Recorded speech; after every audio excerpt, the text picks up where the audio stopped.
Dad packed his hunter starter pack, 2 Snickers bars, a gallon of water, a half gallon of milk, 2 protein bars, and a handful of Slim Jims. He was dressed in camouflage with his yellow sunglasses, the ones he bought off the TV. I didn't have the kind of gear he did, so I settled on hand-me-downs from Pat, a camo t-shirt, hiking boots, and tan khakis. In a moment of muscle memory, I texted him to make sure it was okay to wear his stuff. It took me halfway through the message to remember he wasn't going to respond. I put my phone in my pocket and followed Dad out the door. We got in his pickup truck and drove toward our destination. I didn't know where the hunting grounds were, but Dad said they weren't far. Outside, the sun was crawling into the sky, turning the black into shades of purple and red. I didn't know why we had to leave so early. Dad never explained it, and I never asked. "We just need to get one thing clear today, aight?" Dad chewed on tobacco as he talked. "What is it?" I asked. "When we have the shot, we can't hesitate," he said. "Yeah, sure," I said. Dad took Pat hunting every year, and all I heard was how good of a shot Pat was. Personally, I preferred video games and horror movies to sitting in the mud and killing woodland creatures. Mom and I would prepare the post-hunting feast of ribeyes and baked potatoes, which at least earned me some brownie points from Dad. When we hit the highway, Dad took the exit south towards Pittsburgh, which I thought was odd. I didn't know much about hunting, but I knew there were a lot more deer in the Allegheny Mountains than there were by the stadiums. "Do we need to get supplies or something?" I asked. Dad picked up an old Sheets cup and spit into it. "Nope." We ended up in Squirrel Hill just northeast of downtown, which had big colonial houses and a boutique movie theater. Mom took me there once to see Booksmart because it wasn't playing at the Cineplex in our town. We ate Bunch of Crunch and popcorn, our shoulders bumping as we laughed. Dad never went to neighborhoods like this though. He hated yuppies. After a few more minutes of driving, we pulled into a hiking trail parking lot. Ahead of us, I could see a neighborhood through the trees. The trail ran along their backyards. We were the only car on the lot. Dad didn't say anything as he went to the bed and grabbed his rifle. I stayed in the truck, waiting for my orders. When it was time to hunt, Dad knocked on my window. I opened the door and followed him onto the trail. "I bet you like how quiet the house has gotten," Dad said. I was walking behind him, carefully dodging the sticks he snapped with his boots. "Do I like that the house is quiet?" "You're an indoor kid," he said, "and the house was loud with everyone in it. I loved your mom, but she had opinions almost as big as mine. Pat and I mostly agreed, but he was starting to get a mind of his own." Dad laughed as he spit more tobacco in the mud. Ahead of us, the neighborhood was getting closer. "I don't like the quiet," I said. Dad nodded as he slipped the bullet into the rifle. I was surprised how close the neighborhood was to the hunting grounds. When I imagined hunting, I pictured men dudes in tree houses on the side of a mountain, no people in sight. Wouldn't people here be scared by the gunshot? "I like quiet when I choose the quiet," Dad said. "We didn't choose our quiet, did we?" I didn't say anything. Instead, I chewed on the inside of my cheek. After a few bites, I could taste blood. "I have to live in a quiet house because of another man's decision," Dad went on. "Do you know how many times I was drunk in a bar and had the thought of just driving home? I'm not a rich man. I couldn't afford a $20 cab every time I want to buzz, but I called one every time.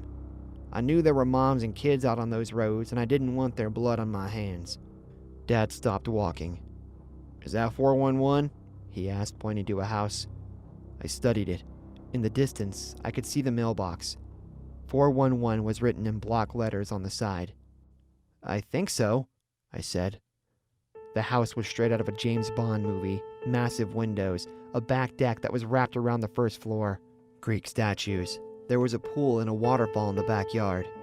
Although it was still early in the morning, there was a kid and a mom out by the water.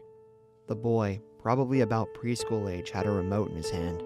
There was a small boat circling in the water. Dad took a knee and lifted the scope out of his bag. He slid it on the rifle. "Have you learned about STDs?" Dad was whispering now. He looked through the scope and adjusted it. It took him 3 times to get it right. His hand was shaking. "STDs?" I asked. "Diseases with crazy names getting passed from person to person." Dad said. You have a fun night with a girl and wake up with a fist-sized lip. You know about those, right? I nodded. I looked back at the woman and kid.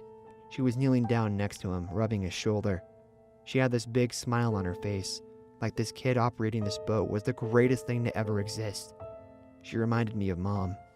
You know about that? Dad asked. He was laying on his belly in the mud now. The rifle was pointed to the house with the waterfall pool. Know about what? How diseases can transmit between people. He was getting frustrated. Sure, yeah, why? Pain is like an STD, he said. People give it to each other. If you have a lot of pain in your life, you need to be responsible. Transferring pain to someone is never innocent. Sweat broke out on my forehead. I didn't like the way Dad was talking. It was the same way he talked when he got the news about Mom and Pat. Where are the hunting grounds? I asked. Dad cocked his rifle. The man who owns that house gave us a lot of pain, he said. I looked back through the trees. The pieces were coming together. No, Dad, I said. We need to go home. Did you know that he left the hospital after 2 hours? What? Mom and Pat are sitting dead in a car, and he's skipping home to his family, Dad said. He only had a couple of bruises. Dad pressed his eye against the scope.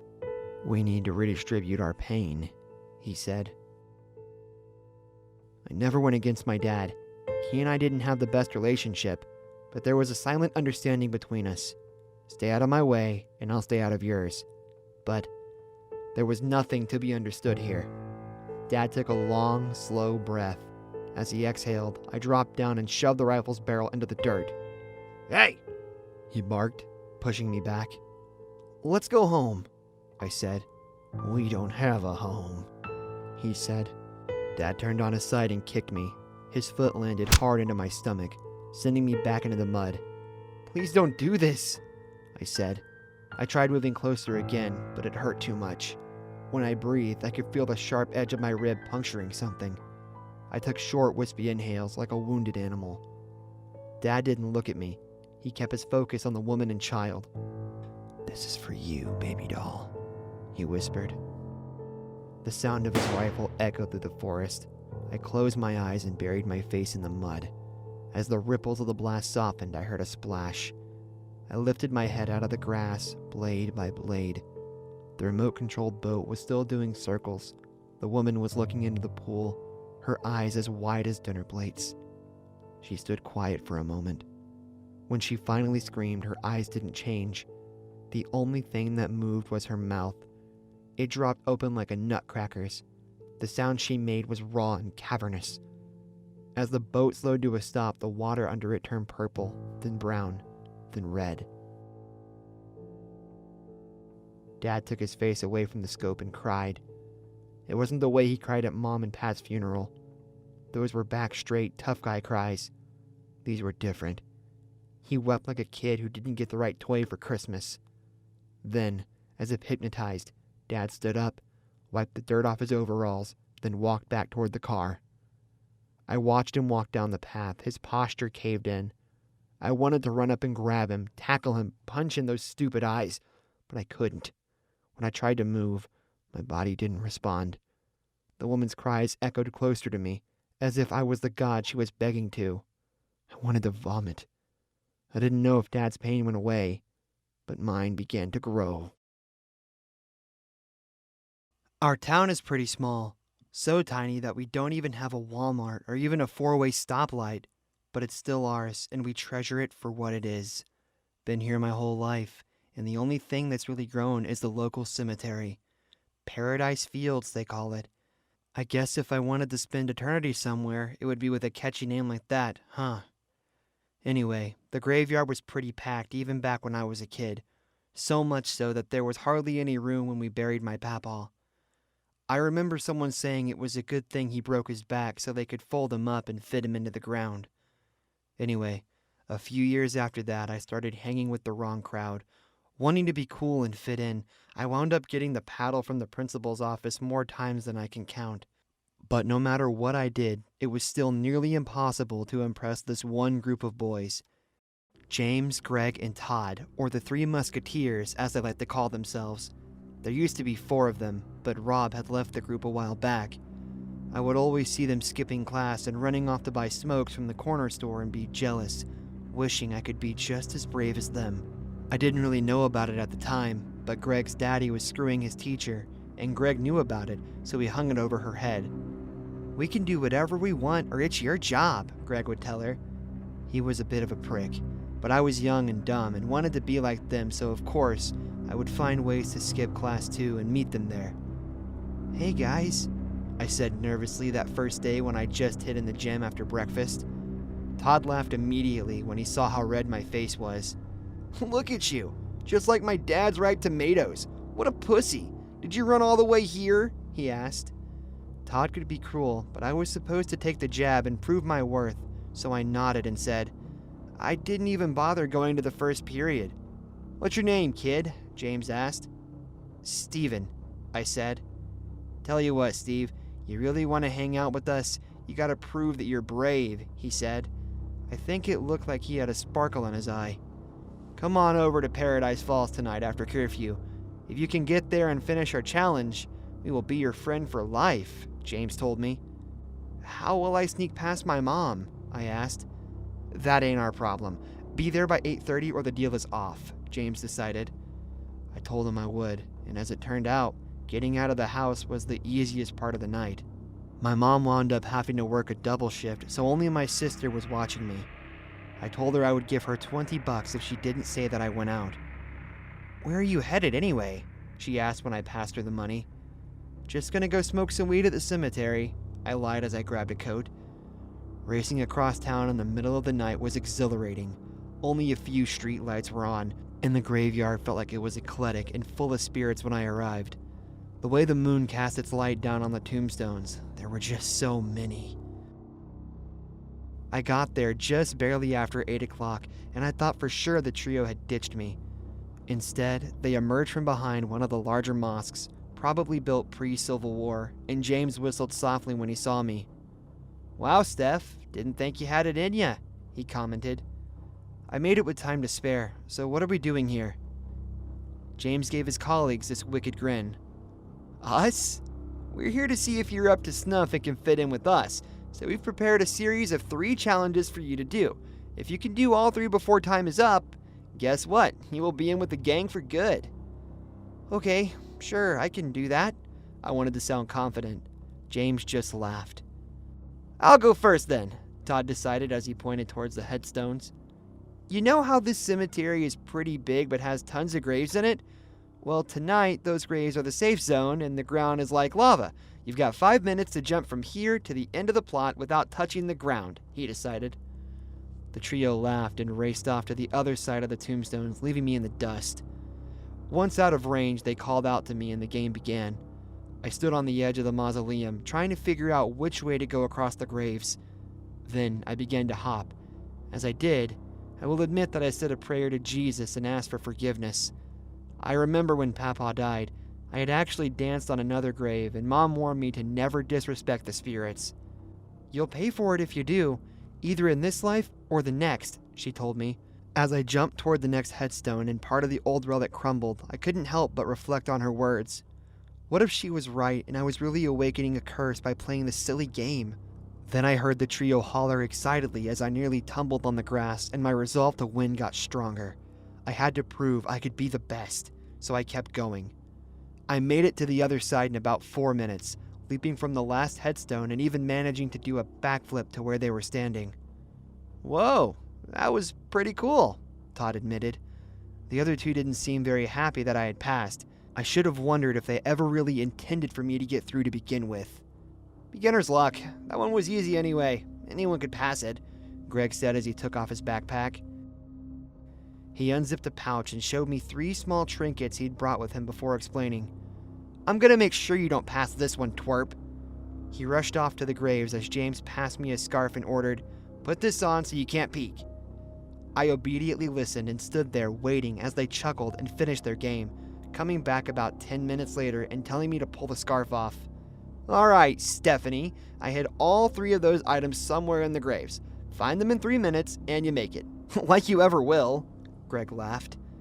It's Steven, I corrected, not even realizing they were bullying me about my name. James shoved me toward the graves and put a timer on. I scrambled about, looking for any clues that might help. I knew Greg wouldn't have made it easy, but the obvious signs like grass being pressed down by their footsteps made it easy to find the first, nestled in a bush behind a large tombstone. I followed the same clues to find the others, excitedly racing back to them with the trinkets in hand. All three of them were angry now, and I didn't understand why. All of this was just prep for the last challenge. No one has ever passed this. If you do, you'll be legendary, James decided. He led me out toward part of the graveyard that had a little fewer headstones. I recognized the area because this was where Papa was buried. Then James pointed toward an open hole. I peered down and saw a wooden coffin sitting in the dirt hole, probably in preparation for an upcoming funeral. And immediately, I felt dizzy, even before James explained what the challenge was. Get in there and we'll bury you. If you can beat the record of 6 minutes underground, you will be in our club for life, James explained. You want me to get in there? I asked, looking down at the cramped space. Well, we could call the whole thing off if you want, he said, kicking some gravel. No, I said quickly, too desperate for acceptance to even think clearly. I climbed in the hole before another word was said. I'll show you. I will make it to 10 minutes, I said excitedly. The boys shared a wicked look with one another and ordered me to lay down against the ground. I did as I was told, waiting as they placed the cover on the coffin. Then I heard the shovels and the dirt being piled on. I closed my eyes and tried to not panic. I could do this. My whole body shook and I lay as still as I could.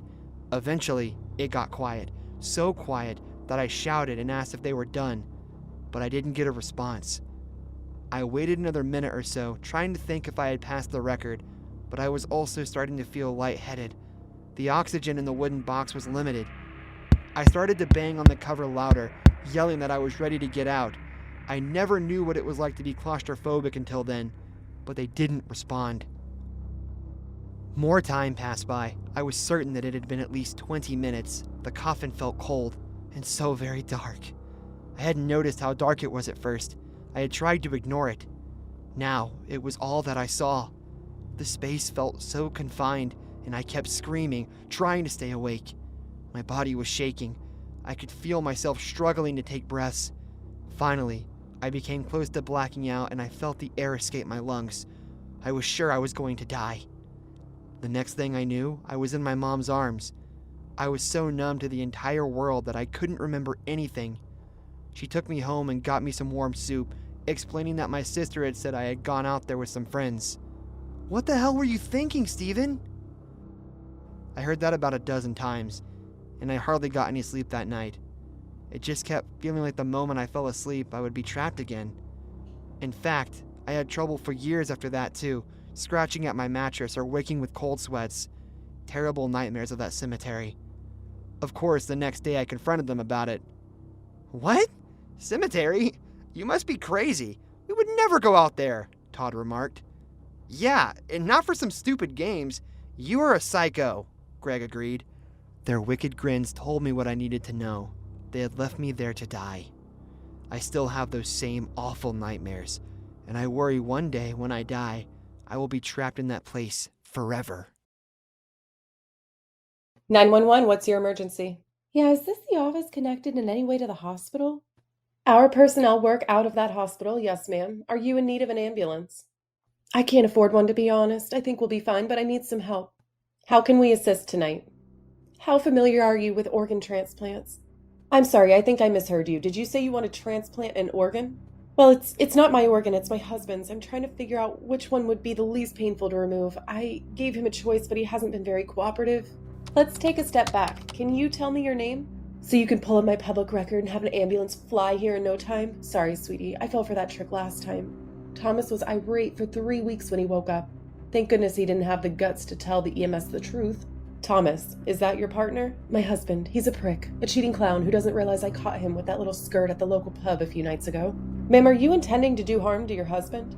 No, of course not. That little skirt did something that gave him food poisoning. Serves him right, karma and all. But honestly, I hate to see him suffer, so I told him I could remove his intestines. but he claimed I should call 911 and make sure that was okay. Is your husband conscious at the moment then? Are you asking if he's alive? Of course he is, you idiot. Why would I call to ask advice on performing surgery on a corpse? Are you mad? Ma'am, I wouldn't advise you to attempt to perform any type of serious medical operation in your home. The complications alone could kill him, and you could be considered a murderer. Well, that's where you come in, ain't it, sweetheart? I wouldn't want you to be an accomplice to anything. If you provided your home address, I could see to it that EMS arrives there shortly, and they can get your husband the proper care. You weren't listening before, were you? I told you that I can't afford the trip to the hospital. Besides, I've done this kind of thing before, and Thomas was fine. You've performed surgery on your husband before. I tried to. Unfortunately, Thomas rattled off our address before I could finish. It was very disappointing. It can't be that hard, though.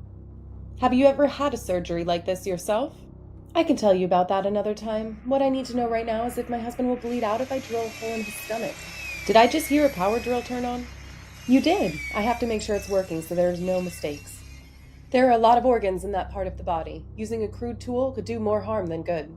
Are you a professional doctor? No, but I called the hospital. I want to speak to a surgeon who can walk me through this. I'm afraid there's no one here who would do that. Our primary goal is to make sure you don't harm your husband, and we wouldn't be giving you any advice on something that would do the opposite. Sounds like calling you was a waste of time. You shouldn't hang up. Why not? You've had nothing useful to offer to me. You know this is the second time you cheated on me. I forgave him the first time. That's why I gave him my kidney. That's how selfless I am. You know what, though? I think I want it back.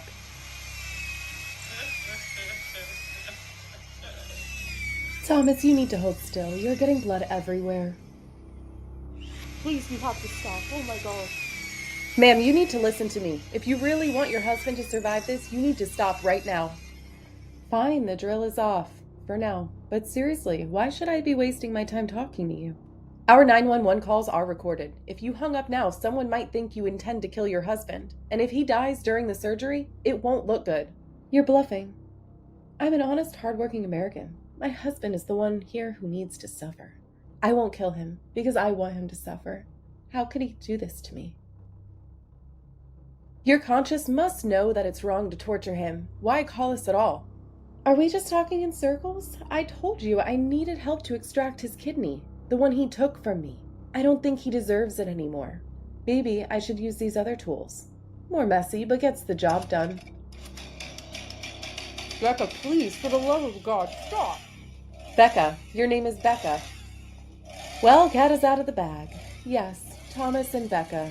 I suppose now you'll figure out who we are, come hunting me down. Becca, I know you're angry, but Thomas has suffered enough. You should let him go. Not until I get that kidney. Do we have any idea where this call is coming from? This guy is on death's door. I see. You still there? I think Thomas is unconscious. Becca, where did you get your surgery? The hospital you work at. Why does it matter? Becca, please don't hurt Thomas any further. Can you describe his injuries so far? He's bleeding pretty bad out of his right abdomen, crying like a baby, too. God, he's so pathetic. Why did I ever love you? Becca, please, this has to stop. I can't take it anymore. How do you think I feel? Becca, we have units on the way. What? No, I don't want an ambulance. I'm refusing care. At this point, we are forced to intervene on behalf of your husband. How did you find us? How, with just so little information? Your previous surgery. Turns out that it is on file here at the hospital. I pulled records. I don't... No. You tricked me. Is Thomas still conscious? No. I think he's lost a lot of blood. Becca, stay on the line. Help is on the way. I love him. Oh God, what have I done? The caller, Becca Ramon, age 42, was arrested on August 3, 2023 for attempted homicide of her husband, Thomas Ramon, who is currently in critical care. According to her lawyer, however, Becca insists she was not attempting to harm her husband in any fashion and merely wanted to save money on hospital expenses and wanted to teach him a lesson. When asked why she was attempting this at home, she shrugged and said that she would use YouTube to learn.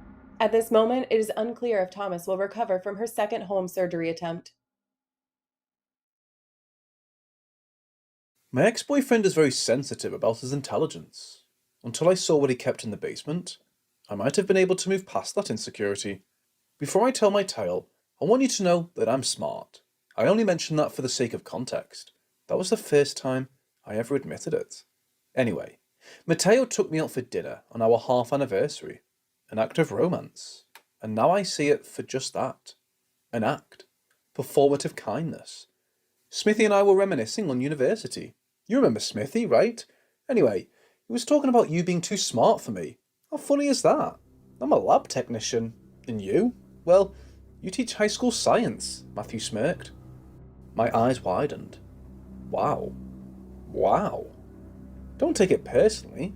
You just weren't cut out for the laboratory. And that's fine, Sonia, Matteo said. But I'm definitely smarter. I received a first-class degree. So did I replied, seething. Not only that, I was awarded top-performing graduating student. That's why Smithy was making the joke. If you'd actually bothered to turn up to the graduation ceremony, you would have known that. The man was stunned. But that wounded reaction morphed into fury. So what?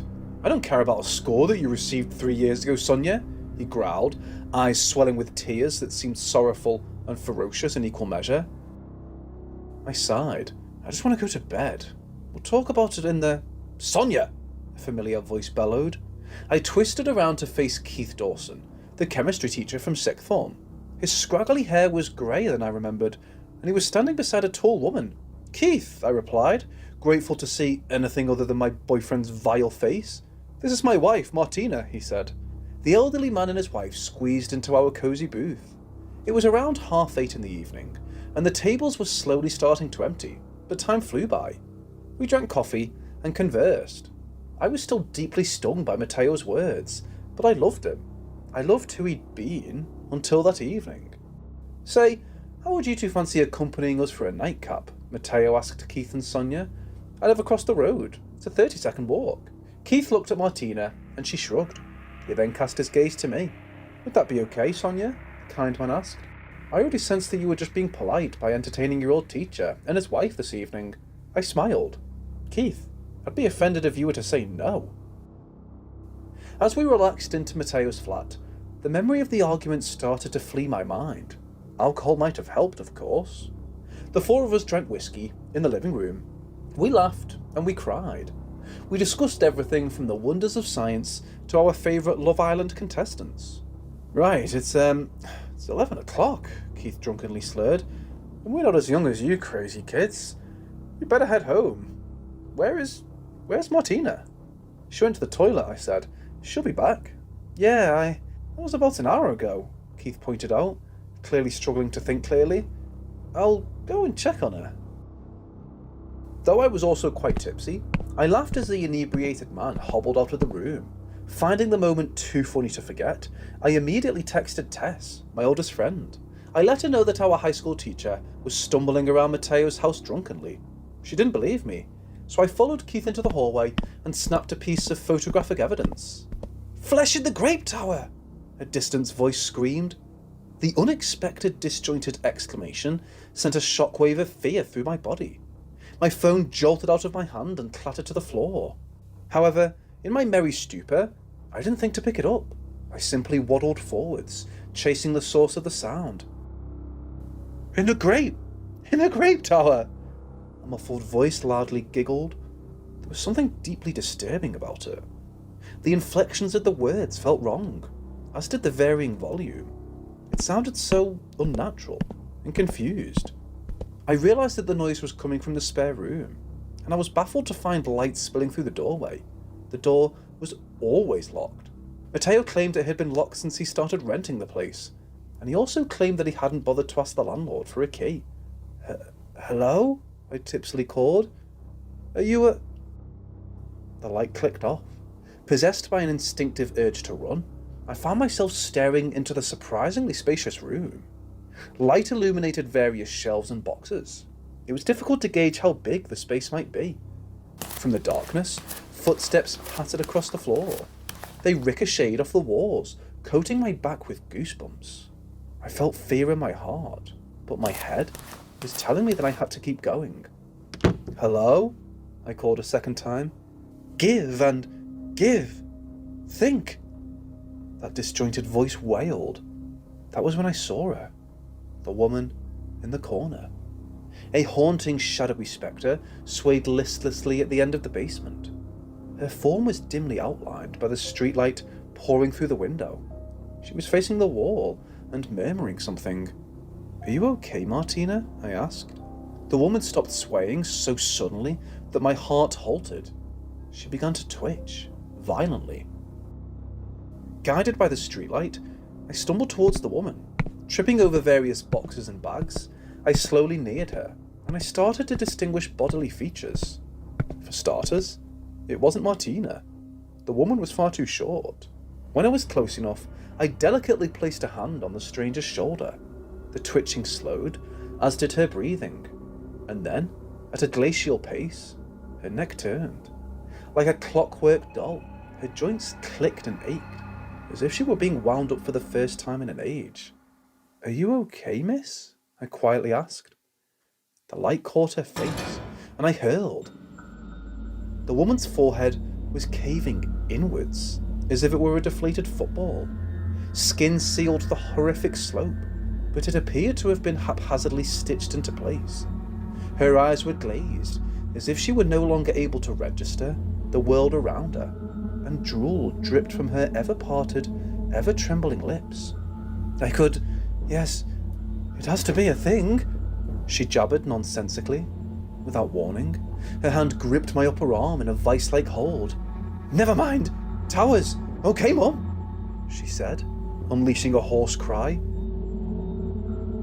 "I'm going to get help," I shivered, prying her strong fingers from my arm. Before the damaged woman could injure me again, whether intentionally or not, I twisted to flee the room, and a warm wave of panic immediately drenched my face. There was a black silhouette in the doorway. "Sleep well, Sonia," Matteo whispered, and then the black shape of a man disappeared into the darkness before me. Blind to his whereabouts, I fearfully tried to raise my hands in defense, but darkness followed a blunt, excruciating blow to the head. When I woke, my eyesight was blurry. My head felt as if it was split down the center. As I wrestled my eyelids farther apart, however, my mind started to wake. I realized I was eyeing a blindingly white surgical light above me, and when I looked away, my vision began to adjust. I was lying on an operating table in the middle of a grey, soundproofed box room, possibly only 8 by 8 feet. There were red stains on the walls. Some were fresher than others. As the ringing in my pulsating ears started to lessen, I became aware of moans. So, I lifted my head, which was a dreadful idea for 2 reasons. It was immensely painful, and it revealed a nightmarish sight. Sitting in a neat row against the wall, there were 3 women. Each of them had foreheads caved inwards, though some deformities were less prominent than others. Their eyes were lazily surveying the room, and their mouths gaped. But what broke me was the girl rocking on her legs. I recognized her. "Chloe?" I breathlessly whimpered. The girl's eyes didn't meet mine. She was staring at the wall with the same vacant expression as the other women. "Make it better," she said. Her voice was full of jarring inflections and volume shifts, and I started to sob, remembering the girl I'd known at university. A girl who had been so bright, so full of life. "What happened to you?" I cried. Following a series of sudden thunderous footsteps, the door opened, and peering through it, I saw a familiar narrow window. A spare room lay beyond the grey, padded, blood-stained box. Matteo had hidden a prison of horror in his flat. How many nights did I spend above those poor mutilated women? "Ah, you're awake," he said. The malicious man was carrying a squirming body over his shoulder, and he placed her beside the other 3 women. It was the lady I'd first seen in the basement. "Matteo!" I croaked, wriggling in my restraints. "Please!" "I was just preparing some dinner for you ladies," Matteo said, ignoring me. The man shuffled around the cramped room and handed each of the women a separate place. "It's a British roast. Food? You've seen food before, silly girls," he chuckled, whilst helping each of them out. "What's wrong? Is it the meat? Is it a little tougher than usual?" "Matteo!" I sobbed. "Well, I've got a secret," the man whispered, continuing to dismiss me. It's a different cut of meat.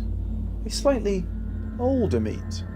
Matteo paused, and he finally locked his eyes onto mine. They were unhinged, much like the unsavoury smile beneath, and, as I carefully inspected the food, I started to piece together the terrible turn of events. The bloody plates. The toughness of the meat. "Where's Martina?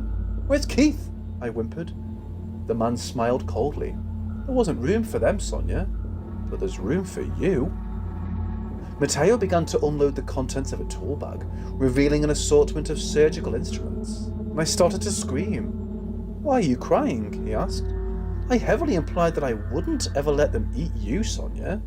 There, I stated it plainly. Honestly, I thought you were smart." The man crouched down, and he grabbed Chloe's limp lobotomized head in his hands. He placed a kiss on her caved forehead. Though it was less pronounced than the disfigurement of the two women beside her, it was no less horrifying. I could see the lifeless look in her eyes, the drool on her chin. Worst of all, I could hear the words from her lips. "Potatoes," she whispered, before groaning painfully. Matteo laughed sinisterly. "Yes, clever girl, well done. They are potatoes. You're starting to understand." "I'm sorry for upsetting you," I sobbed. "Just let me go, Matteo. You don't have to do this." "It's only a small procedure, Sonia. You won't feel a thing. Well, you won't remember feeling a thing. You won't do much, actually. Life will be so much easier for you. We'll sit a physics test next week. Let's see who scores higher," he whispered. "No," I moaned, watching Matteo remove the drill from the bag. "Don't worry. I've vastly improved the procedure since Laurel. You met her. She was my first trial. But look at Chloe. She's no different," Matteo said. I cried in disbelief. "She's not Chloe anymore. She's not intelligent," Matteo finished, smiling. "I've freed her of that burden, and I'll free you too." As the drill started to whir, I screamed in terror. My mind braced for the horror of surviving as an unthinking shell. But as the inhuman man inched closer, a wailing noise sounded in the distance. Frowning at the sudden distraction, Matteo begrudgingly turned the drill off. It was a police siren. The man bared his menacing teeth, which no longer concealed his true malice. He looked stuck, unable to formulate a plan, but the siren neared at a rapid pace. My boyfriend finally decided to escape. The police officers missed him by a minute, and when they found us in the spare room, one of the responders vomited on the floor. Sending Tess the photo had saved my life. In my intoxicated state, I hadn't properly inspected the picture, but Tess noted Martina's bloody, unconscious body atop the kitchen table.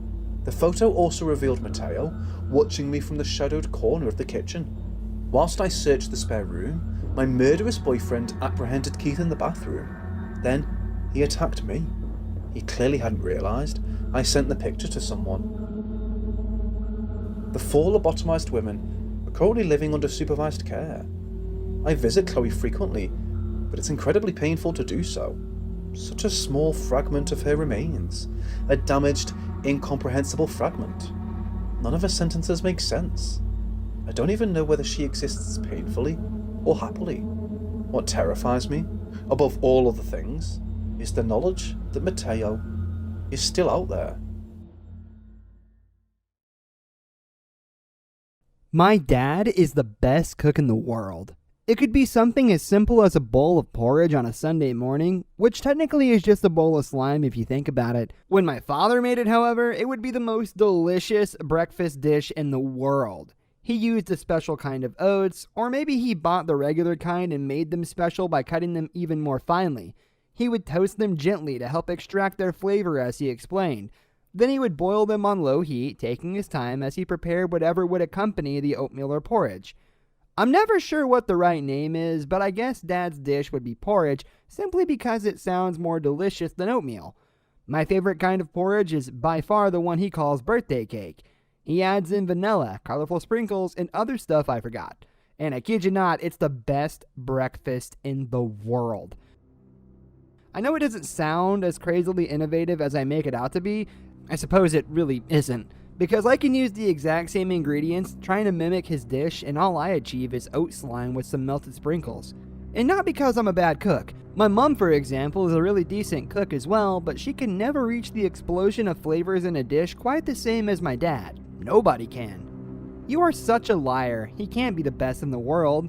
Also, you've never even left town. How would you know, Chris?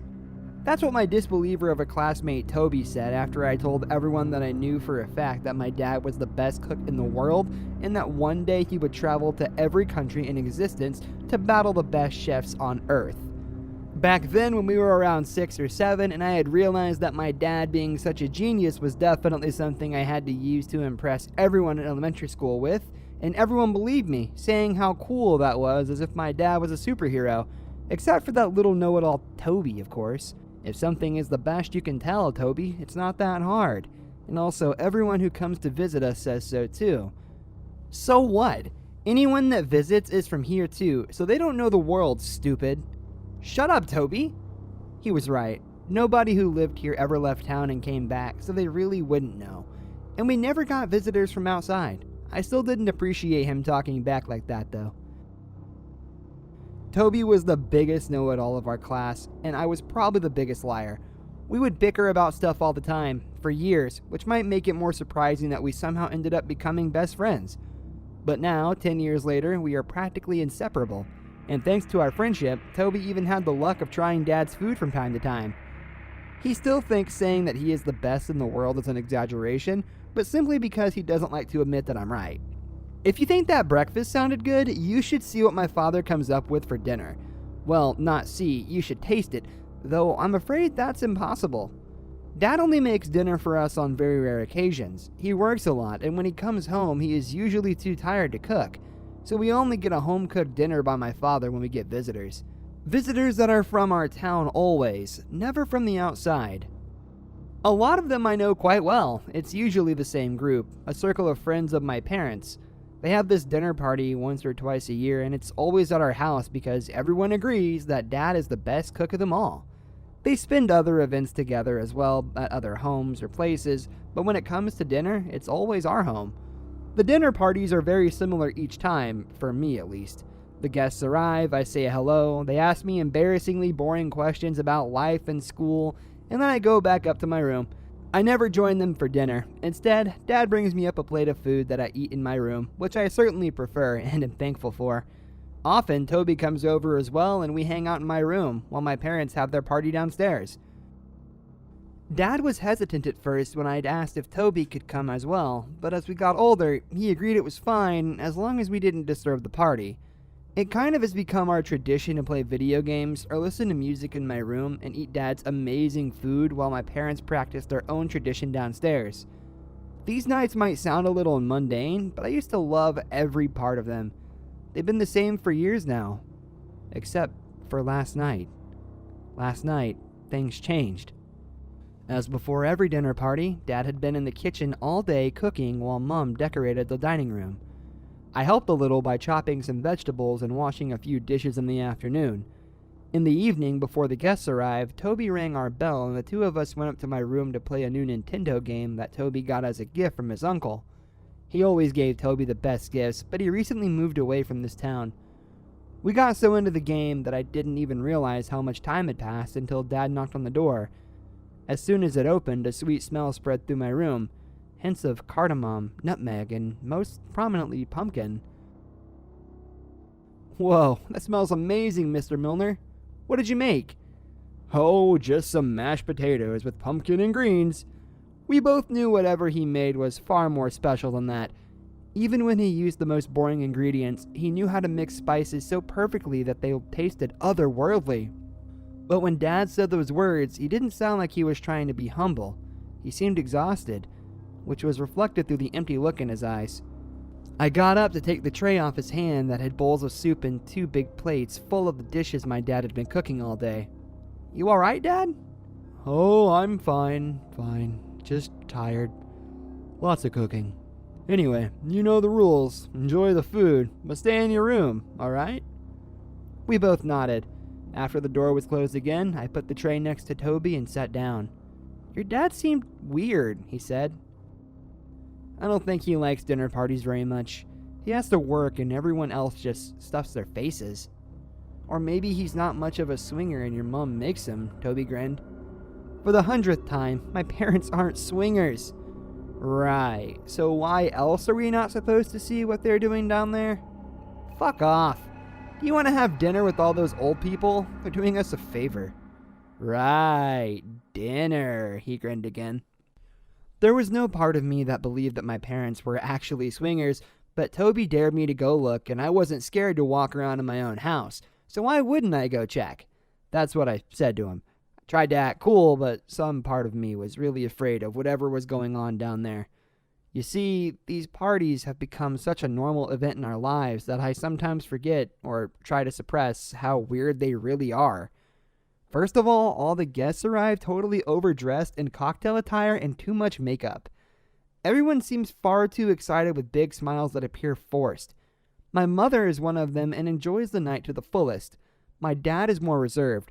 One person always brings a big package. I've never seen what's in it, though. That is usually all I see before going to my room. As I was tiptoeing down the stairs for the first time during a dinner party, my heart started beating so rapidly that I feared it might overshadow the classical music coming from our living room. "Are you scared?" a voice whispered in my ear as 2 hands grabbed onto my shoulder.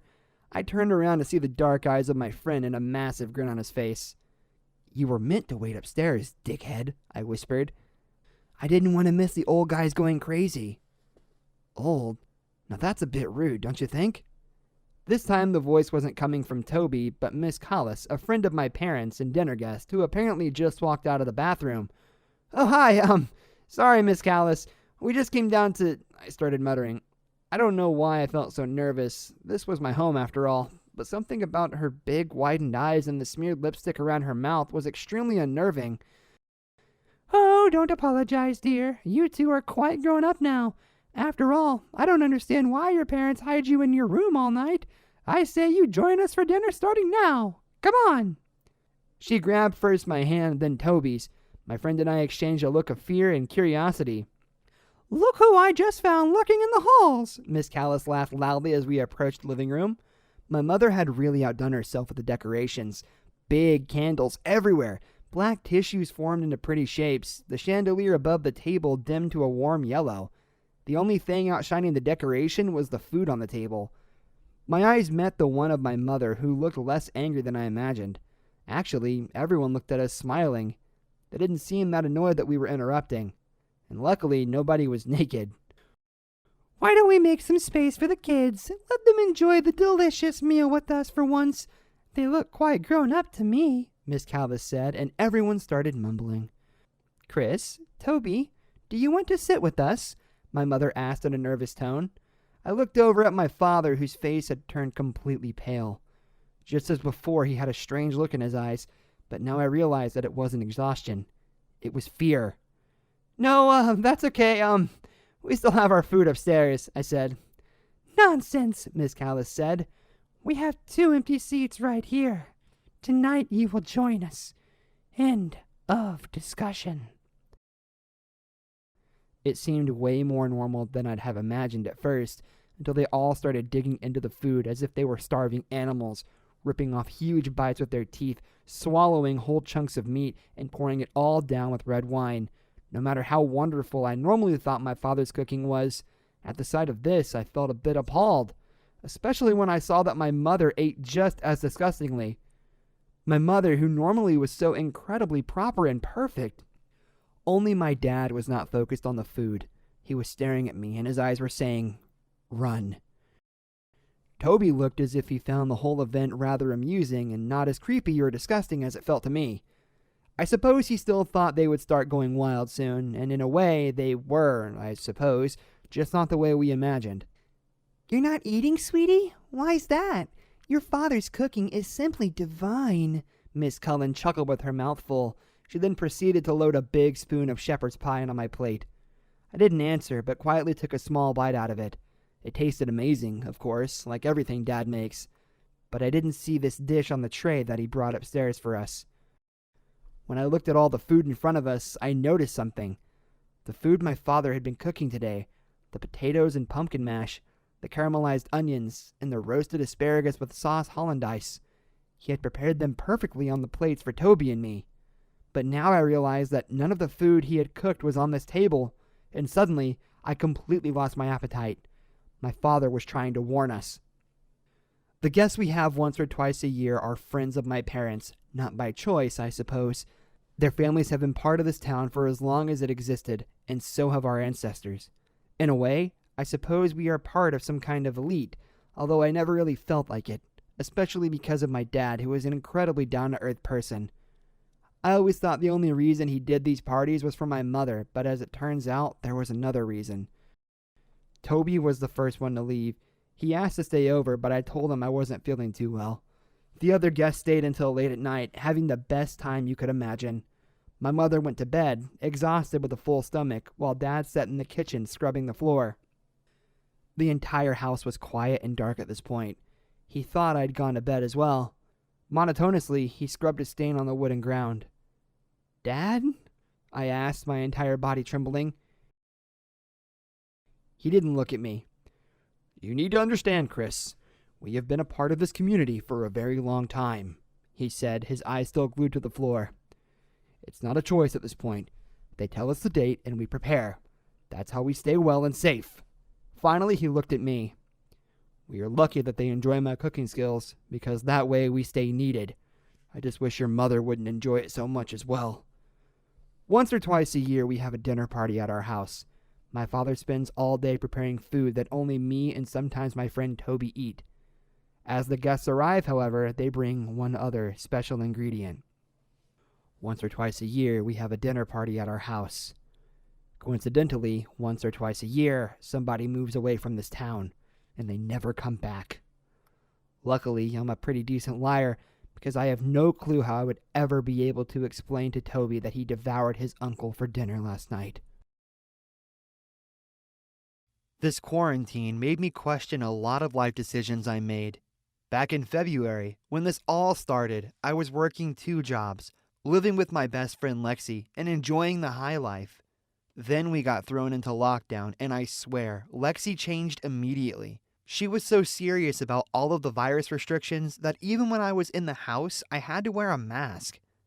Anyway, after one particular argument about washing my clothes 3 times, once for normal wash, once on heavy, and once a 3rd time just to be safe, I had enough and told her I was going to move out.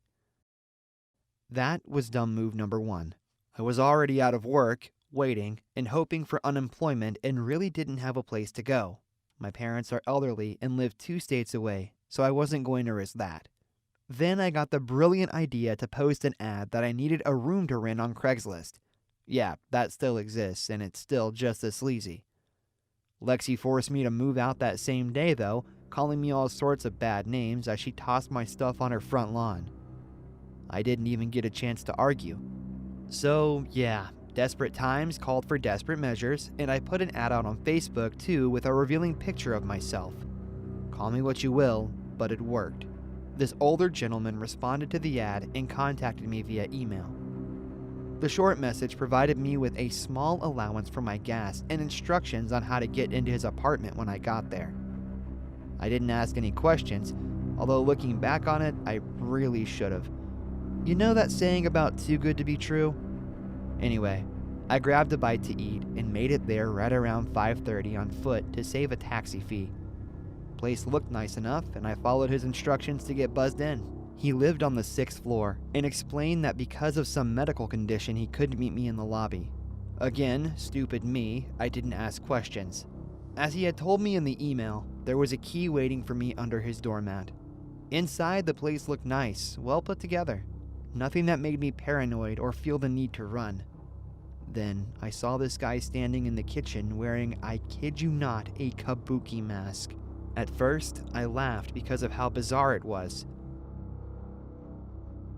He said his name was Hano, and he wanted to keep the mask on because of the quarantine and provided me with one. Next few minutes were him rambling about the different things in the apartment, and he showed me to the room. This is where things got a little creepy. I saw that he had some mannequins on display that were wearing traditional Japanese kimono dresses with other kabuki, and they were all lined perfectly on the side of the bed. He insisted I pick one out and get changed. Again, his reasoning was my clothing had the virus on it. Once he excused himself, I sat down on the bed and tried to convince myself this was normal. So he was a little eccentric. It's not like he was trying to do something worse than that, right? I went over to one of the mannequins. I think it was wearing a scarlet kimono, and took off the clothing, figuring that I needed to suck it up and appreciate the kindness of strangers. Then the mask it was wearing accidentally fell off, and I noticed that there was a hand-painted face on the other side. It looked very realistic. Once I got finished changing, I went back to the main room where he was now cooking us a fresh meal, and he complimented me on how well the dress fit. I thanked him and casually mentioned the hand painting. "Would you like me to do one of you?" he asked. "But you only saw me when I first came in," I pointed out, gesturing to the mask I was wearing. "It's all right. I've already memorized you," he said. I told him no, and we ate in awkward silence as my eyes glanced around the room. I think the first thing that really made me concerned was when I realized I didn't see an open window in the place, and that the door had a deadbolt on it. "Do you get a lot of break-ins?" I asked him. And again, in a deadpan voice, he said, "More often than not, it's the other way around." Then a few seconds later, he laughed, and I laughed back nervously. He told me that he was going to bed and thanked me again for staying with him, but I really didn't feel like I wanted to now. "Hey, I forgot to go grab my phone charger out in the car. Where is the spare key?" I remember asking. I was just looking for an excuse to get out of there, honestly. This dude had an answer for everything, and this time used my own words against me. "Crime is bad and it's getting late. You can borrow one of mine and go in the morning." Now, I may not be smart, but I knew that staying probably would mean something bad. I got a sixth sense about it, you know? "I have an iPhone. I think you've got Samsung," I said, hoping that my feeling was wrong and that he wasn't being overly creepy. Again, a dead stare and serious voice. "You're not leaving." He said something in Japanese a second after that and clapped his hands. I don't know why I never noticed he had some of those sensor lights, and it got dark in the room a second later. My instinct was to scream, but he placed something over my mouth and I felt immediately faint, but somehow I managed to not black out, and I elbowed him right in the gut. Everything happened so fast after that. I turned around and grabbed what I think was his head and demanded that he tell me where the key was. I felt something smash against my side. I think I kicked him and managed to hit the wall where the light switch was. I flipped it back on and saw he had fallen over the couch and one of his ornate antiques had smashed. To my thanks, it was also where the spare key was hiding. I grabbed it up and ran to the door as I heard him cuss something in his native tongue again, but I never looked back. When I got downstairs, I told the lobby I needed an Uber. I didn't care about money. I just wanted to leave. I saw the elevator moving downward as I raced out the door, and maybe it was my mind playing tricks on me, but I heard Hano asking the receptionist where I went. When I got far enough away from his apartment, I texted Lexi and begged her to let me back with her. I promised I would never complain about all her quarantine rules even. I told Lexi the whole thing, and she did a little digging, and the icing on top of this creepy cake is that the guy apparently has been doing this for some time. Apparently, he would target young women that were either trying to get out of a bad relationship or family situation and promise free rent, but then turn out to be a total creep, watching them night and day when they stayed with him. 2 of the women Lexi said had gone completely missing. It made me think of those weird mannequins, and I wondered if maybe the paintings he did were tributes to victims of his sick mind. I didn't want to think about how he had likely researched about me in the same way, and how easily I could have wound up on that missing persons list. The roughest calls we get as 911 operators are when it's a kid at a local school making a bomb threat or saying they're going to shoot somebody. 9 times out of 10, these calls are just pranks, and it winds up with a teen getting a stern talking to and then suspended from the school for a few days. I wasn't having a great day already before the call, so when I got it and there wasn't any tracking info, I assumed it was a prank before the conversation even started. "What is your emergency?" I asked without opening up my desktop. I admitted I wasn't alert of the danger. "I'm in a school, and and someone here is trying to kill me and my classmates, the timid voice told me. I thought I heard laughter in the background. All right, and what's the name of the school you're at? I asked, leaning forward to grab a bagel from my snack drawer. My attention was a million miles away. I don't know, they admitted. I tried my best to roll my eyes. You don't know? Well, how did you get to the school? I asked. I woke up here. I think I was drugged. The school looks mostly abandoned, they said. And you just happened to find a working phone? I said skeptically. Their story wasn't adding up. I found it from the corpse of our teacher. They tried to fight back and whoever is holding us here killed them, the kid told me. Your teacher was kidnapped too? I asked. Yes. Please, can you send help? They asked. I typed up the notes and told them to describe their surroundings. All I know is that I'm in a gymnasium and the windows and doors are all blocked. Like I said, the school looks so old. Dust and cobwebs everywhere, they told me. I asked for a name and they told me Will. I decided since the day was pretty slow, I was going to play along and asked Will if he could get outside the gym. Only to the basement. I snuck out to use the restroom and make this call. I'm worried if that psycho finds out I have this phone, he will... Hold. Wait, someone is coming, they replied. I paused for a second as I heard bathroom doors shuffling. At first, I assumed it was just a teacher coming to find out why this kid was taking so long in the bathroom. Then I heard what sounded like a scuffle. The phone dropped and I heard something like a scream. Suddenly, I wasn't sure this was a prank anymore. But I didn't act yet. There have been plenty of times kids have gone much farther than this to get a good laugh. The phone line went silent for a few moments and I dared to call out to Will.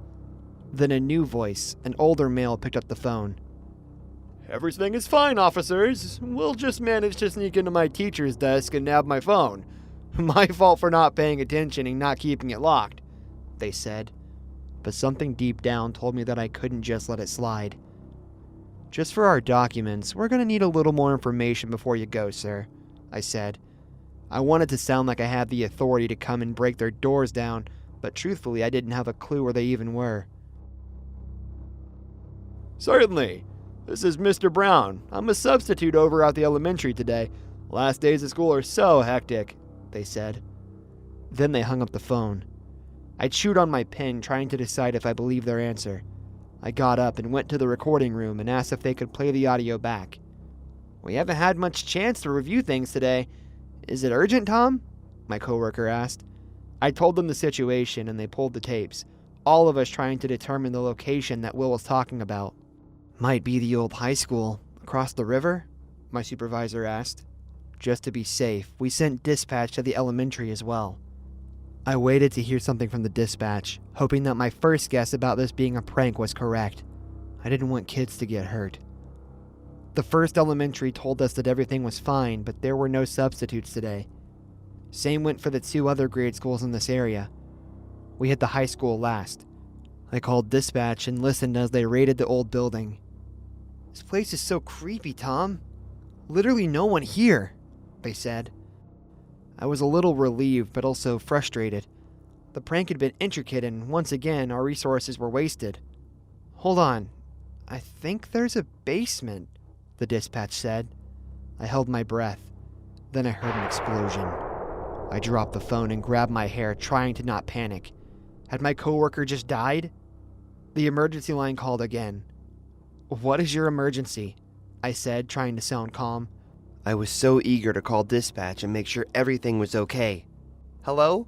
It's Will again. I know where I am. What? The old school?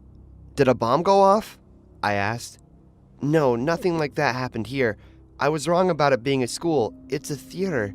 And they just killed one of my friends. I called another patrol officer to give the information and told Will I had to switch him to a different operator. I was unable to focus as I realized the old school was a trap. When I got in touch with the dispatchers there, they gave the bad news. The basement had been laced with explosives. 2 of my colleagues were dead. A pit was forming in my stomach as I heard over the walkie-talkie that dispatch was getting to the theater where Will claimed they were being held. A dark thought raced through my head. Does that property have a basement? I asked. Yeah, the blueprint says it does. You think the kids are down there? No, I think it's a trap. This place will blow if anyone goes downstairs, I said. There was a bit of an argument about what to do when Will called again. Hey, is your team coming? Another one of my friends got shot. Will's tone was different. He sounded older. Can I talk to your teacher? The person holding you hostage? I asked. No, he doesn't know I got this phone again. I'm on the roof. I can see the water tower. I think that I'm by the old railroad, they told me. And I think you're lying. You've sent my team to 2 different locations and nearly killed them all, I said evenly. No, please, you have to help me, Will said. It was bizarre how weird he changed his tone. Will, can you do me a favor and turn up the volume on your phone? I asked. I listened and then hung up and ran to the audio room. Enhance the final 10 seconds, I told them. We heard airplanes, and I knew instantly that Will and his friends were there. I called dispatch to get away from the theater. Thankfully, they didn't trigger the explosion. We all held our breath as they reached the airport. At first, there was nothing to be found.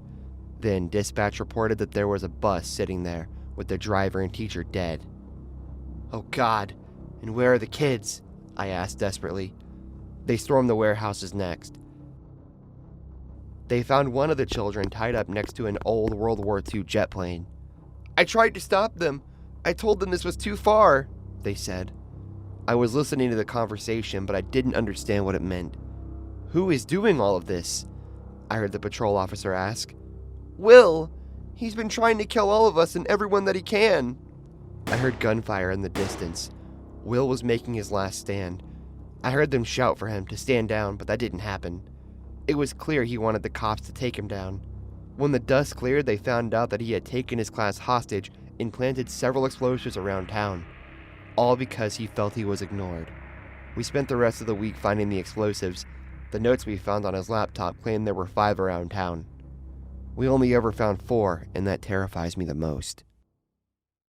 My neighbors keep calling 911 on me. At first, when it happened, my wife and I admittedly were in the middle of a heated argument.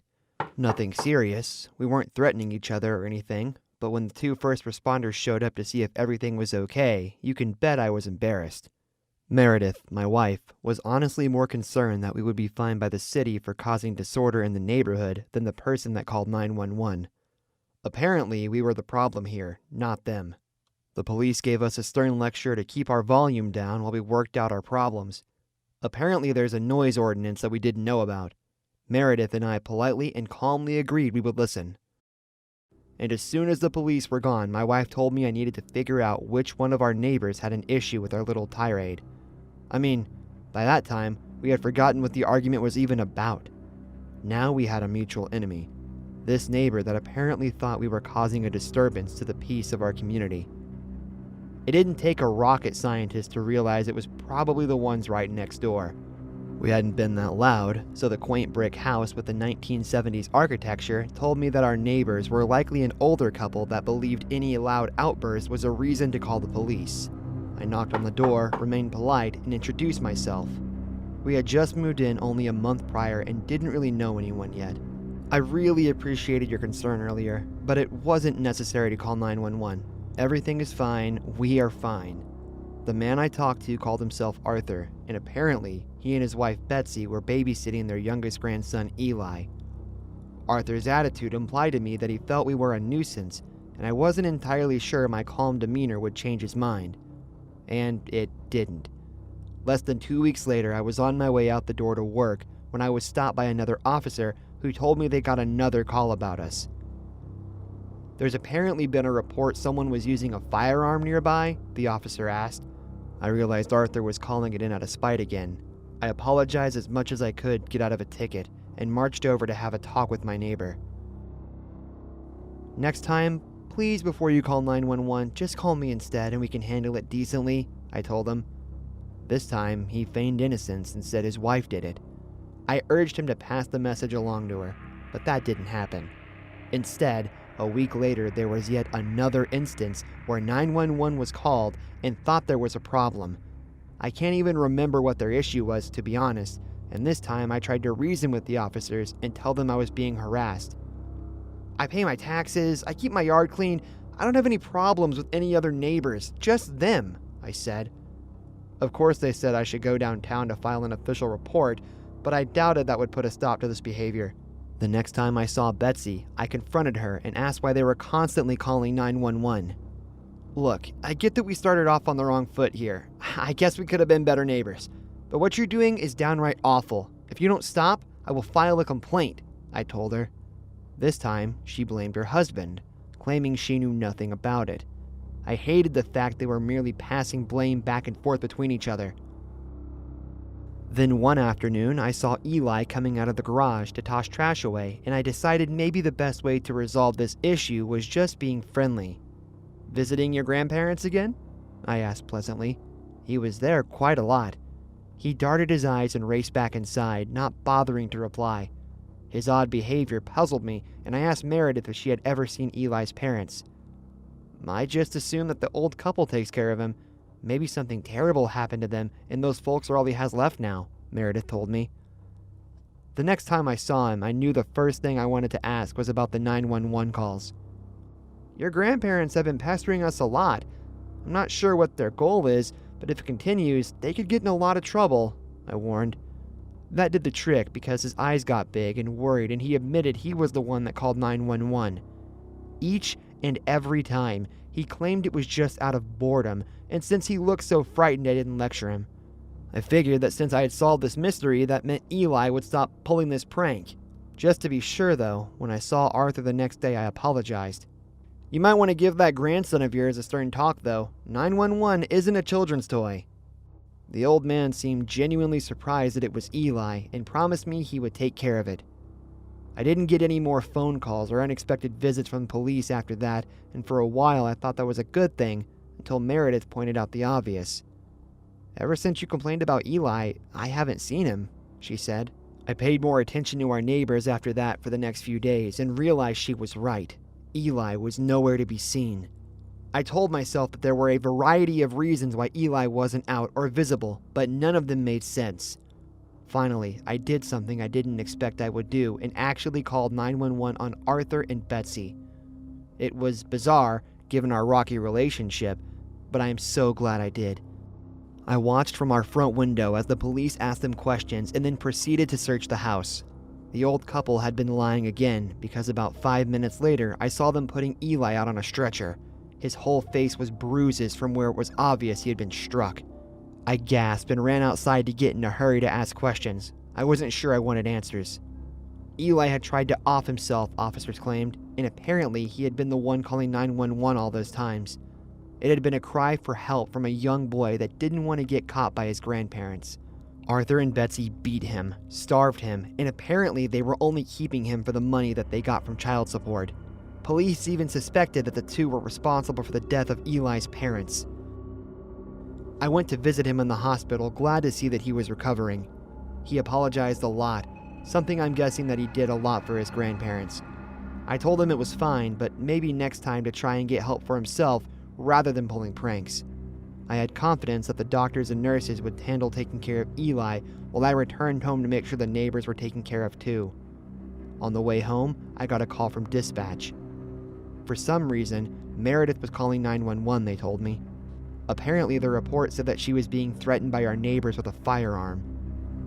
We aren't planning to come this time since there's no threat, the dispatcher told me. As soon as I heard that, I sped home. When I found her dead inside the house with a gunshot to the head, she was still gasping for breath. I tried to call 911 at least 10 times, but they recognized the number. They didn't believe this was anything besides self-harm. They didn't come, and I lost everything. There are some advantages to living on the second floor of an apartment complex, especially when your next-door neighbor is also a sexy young thing by the name of Christine Fowler. I've admired her from afar ever since she moved in, and even got her to do a little light housekeeping for me. But nothing is better than going to my window at night and sneaking a peek. There was one night, though, that I was standing on my second-floor balcony smoking and whacking when I noticed, to my surprise, something was blocking my view of Christine's room.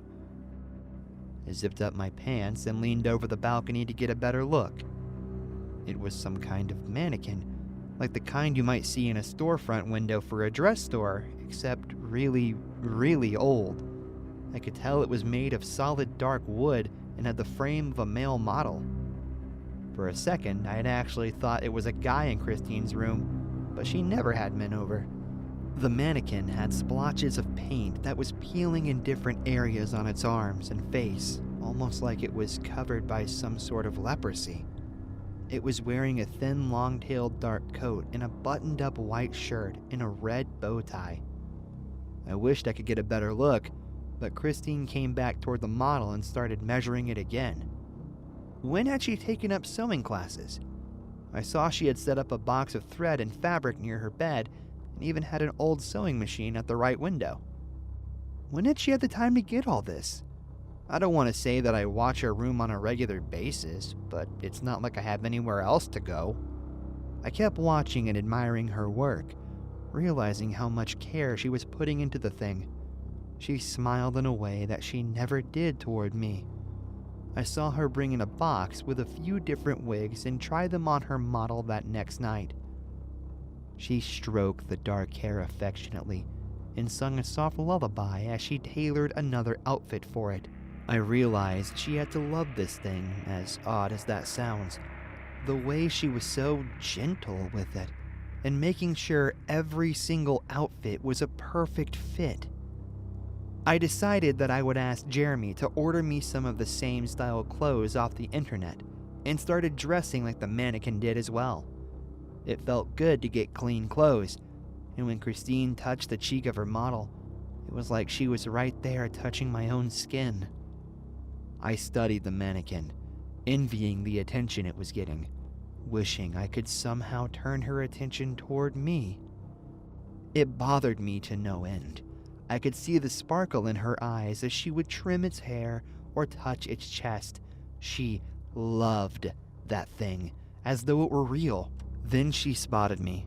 One night, I was out smoking on the balcony, and I noticed the mannequin was gone. Curious, I leaned over the railing to see if maybe she moved it, and then saw her beautiful blue eyes staring straight up at me. In a panic, because my trousers were halfway down, I made my way back inside and closed the patio sliding glass. A few minutes later, my phone was ringing. It was Christine. "Hey, Mr. Simpson?" she said in the sweetest voice. I loved when she addressed me like that. "Good evening, Christy. How are you?" I answered.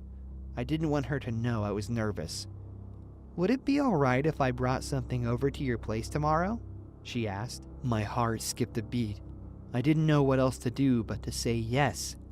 I wanted things to be perfect for Christine, so I made Jeremy leave to go do a few errands. Christy has a key too because she comes over to do our housekeeping. I managed to get on the nicest suit that matched the mannequin and then waited for her to step inside my room. When she did, she was bringing a small wooden box in with her, and I smiled in delight. It had to be the gift she said she wanted to give me. "You look perfect, Mr. Simpson. I guess you really have been paying attention to my work," she said. "How could I not? You've been on display for the whole world to see," I told her. "No, just you," she said. Her red lips puckered out when she said it. Then she passed me the box. "I want to see what you think of the finished product," Christine said. I eagerly opened up the lock and reached inside to see what it was. A few seconds later, I was dropping the box in shock as the hollow wooden head of the mannequin rolled onto the floor. It stopped right at the edge of my foot, and I looked down at its grisly visage, the wrinkled lips and the pale-looking skin that covered its frame. It looked exactly like me in every way. I don't understand," I admitted. "Are you sure?" Christy asked as she picked up the mannequin's head. "I wanted to get every detail right, Mr. Simpson, and that's why it's taken so long to get done. The hair was the hardest part, because Jeremy wouldn't show me any pictures of you when you still had some of your own," she explained. "Why are you giving me this?" I asked nervously. It felt weird staring at it. The only thing missing were its eyes. Instead, she had cut open 2 empty holes. "No, silly. I wanted to make sure I got the details right before I put on the finishing touches," she said cheerfully. I was about to ask what she meant when she placed the mannequin down on my lap and straddled my lap. I was sweating like a hot pig as she touched my face, but it wasn't like I had dreamt it would be. This time, I was scared. She reached into her pocket and took out the same long needle she had used 1,000 times to finish the garments for the mannequin. Then she held me down and jabbed the needle straight under my eye. I screamed louder than I have ever screamed in my entire life as she kept her legs tight around my waist. I tried to push her off, but at my age, I was no match for her strength. I could only sob pitifully. "Stop! Please, for the love of God!" I screamed out desperately. Christine didn't, though. She took her other hand and covered my mouth. I could barely keep myself conscious as she held it up like a trophy. Then, she placed it right in the empty socket for her mannequin. I kept sobbing bitterly, praying to God that she would stop. After another half hour of digging, she had taken my right eye as well. When she was done, she let go of my frail body and leaned over to kiss me affectionately on the cheek. Then I heard her leave the room, her heels clacking like hooves as she went down the stairs. Jeremy found me a few hours later on the floor, blood and a little bit of urine covering my body. I had been trying to get back into my wheelchair for almost an hour before that, using my cane to bang against the metal pipe and hope someone would hear. The next 8 hours were a blur. I was rushed to the hospital for emergency surgery and in and out of consciousness more times than I could count. We pressed charges on Christine, but by the time we had made it back to the apartment, she was long gone. Adjusting to being blind has taken some getting used to, but I think I finally have gotten the hang of using voice to text. Something has been bothering me a lot recently about the whole thing. I asked Jeremy recently if anyone had moved to Christine's old apartment. "Grandpa," he said, "nobody is going to move into that spooky place." "Why not?" "The police didn't ever file a public report," I said, but he didn't tell me the answer. But I think I know. I know every time I go out and smoke on the balcony, I think the mannequin she made is still there. I came here to change my life, and I guess that happened in more ways than I realized. A year ago, my close friend Angelo came here to get his own surgery finished and finally embrace his life as a trans man. But that never happened. Angelo was taken by a killer that targeted him for being transgender. I didn't know the details of how he died, but I'm honoring him this year by going through with it. I've suffered body dysphoria for too long and can't let fear get in the way. I know this makes me the prime target for this psycho, but I don't care. Dr. Richardson is the best in the business in the state anyway, and I had already been reassured that the top security measures were being taken. "We won't let anything happen to you while you're here, Mike," they said. Given the struggles I have had at home, being shunned by family and forced to even live on the streets for a while, it was beyond relieving to hear that they have my back. Then, Monday morning, my worst fear reared its ugly head. The killer that had snuffed Angelo was back in town, and the police were either clueless or helpless to stop it. This morning marked almost 4 victims. I heard the latest ones, a bisexual couple from the outskirts of town, had barely escaped with their lives. The killer must be seething to know that they didn't succeed in taking their lives, I said with a smirk as I watched the news. A few of the others in the waiting room gave me a curious glance. They didn't understand how frightening this was, especially for me today. Day 4 meant someone like me was on the chopping block. But I'm here in the hospital, I reassured myself, and the statement from the last victim claimed the killer was a delivery driver, so they won't be anywhere near here. I will be fine, I said to myself. "Michelle, are you ready to get prepped?" the head nurse asked. I tried my best to grit my teeth and ignore how she had just used my old name. Legally speaking, I hadn't been able to get it changed yet. I followed her to the back room and she instructed me to strip. "Leave your clothes in the bin," she said distractedly. "Rough day?" I asked, trying to keep things casual. I was already a nervous wreck. "Sorry, I don't mean to be rude. It's just, I've been dealing with some issues at home," she admitted. I glanced at her name tag. "Amber? I know that we just met, but if you need to talk, I'm here," I offered. "I appreciate that. It's just difficult seeing so many people reach their dreams, and then my life seems to be passing by." "What do you mean? Missed promotion? Husband always on the road?" I asked. "I guess a little bit of both. I'm sure you know this, but Dr. Richardson has been struggling to keep things afloat ever since last year." "You mean because of the patient that got killed? But Angelo wasn't murdered. It had nothing to do with the procedure," I said, my voice sounding shaky as I spoke and remembered my friend and Amber saw it. "Oh, I'm so sorry. You knew them?" the nurse asked. "Angelo took the first step to reach his dreams.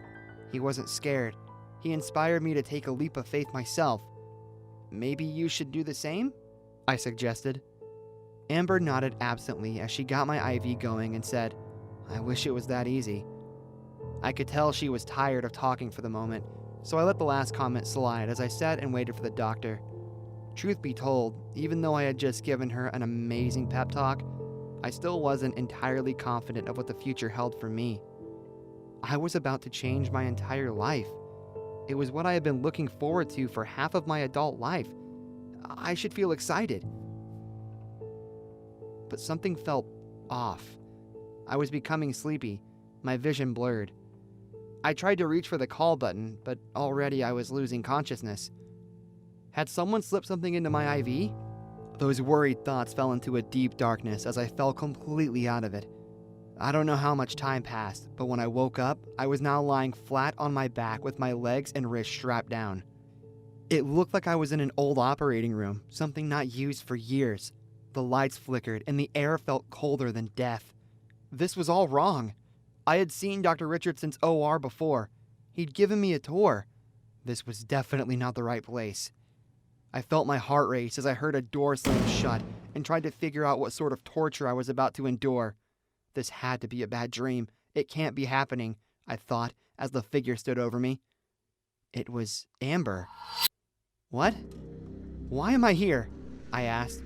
She looked at me with pity, the way sometimes parents do when they think their kids don't know any better. She was holding a syringe in her right hand that looked like it was full of blood. "Did you know that your friend actually died right here, in this very room?"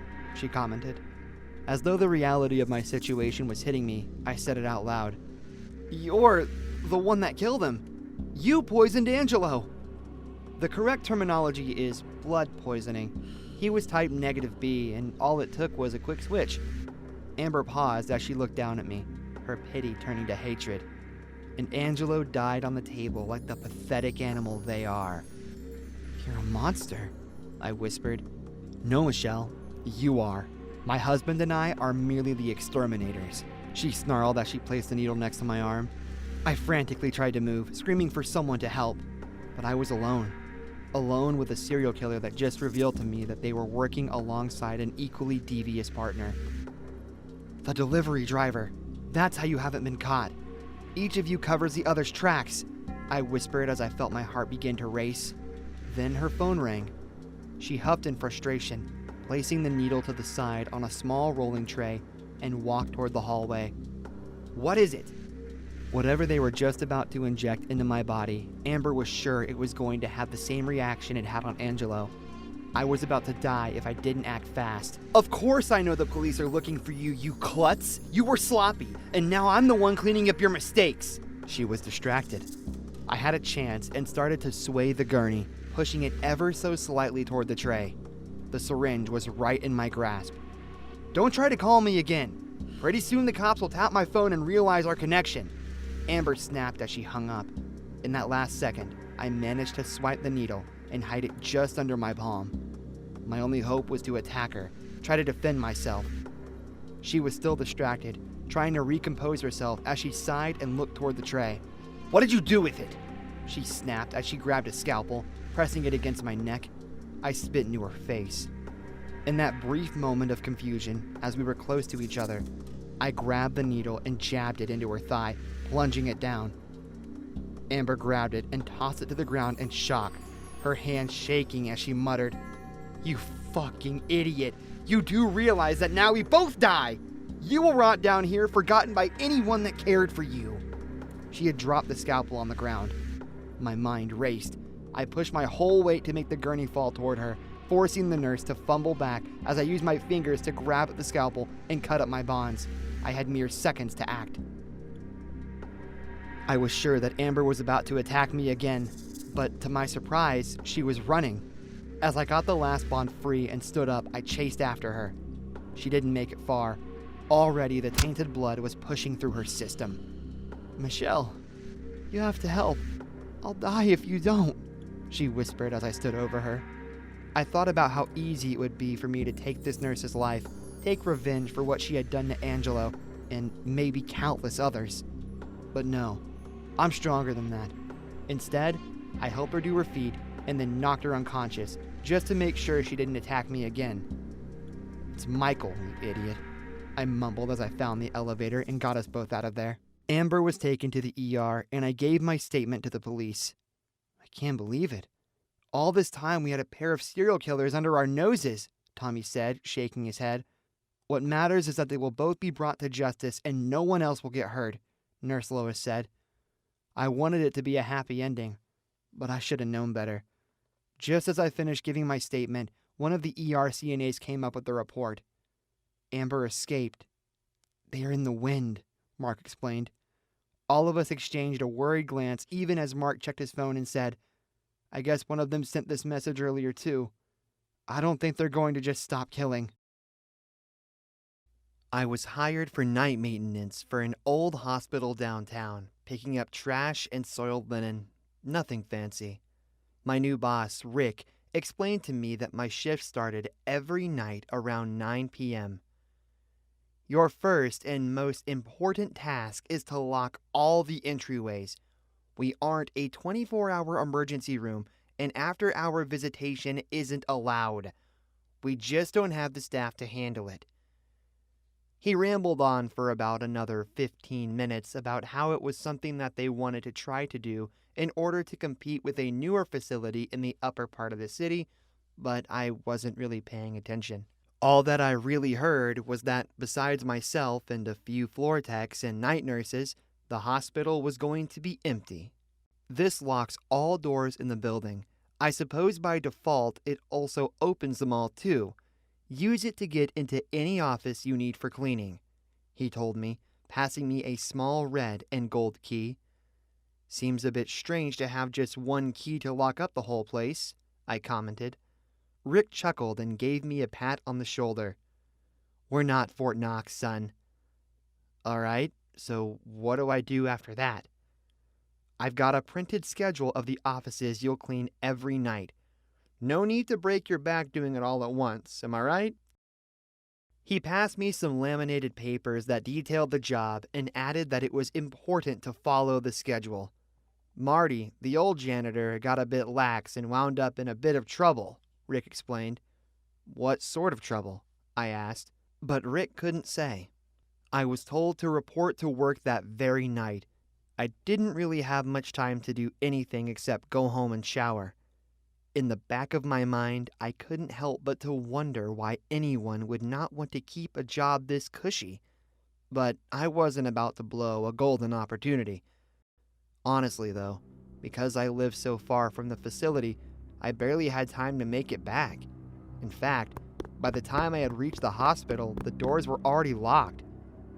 I reached into my pocket and took out the master key that Rick had given me, unlatching the door and heading inside.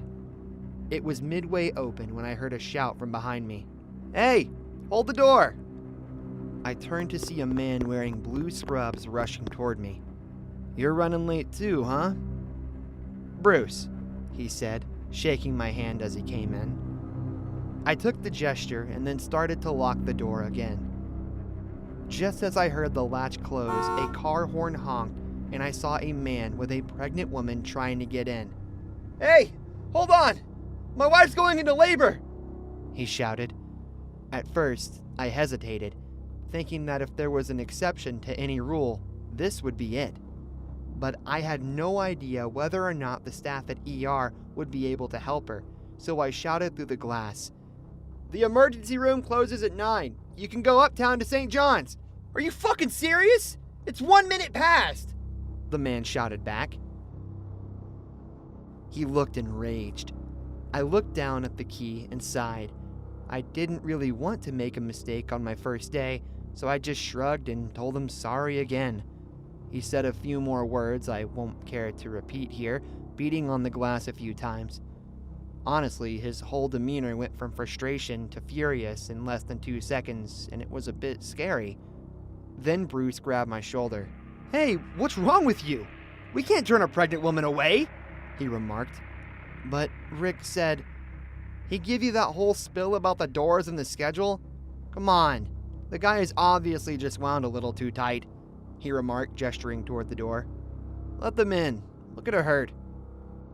I looked up again at the irate husband and sighed. "Fine, but if I get in trouble, this is your ass, not mine," I muttered.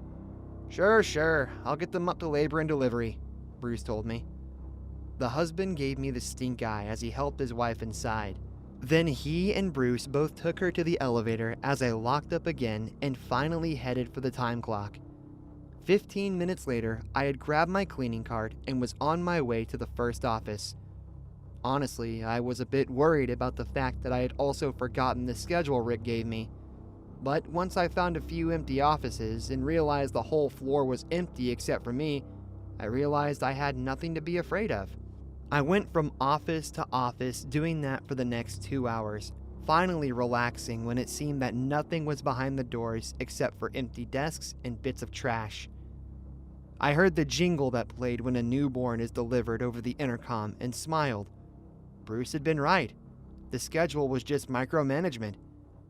Around 11:39, I took my first break and met a floor tech named Gina in the cafeteria. She was an older white woman that looked like she had just crawled her way out of a war zone. Gruff, tough, and no nonsense. When I explained who I was, she told me she didn't need to know much else. "Just make sure you do the job right. Marty got sloppy in those last weeks. Didn't pay as much attention to details as he should. Got himself hurt." I recalled what Rick had warned me about too, and felt a strange, sickening feeling when she made that statement. What do you mean by that? I mean, it's just a silly schedule, right?" "He had a heart attack, son. And what do you think caused that?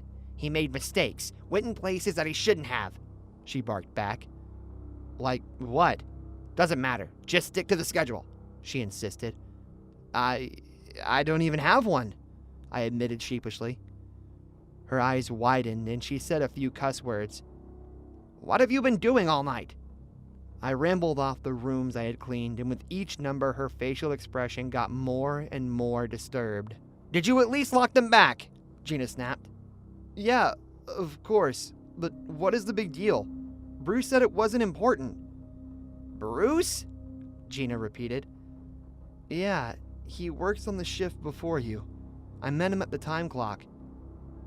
"Son, I have been here for 13 years. Ain't no Bruce here." Now it was my turn to be confused. "Then, who did I talk to?" I whispered. It felt like my heart was going to burst from my chest. I was so nervous. Then an alarm came on over our heads. Code pink. "What the hell did you let in here?" Gina snapped as I mentally replayed the exchange. I had unlocked the door and let both Bruce and the young couple in. But the door had been locked before then, and Bruce didn't have a key. "Fuck!" I shouted as I dropped everything and ran toward the stairs. I made it to labor and delivery in about 6 minutes, grabbing the first nurse I could find. "What's happened?" I shouted, but he told me what I already knew. "Someone snatched a baby!" she shouted. I was told I had to wait there as security began to search the hospital, but no sign of Bruce or the infant was found that night. I remember telling the police to check the footage of when I let them in, but apparently the camera only showed me and the young couple.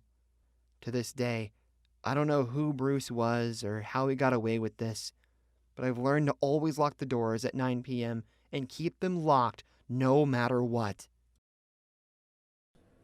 Life is cheap in Myanmar. That's what my father told me. And his horror story of what happened to him in that country certainly deterred me from going there. What's wrong with Myanmar? I was thinking we could all go on a family holiday like we did when we were... I started. No, Dad sharply interjected. I mean it. Anywhere but there. Remember that business trip I took for 3 months when you were a teenager? He interrupted a second time. I sighed and nodded. Dad adjusted his glasses, preparing to tell a long story. Men don't really notice risks in the same way as women.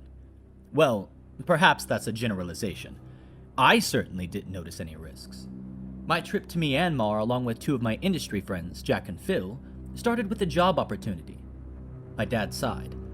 I suppose my colleagues and I let our hair down a bit. We passed our interviews with flying colors. 3 months working for what we assumed to be a reputable company. The interviewer came out with us for some drinks. Steve, he called himself. He seemed like such a lovely, genuine guy to 3 drunken fools who were a long way from home. He wanted to take us gambling. And the next thing we knew, we were all in a taxi together headed far from the city. Far from civilization. He continued. As we stumbled out of the car, hands seized our arms and marched us towards a debilitated warehouse building. Jack, Phil, and me. But Phil? He was always strong-willed, and the alcohol didn't exactly help with that. It only exacerbated his fiery nature. I just wish he'd stayed calm, like they told us, but he didn't. He fought one of the men who manhandled, and another man shot him, point blank, in the head. Jack and I yelled in horror. I vomited on the floor, and I think Jack passed out. We were dragged into the warehouse, and we joined a factory line of people. People from all walks of life. All countries, cultures, languages. Tourists, business people, locals. Who knows? We were all the same there. Captive. Telecom fraud. That was the primary line of work for their slave operation. I worked in sex scams, but they ran all manner of operations. And my job? Well, I had to. It still makes me sick to think about it, but I do extort money out of people. I would pretend to be a woman, flirt with strangers, and then I had to capture incriminating photos of these men, if you catch my drift. I would threaten to show the explicit images to their friends and family, and they had to send endless payments to make us stop. They made them pay until they had nothing left. Things didn't work out for anyone who attempted to escape or even simply didn't pull in the numbers the managers wanted. I saw a man. Oh, I can't. I can't put it into words. They dismembered him. I still remember that man, reduced to a torso, an armless, legless body, left outside to rot in the sun. His screams were deafening, but his cries for help slowly died out. Too slowly. They had other ways of incentivizing us to work hard, of course. The better you behaved, the better your gig. And when I ended up in the office upstairs, well, I seized my chance. I watched the men in charge. They came and went at set times. I learned their schedule, and I used that to my advantage. I only had a 5-minute window, but I seized it and I made a call to your mother. I didn't know the Myanmar police number, but I told her everything I knew. The length of the car journey from the bar to the warehouse, what I could see out the window, everything. And then I returned to my desk before I was spotted. What happened next? I asked in a hoarse whisper. Dad held his head dejectedly. Your mother. She contacted the embassy in Myanmar, and they contacted the relevant authorities in Myanmar. Everything happened so quickly after that. They came. The authorities came. They stormed the factory and, well, it was over. It all seemed to be over. Tears streamed down my face as I watched the officers from the officer window. They swept through the warehouse, arresting every manager they could find. But the bosses on the office floor, they had guns and machetes, and they they weren't going down without a fight. Dad started crying, and I couldn't figure out why. This was the end of the story. He was alive and well, sitting in front of me. Everything had to be okay. "Who made the call?" our line manager asked. "You think this is the day of your rescue?" "No, it is not." "Who made the call?" my dad said. And I was on the verge of owning up to it, especially when the gunfire, the hacking of limbs. Oh, it was awful. And Jack saw my face. He saw what I was about to do to save all of them, but he didn't let me own up to my mistake. Jack stood up and he said, "It was me." My father and I sat in silence for a little while. It could have been a few seconds, perhaps a few minutes. I don't know. What I do know is that I didn't need him to finish the story, but he needed to finish the story. I could see it in his eyes. Less than a minute after Jack was killed, after he... Dad gulped. The officers charged into the workroom. They gunned down the 3-armed assailants. And that was the end. The end that I wished had come only a few minutes earlier. "So, what happened to Steve?" I asked quietly. I'm not sure why those words left my mouth, but it was the only thing I could say. Dad shook his head, croakily responding. Officials never tracked him down after everything that happened. Steve wasn't exactly his real name, I'm sure, but I still think about him. And I wonder. I wonder whether he still lures unsuspecting victims into traps. There will be other warehouses, after all. Other factory lines of captured prisoners. And that's a world I never want you to see, Anna. Okay? I nodded, vowing never to speak to my father about the topic again. 911. What's the nature of your emergency? I made a mistake. Such a huge mistake. I'm such an idiot, and this is... Oh man. I'm about to pay the price. Is that what's happening here? Is this penance for my sins? Please calm down, sir. Do you think you'd be able to start from the beginning and tell me what's happening? What have you done? Oh, it's not like that. I've not committed a crime. Well, not in the eyes of the law. Okay, I'll start from the beginning. I'm Samuel Johnson, and my girlfriend, Laura Parka, is... Well, she's on the other side of this bathroom door, and she's being beaten. It's horrible. Who's beating her, Samuel? Where are you? The Clockwork Hotel. I know the one. Which room? 14. Thank you, Samuel.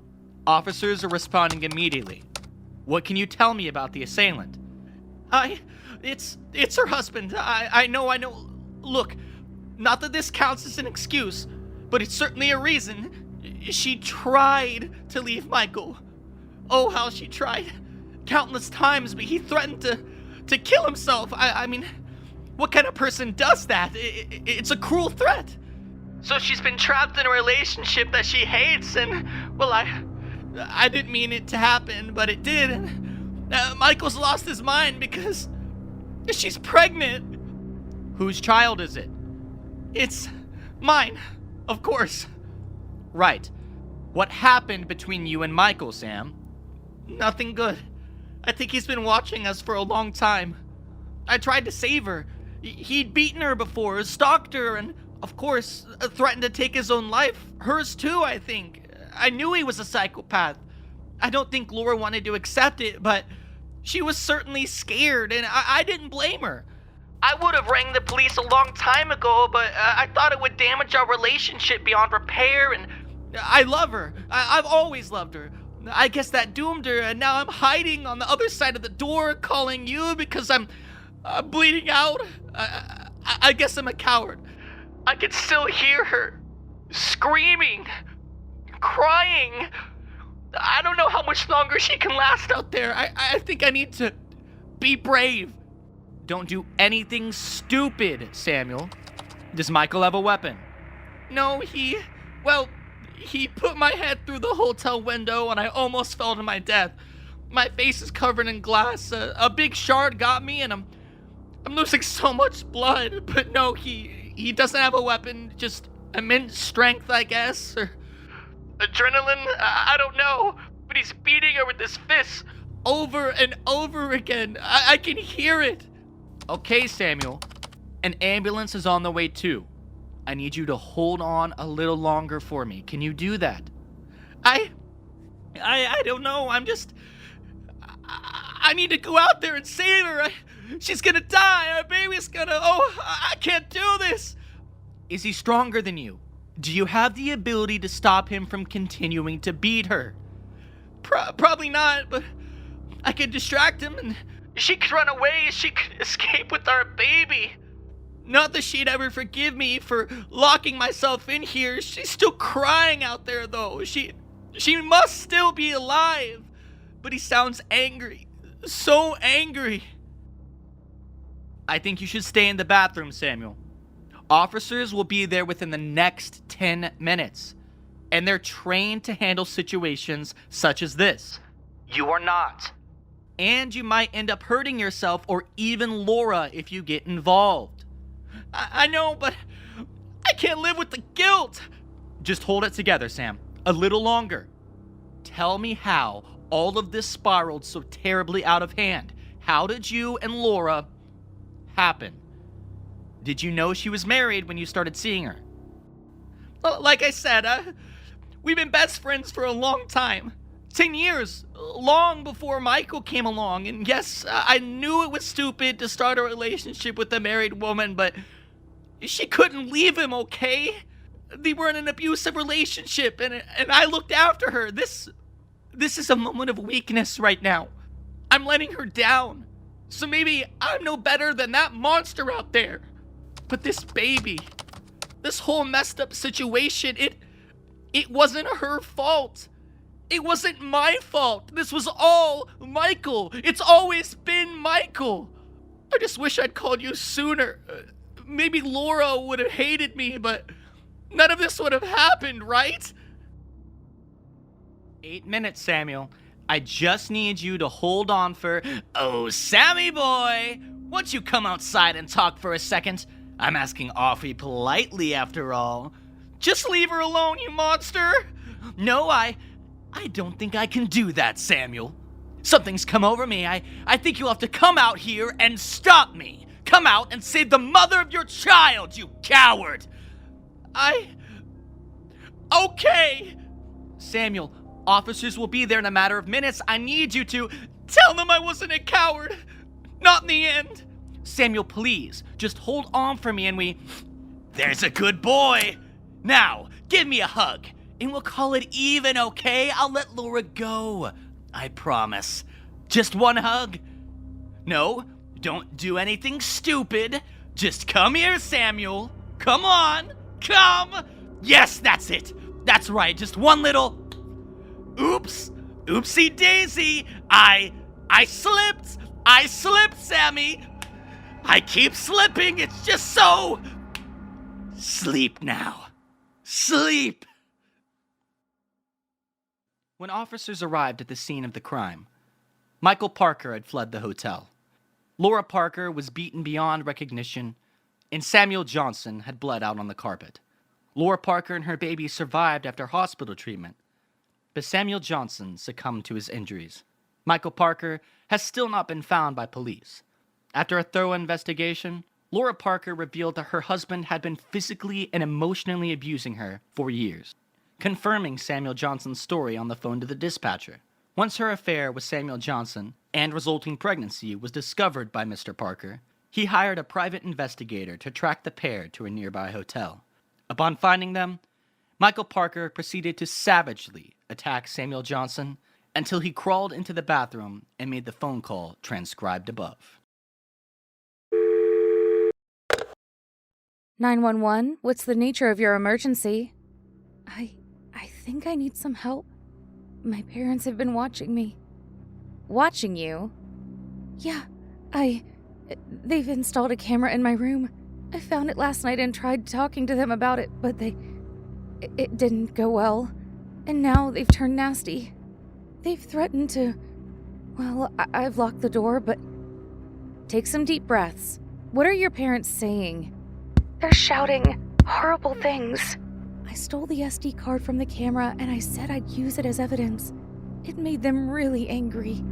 I shouldn't have done that. What's your name, dear? Tilly. Well, you did the right thing when you called us, Tilly. Are you safe right now? Do they have weapons? No, I don't think so. Do you think you'd be able to give me your address? I don't know. That might make it worse. They'll probably calm down, right? Tilly, I can hear the shouting and banging from my end of the phone. Even if we put aside the seriousness of your parents invading your privacy, this sounds like a domestic disturbance that we have a responsibility to investigate. Oh, I wish I hadn't called. Tilly, I promise you did the right thing. Please let me know your address so I can send some officers to the scene. Okay, it's 57 Elm Tree Drive. Thank you, Tilly. I'm going to make sure 2 officers respond to your call right now. My stepdad's shouting at me for calling you. He heard what I said. He's banging really hard on the door now. Are there safe hiding places in the room? I guess I could hide. Well, I better not say aloud, but yes. Do that for me, Tilly. The officers should be at your location within the next 20 minutes. I just hope he doesn't try to kick the door down. I can't believe Mom's not helping me. How does your stepfather usually treat you, Tilly? I don't know. I'm 20 and he's been in my life since I was 10. He always had an inappropriate obsession with me, but Mom never seemed too bothered. Or she didn't believe me. I don't know. It's gotten worse over the past couple of years, now that I'm fully grown. Okay, Tilly, this is all important information. Thank you. How did you discover the camera? I was talking to one of my friends on a video call and I noticed it on the shelf behind my laptop. It was tiny. A miniature camera wedged between 2 dusty books that I haven't touched in years. I was distracted for a moment and I found myself absent-mindedly looking at them. I noticed something shiny and, well, that's when I found it, and it was turned on. Right. Thank you, Tilly. Can you hide the SD card in a safe place? I guess I could take it with me into the ward, into my hiding place. I think you should hide it somewhere more discreet, not on your person, somewhere your stepfather won't find it. I'm worried he might hurt me. Has he hurt you before, Tilly? Yes. Oh God. The banging stopped and I just heard him say something about... Oh God. What did he say, Tilly? He told my mom that he was gonna get something heavier, and she just called me a spoiled brat. Are you in your hiding spot, Tilly? Yes, but my room isn't exactly big. It won't take them long to search everywhere. How long is it going to be before the officers arrive? Probably another quarter of an hour or so, Tilly. I need you to hold on for me. Have you hidden the SD card? Yes. I don't think he'll find it. It's really small, but He's knocking on the door again, and it's much louder this time. The wood just splintered. He's going to get in, isn't he? I'm going to need you to be quiet, Tilly. Be quiet and stay very still. We need to buy the officers as much time as possible. Tilly? Where are you, you little... Just give me the card and we'll be square, okay? I'll stop filming you. Promise. I just need you to be a good little girl for me, okay? You know things always go better when you're a good girl. It doesn't have to hurt, does it? Why do you always want me to hurt you, Tilly? Just give him the card, you little brat. You should be grateful that men find you so attractive. It won't last, you know. No, it won't. I'll probably leave you alone when you grow old and start to wither like your mother. Heck, I could even give you a cut of the profits. Is that what you really want? You want to be a little OnlyFans floozy? This ain't a forever thing, darling. But pain, that can be a forever thing. If you don't give me what I want. Where is it? And where are you, for that matter? You vile thing. What a waste of a pretty face. So true. What are you without that pretty face, huh? That pretty body? You really do drive me insane, Tilly. In the best and the worst way. Oh, I see. I think I know where you've been hiding. I think I can even hear you. No, don't! Hang up the phone right now. Please, not again. Not. The call cut out mere minutes before responding officers arrived on the scene. There was no trace of Tilly Hull or her parents, but an SD card was found after a thorough search of her room by investigators. It contained footage of Tilly in various states of undress. The victim has still not been found. It was confirmed by investigators that the victim's stepfather, Roy Milton, and mother, Sandy Milton, were filming their daughter for 3 years. They profited from the sale of multiple inappropriate videos on various websites. Upon realizing they had been caught and would face a criminal investigation, they kidnapped their daughter and fled their family house. A hunt for the suspects is ongoing. 911, what is your emergency? Lovely night, isn't it? Sir, this line is meant for emergencies only. Sorry. No, you're right. Sorry, I'm just nervous. Where are you calling from, sir? I'm in my car, driving with my wife. Are you or your wife in any danger? We just came from that lake at the south of town. Really beautiful scenery there. We got out to the boat and tossed a few lines to catch some fish. Sir, if this isn't a serious matter, I'm gonna have to hang up. Well, we thought we saw something strange at the bottom of the lake. What did you see? Where was this? Yeah, that's the one. And can you describe what you saw? Well, I debated it for a minute, but I'm pretty sure it was a human leg. Was it difficult to see at first? Well, no. I know it was a leg, but honestly, I didn't want to get involved. I'm very busy. It's actually illegal to not report a crime of this manner, sir. Can you give any further descriptions? Oh, wow. I didn't know that. Look, I will call back. I figured you guys should go check it out or something. We will send units out immediately. Thank you for your call. 911, what is your emergency? Yes. I called in about 45 minutes ago about the body part at the lake. I'm the person you spoke to before, sir. Is everything all right? Did you, manage to find the leg? Sir, I can't really disclose those details. Units went to investigate the claim. It wasn't a claim! I was telling the truth. Oftentimes we have prank calls. Everything has to be verified. Oh. Okay. I guess it's best to cover your bases. Is there a reason you called back, sir? Do you have any further information to assist with the case? Well, no, not exactly. We stopped off at a diner off of the interstate on our road trip, and I went to go dump my food when I saw something in the dumpster behind this restaurant. And where was this? Over off of the interstate at exit 17. I think the place is called Macy's? What did you see in the dumpster? Pretty sure it was an arm. A human arm? Well, it wasn't a mannequin. It looked like it belonged to a woman. Did you disturb the scene? No. I got out of there immediately. All right. We should be able to get units out there after they finish up with the first scene. How long could that take? I can't disclose any estimates, sir. But if you are needed for a statement, we will contact you. I wonder if it's from the same body. That would be weird, huh? It looked like they got chopped up with an axe.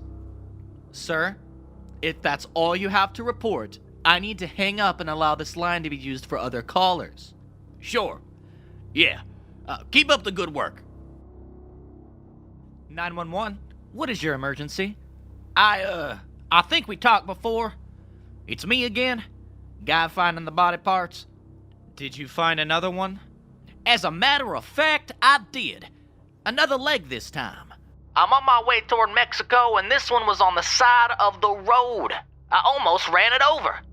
Sir, can you give us your exact location? I will need you to remain there until the police arrive to give a full statement. I don't think I can do that. My wife has been wanting to go on this trip for a while now. We've been traveling all day. Sir, this isn't a request. This is likely a homicide. The body parts we found earlier were identified as female. Also, there was a report earlier that your wife was missing from her workplace today. That's crazy. She's right here next to me in the car. May I speak to your wife? Sure, hold on. May I help you? Sir, I'm not sure what game you are playing, but you need to pull over now so that the police can question you. My husband hasn't done anything wrong. If you refuse to cooperate, force will be used to apprehend you, and charges may be filed. If you've committed no crime, I suggest you cooperate. I'm going through a tunnel. On the evening of August 8th, 2023, the preceding calls were made by a Robert Nerman, age 25, from several different locations. The first call led police to a lake town near Hasita, New Mexico. They discovered in Wamos Pond a human leg, fitting of a 36-year-old woman, later identified as the caller's wife, Laura. Laura was brutally chopped up by her husband the night prior after a domestic dispute, which was reported by neighbors. Her husband used a log chopping axe to cut her body into several pieces, and then proceeded to spend the following day disposing of them as he attempted to flee the border. It is unclear why Robert chose to send authorities to the locations of where he dropped his wife's body parts at, although police psychologist Clark Riven suggests that the man's conscience over his deplorable act must have caused him to have a mental breakdown.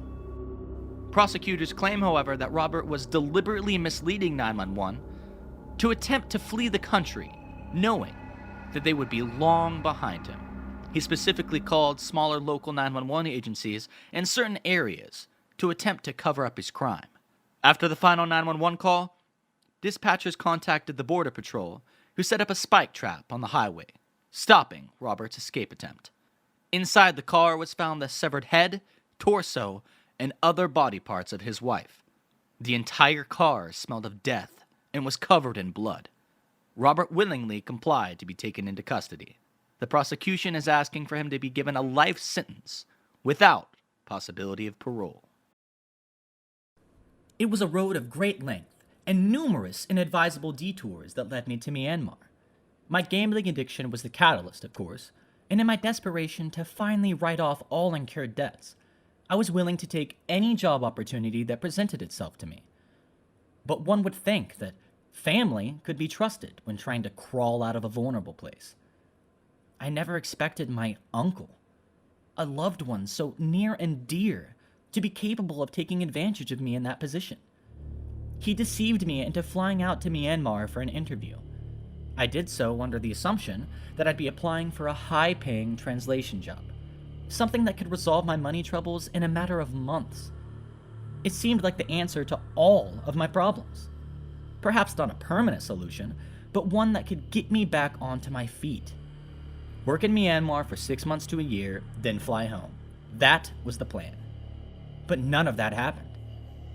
After I arrived in Myanmar, I drove to the supposed company headquarters, which was hidden within the mountains. I was, of course, suspicious when I arrived in the mountain village. Many of the buildings were derelict, and the people seemed to live in squalor. But I dismissed my initial reservations, chastising myself for judging those in an impoverished state. I waited for my uncle to arrive, but he never came. And my thoughts of delays or miscommunication quickly dissipated. Suddenly, a wave of trepidation washed over me. The hair on my flesh stood to attention. And before I could do anything to remove myself from the situation, clammy, ginormous hands gripped my shoulders. I screamed in terror as an unseen man with twice or thrice the strength of me hauled my squirming body into a dark, featureless room. I was forced to hand over my mobile phone, bank card, and any other valuable possessions. And that was the start of my new life in Myanmar. They housed me in a den of iron sheets, along with a dozen other shivering, malnourished victims. With every gust of icy wind that rippled across the iron, we whimpered in terror, frightened that the next creak of the door might not be the wind, but one of our captors.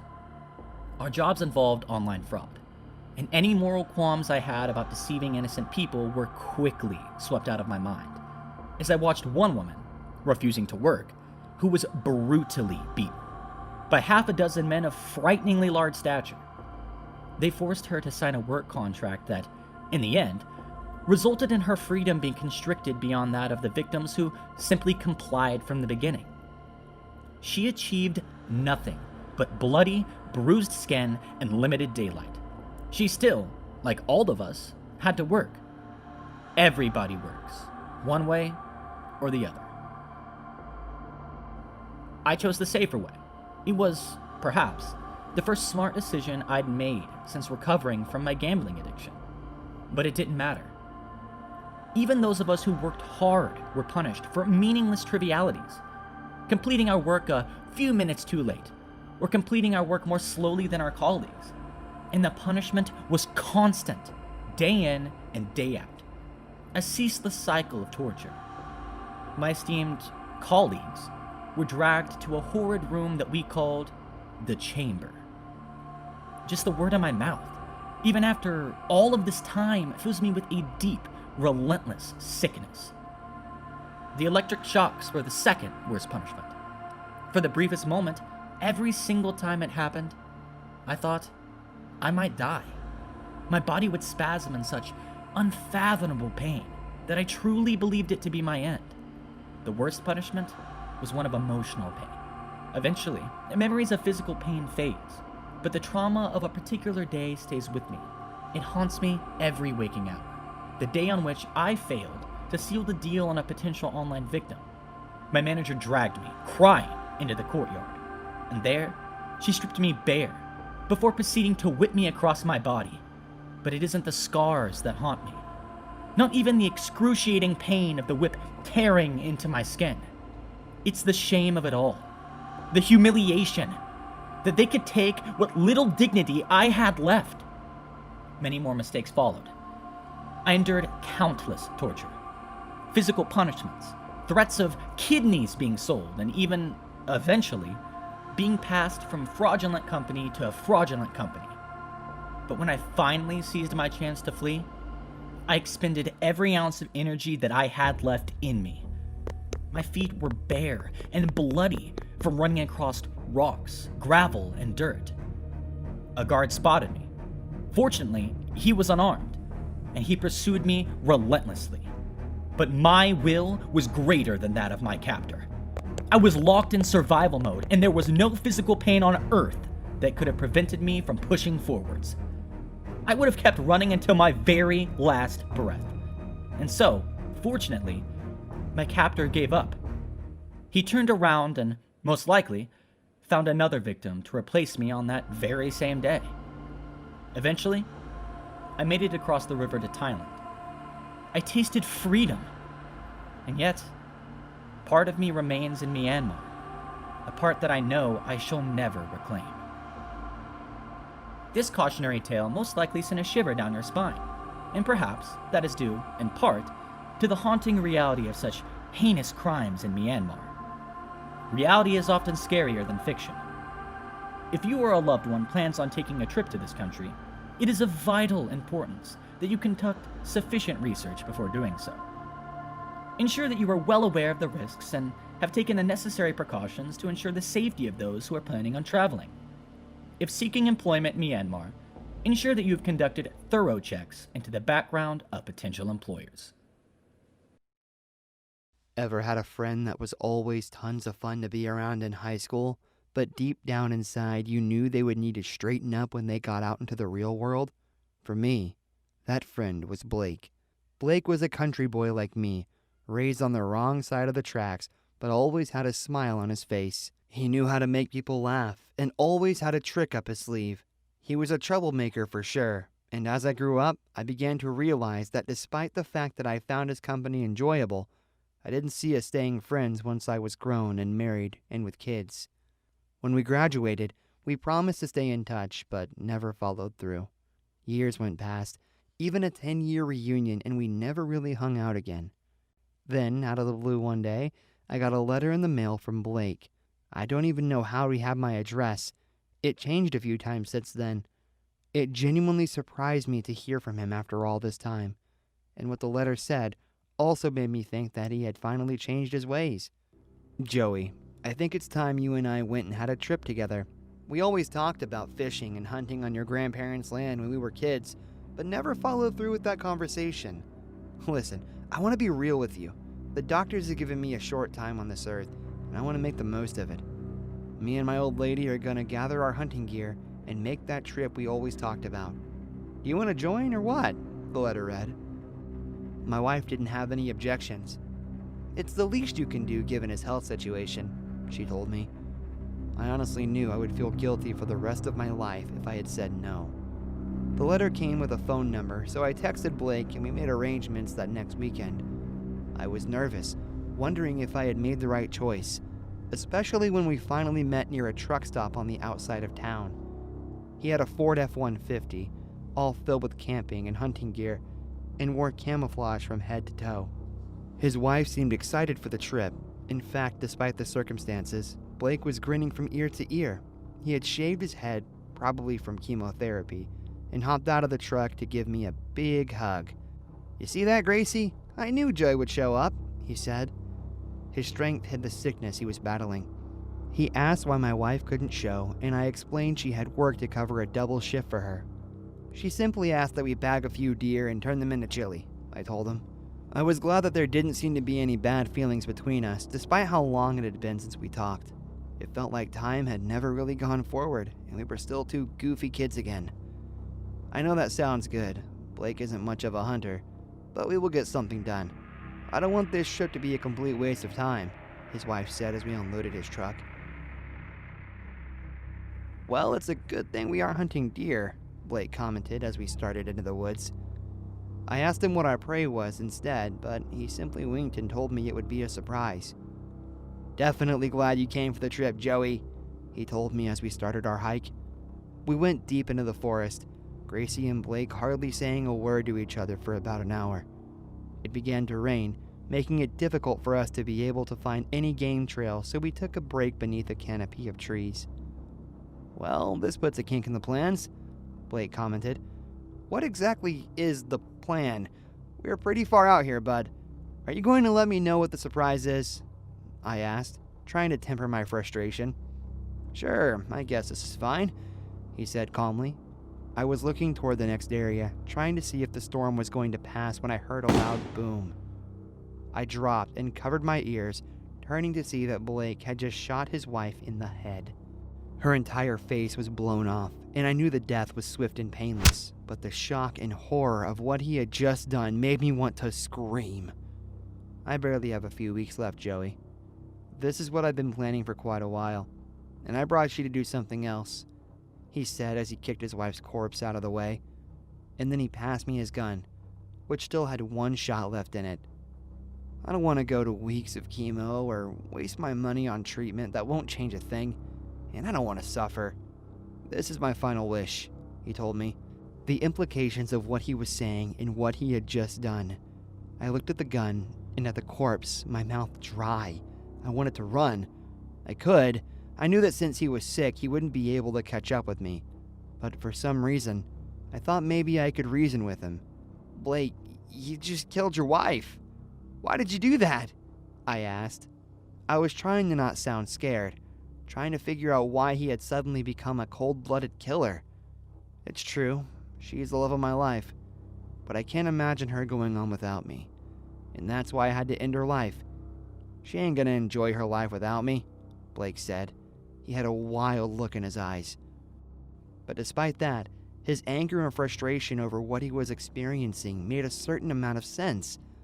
I could empathize, but there was one thing that still bothered me. Why did you choose me? If I do this, I'll probably wind up in jail. Why are you punishing me with this? I asked. Blake actually laughed. I know you think I'm a loser. You always have. It's true. I messed up a lot of times, but you were always such a goody-goody, and now it's time to make you pay. Because a lot of times when I got in trouble, you were right there with me and never got a single lick. The teachers, the parents, they always thought you were just another victim, he snarled. And if I refuse, have you thought that through? I could go report this to the police right now, I told him. You could, but I thought this through. I could kill you too, and then just die out here in the woods, he said with a shrug. I'm the one with the gun, I told him. Then he took off his camouflage and showed that he had an explosive device around his waist. You can shoot me anywhere besides the head and it will cause the thing to go off. Or I could tackle you and end us both in a blaze of glory, Blake snapped back. I was sweating despite the cold temperature, and I wanted to run like I first thought. But I knew if I did that, he might try to set off the explosive and kill me anyway. I was trapped here in the middle of nowhere with a madman. Blake, I don't want to do this, I said, my anxiety increasing as I looked at the gun and pointed it at him. You know you've always hated me, Joey. This is your darkest fantasy come true. This is where everything finally can come to a head, he shouted. I was ready to fire. Then I heard a noise from the left. 2 hunters came out of the woods, looking at us in confusion and surprise. Blake thought that he could act quickly to scare them away with a bomb vest, but I had other plans. I pointed the gun toward the first hunter and shot him in the foot. He fell to the ground, and in response, the second hunter fired at me in self-defense, and I jumped out of the way. It hit Blake dead in the shoulder. He fell to the ground, ready to use the bomb to kill all of us. I shouted for the hunters to run, and in that short moment of time, I had the chance to jump away toward the hunter I had injured. His explosive caused body parts to fly in every direction. Blood rained from the sky as I covered my face. When it was all said and done, nothing was left of him but a smoldering crater. I told the hunters to turn me in as we made it back to the main trail. They testified about what they knew, and I managed to keep myself from going to jail thanks to them realizing I was the one being held against my will. Blake was once my friend, or so I thought. Now he's gone, and I can't help but to feel his last act was just to cause more trouble. I don't really know where to begin. Since last December, I've been traveling all over the continent with my husband, John. We got married in November 2021, and we decided to set off on a year-long adventure. We started in London, and by November of this year, we found ourselves staying in a beautiful, isolated villa near the town of Larvik in Norway. We wanted to explore Bokeskogen, the beech tree forest, but I was already unsettled by the time we reached Norway. For a few months, I'd been certain that a man was following us. He'd probably been on our tail since London, but it was only when we reached Berlin that I became acutely aware of him. He was standing in the street, watching as I drew the curtains closed. John and I were staying on the first floor, and the man was standing on the pavement in front of our hotel. This haunting silhouette seemed frighteningly familiar. I could scarcely see his face as he'd concealed it beneath a hood, but his green parka was so vivid that it sent a cold wave rushing through my body. I should have noticed him sooner. I'd seen him before. In Barcelona, he had been on the walking tour with us. I remember thinking that it had seemed far too warm for such a bulky parka in the middle of March, so he had certainly made an impression on me. Had I seen him in London too? Paris? Rome? Perhaps. You're scaring me, Louise, John said. Yeah, well, it's scary. Who is he? I asked. Probably someone completely different, John replied, but his voice seemed unsteady. It's him, John. I think I saw him in Belgium too, in that pub, the terrible one. The one with the beer? He asked. Yeah, I remember seeing a man wearing that exact green parka. I know I did. I was pissed out of my head, but I saw it. Well, that resolved the matter in John's mind. I had been far too drunk for any account of that evening to be trustworthy. To him, the case was closed. I would have loved to sweep it under the rug, but I couldn't. So there I sat.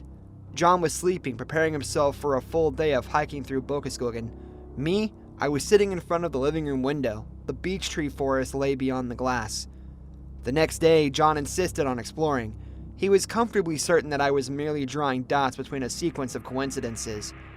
You want to see a green parka everywhere, so you're seeing a green parka everywhere, John said, leaning in to give me a kiss before we stepped onto the porch of our villa. It's confirmation bias. I suppose so, but that man in Berlin was watching me. Well, he was probably a creep, but we're not in Berlin now, are we? We're in Norway, and that man isn't here. John skipped along merrily, and I begrudgingly plodded behind him. The sun set somewhere around 3:45 p.m. I lit the way with my torch, and my eyes were darting between my watch and the footpath as we speed walked back to our lonely little villa. Well, I was speed walking. John was huffing and puffing behind me. "Will you slow down?" he panted. "You stopped for 20 minutes to take photos. I told you we needed to head back," I snapped. "Relax, Luis. We're what, 30 minutes away?" John replied. "More like 40, I sighed. That's when I heard it, the snapping of a twig. I stopped in my tracks, but John trudged forwards, obviously. "Shh, stop," I hissed. "What? I thought you wanted to get back," he groaned. "I heard something." John stopped. I turned around, frantically trying to find the source of the snapping sound. I cast a torchlight in John's direction, and he shielded his eyes. Nothing. I slowly moved the light across the tree line, trying not to focus on the fact that my heart was hammering my ribcage. "It was probably just an animal," John said. "It wasn't an animal," I screeched as quietly as possible. There was a much louder snap this time, followed by the noisy rustling of shrubbery. I cast the light in the direction of the second disturbance, and that's when I caught the brief glimpse of something horrifying. A green shape vanished beyond the reach of my light, and bushes shook behind it. "Did you see that?" I asked, sweat drenching my face. "Yes," John spat, barging past me. "It was an animal. Come on, I want to get back."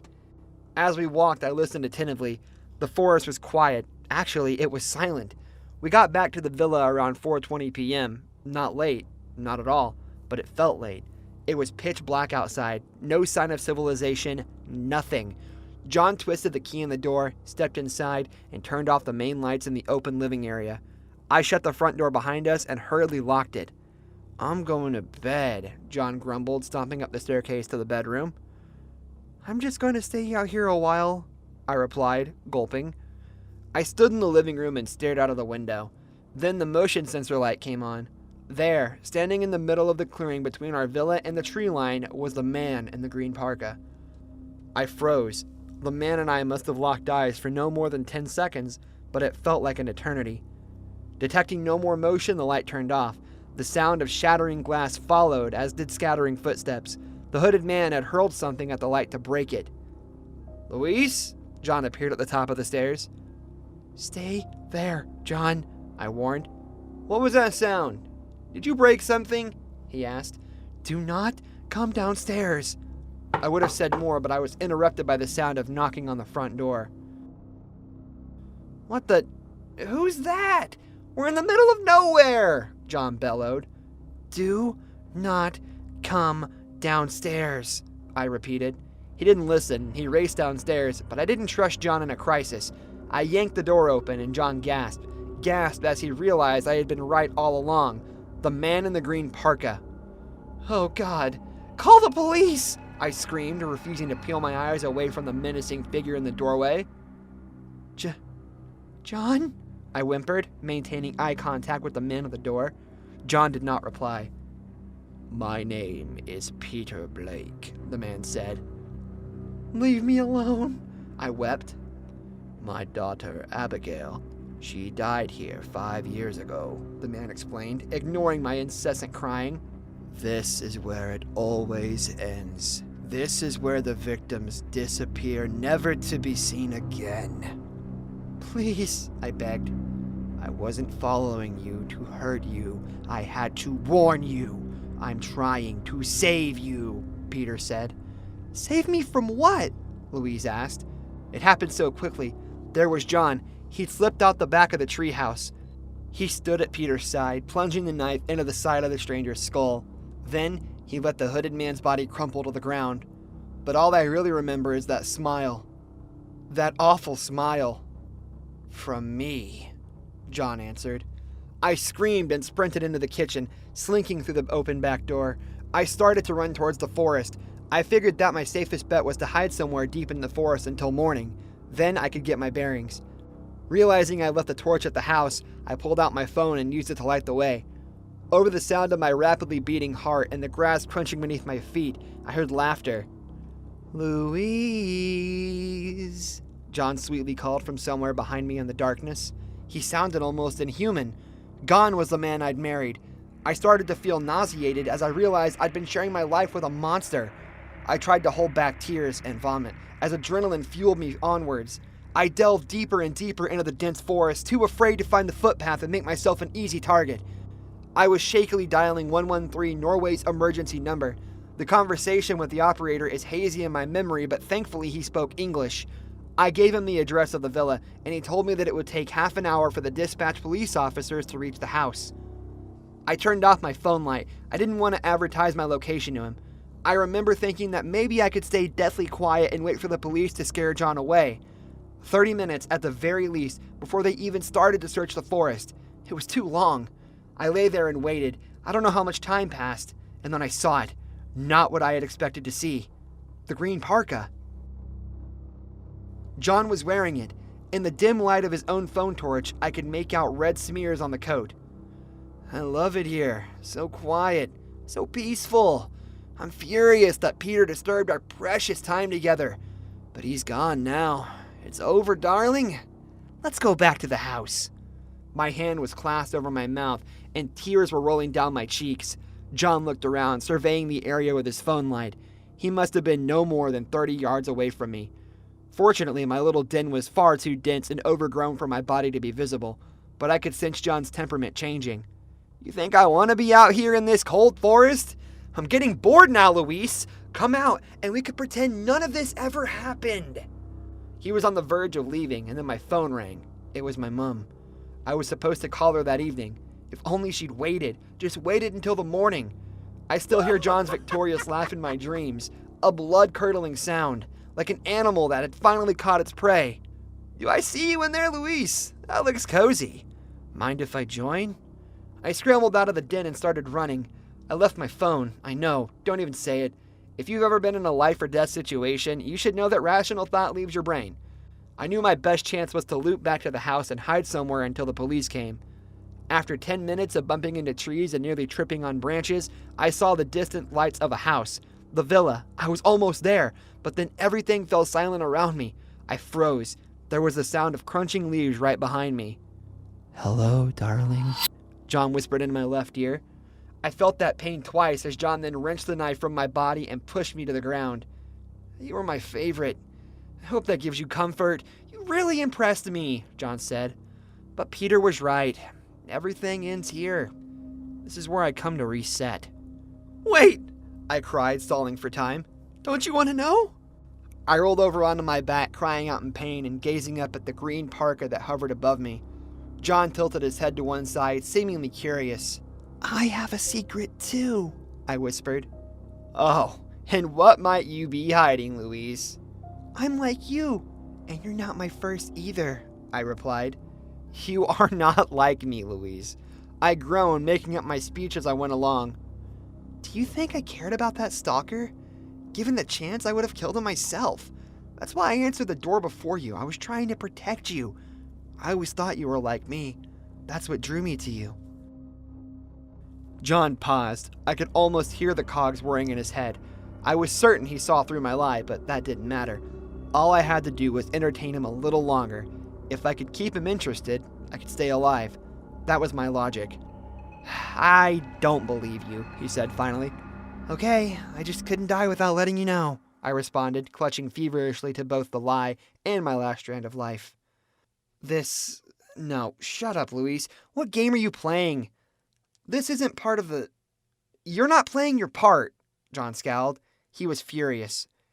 It doesn't matter either way, he sighed. If you were like me, you'd understand that I have to do this. Sirens. Hallelujah, I thought. I blinked and the man in the green parka was gone. After months of being followed, it felt strange to finally be free. No eyes on me at long last. All I could see was the night sky, a cold chasm of darkness above me. Over here! I screamed hoarsely into the night.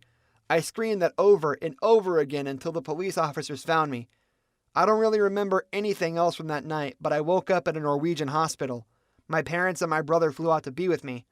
Obviously, they were just happy I was alive, but I couldn't stop thinking about John. The police still haven't found him. I'm back in England now. For months, I haven't been able to get my psychopathic ex-husband out of my mind. I keep jumping at the sight of my own shadow. I moved away from London, obviously, but I still feel him out there. Last night I was drawing my curtain, and I swear I saw a flash of something green disappear into an alley at the other side of the street. My best friend Mara wanted to get my mind off of things and told me that a friend of hers was arranging a hunting trip in the deep Montana woods. I've grown up in these woods my whole life. Before my dad died, we used to come up here all the time and hunt elk when they were in season. The idea of doing it now, after everything that I went through watching his cancer spread and take his life, it was hard to swallow. But Mara and her friends didn't know that, and I could tell by her excitement she wanted this to be an amazing experience for us to get back to normal. So I didn't say no. There were 6 of us in total: Colin, David, Mara, her sister Regina, and the one that arranged the whole trip, a girl that none of us knew too well named Flora.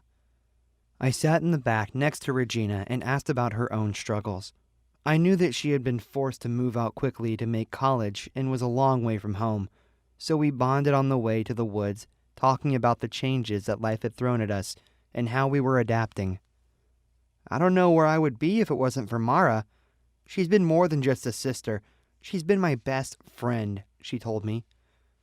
Mara seemed to be able to tackle any obstacle without even batting an eye. It was admirable, but I had no idea she was hiding a lot of deeper issues until we reached the hunting range. Colin dispensed the guns and reminded us of the rules. We would stay together and hunt together for a few hours and then regroup near an Airbnb that Flora had rented for us. Everyone seemed to be in agreement, but I wasn't sure Mara was listening. She was busy trying to figure out how to load her gun. Need help with that?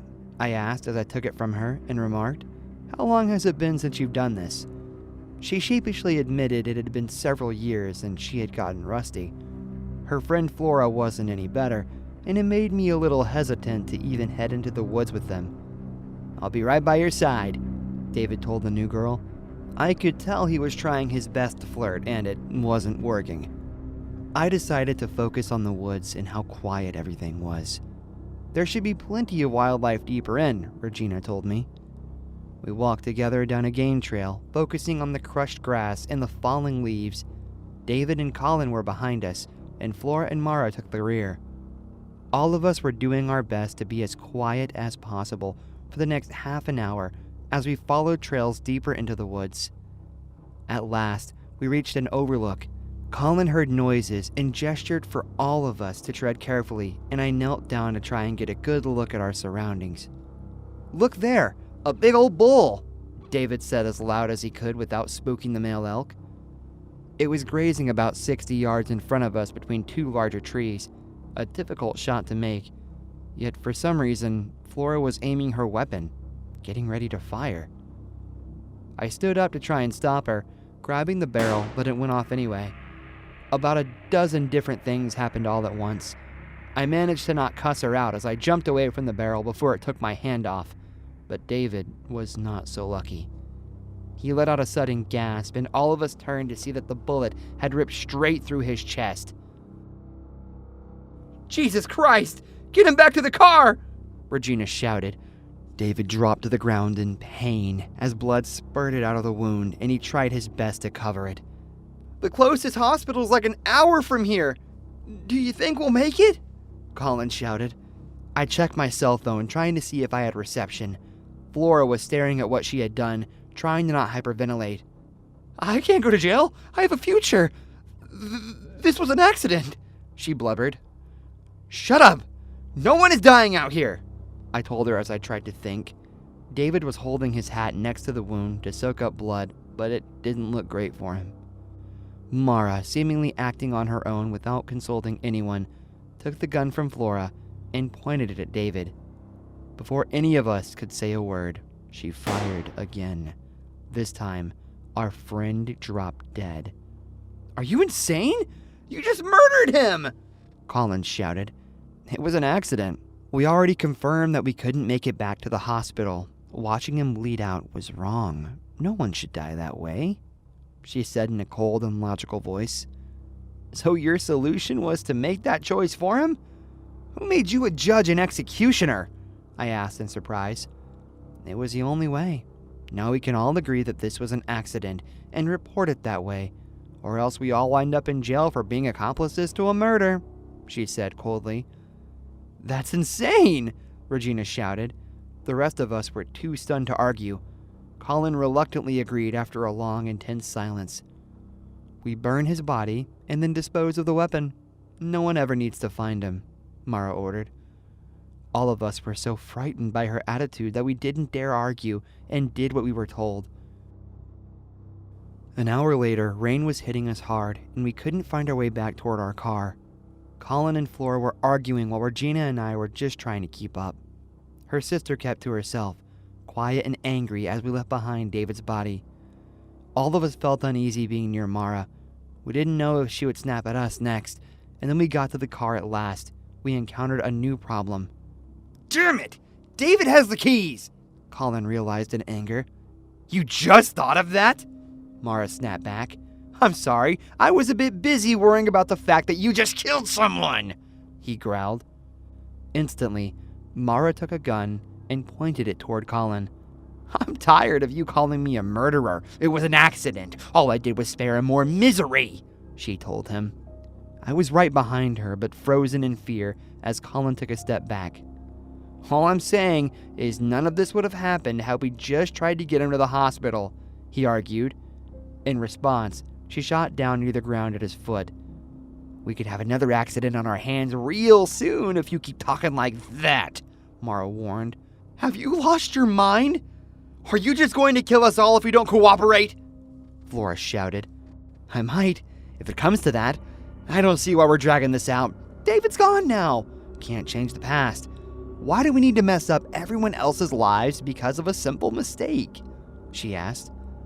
The only one being a mess up here is you, Regina told her sister.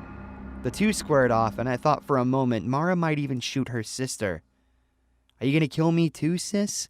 What's gotten into you? Regina acted quick when she saw a moment of hesitation and grabbed her sister.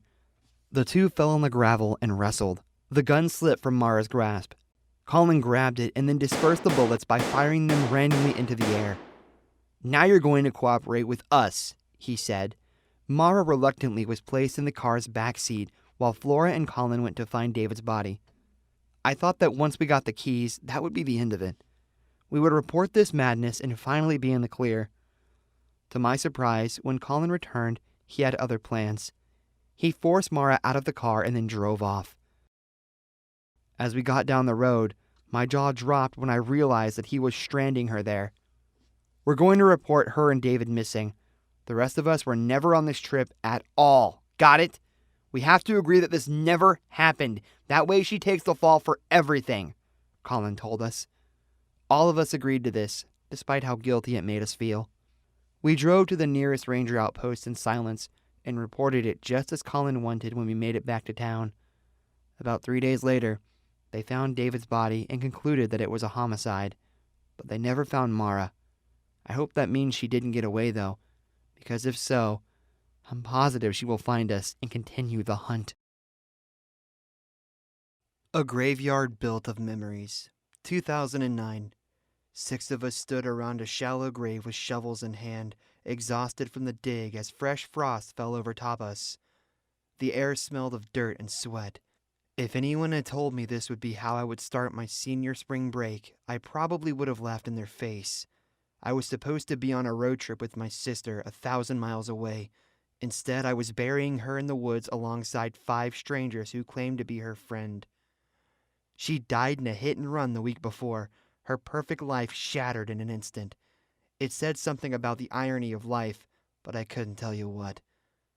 I wasn't there when they found her body, thank God, but I did hear that she lived for 19 minutes while paramedics tried to pry her from the twisted metal of the car.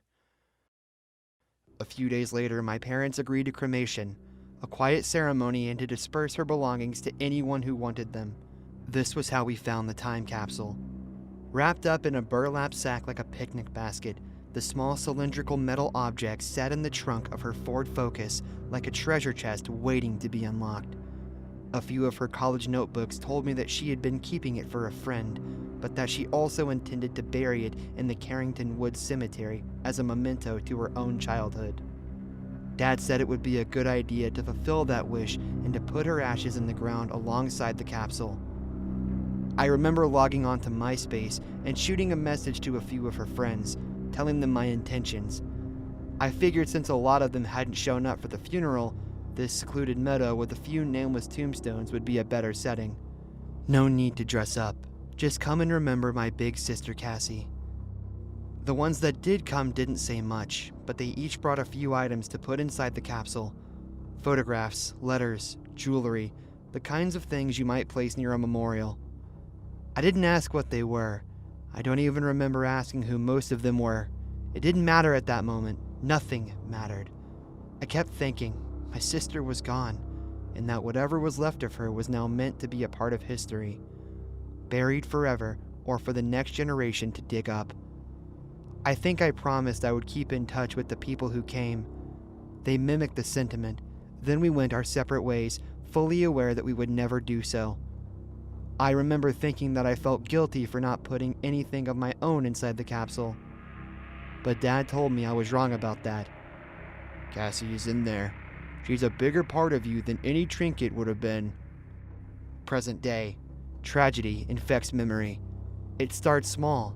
A few people open doors for you or give you a discount at the store as a token of respect. They think one act of goodwill can undo all the pain you're experiencing. They mean well, of course. No one intends to put you on display or treat you different. It just happens. Suddenly, this is what they associate you with. The only part of your life that matters anymore. It's as if time stops when bad things happen and you're paralyzed. The only way to move on is to forget the tragedy yourself. It's a necessity to survive. I didn't want to forget Cassie and what she meant to me, but gradually, that is exactly what happened. I moved away, got married, and had a life of my own. It was a tragedy that brought me back to her. I was coming home for the holidays, Thanksgiving break, but instead my turkey day was spent answering questions for the police, trying to hold it together. When I came up their driveway, I could tell something was wrong. Dad and Mom had said they were going to be waiting up for me despite the late hour. Instead, there wasn't a single Christmas light on, the power was off, and not even a single dog was barking. Stepping out toward the door in the cold, I had a premonition. You know when you can just tell that things aren't right? I knew before I stepped into the house what I was going to find, and yet I had to go check, to see for myself if the vision was true.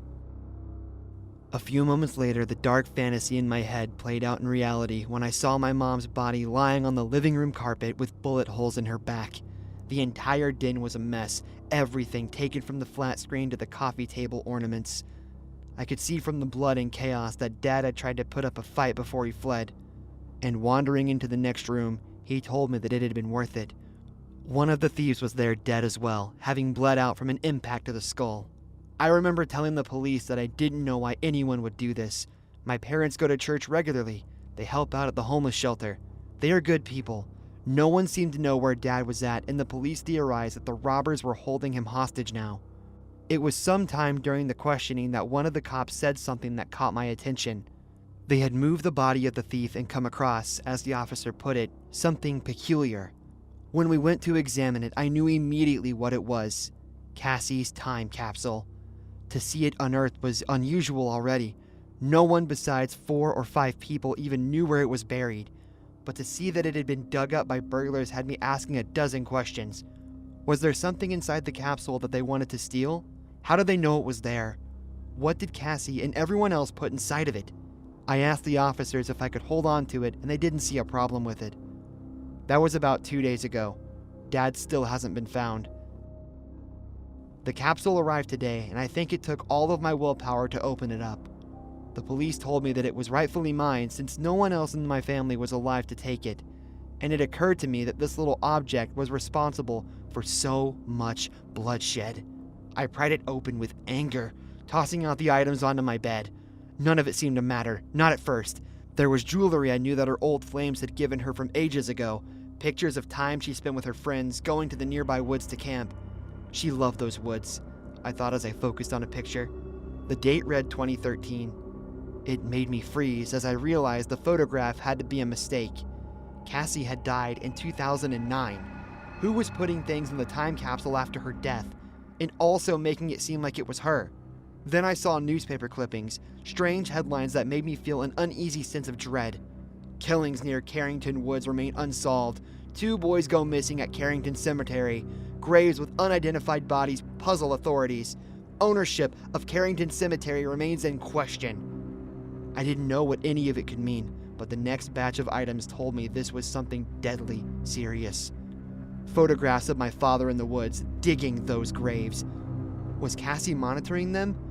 I saw notes that were written to my mother, and I realized that they had been having correspondence with each other after Cassie had faked her death. I reached for a notebook that had my name on it. Sometimes she would do that just to confuse me, and then tattle to mom or dad that I read her diary. I recognized her handwriting immediately. Paul, you have questions. The cemetery will offer answers. Come find the truth.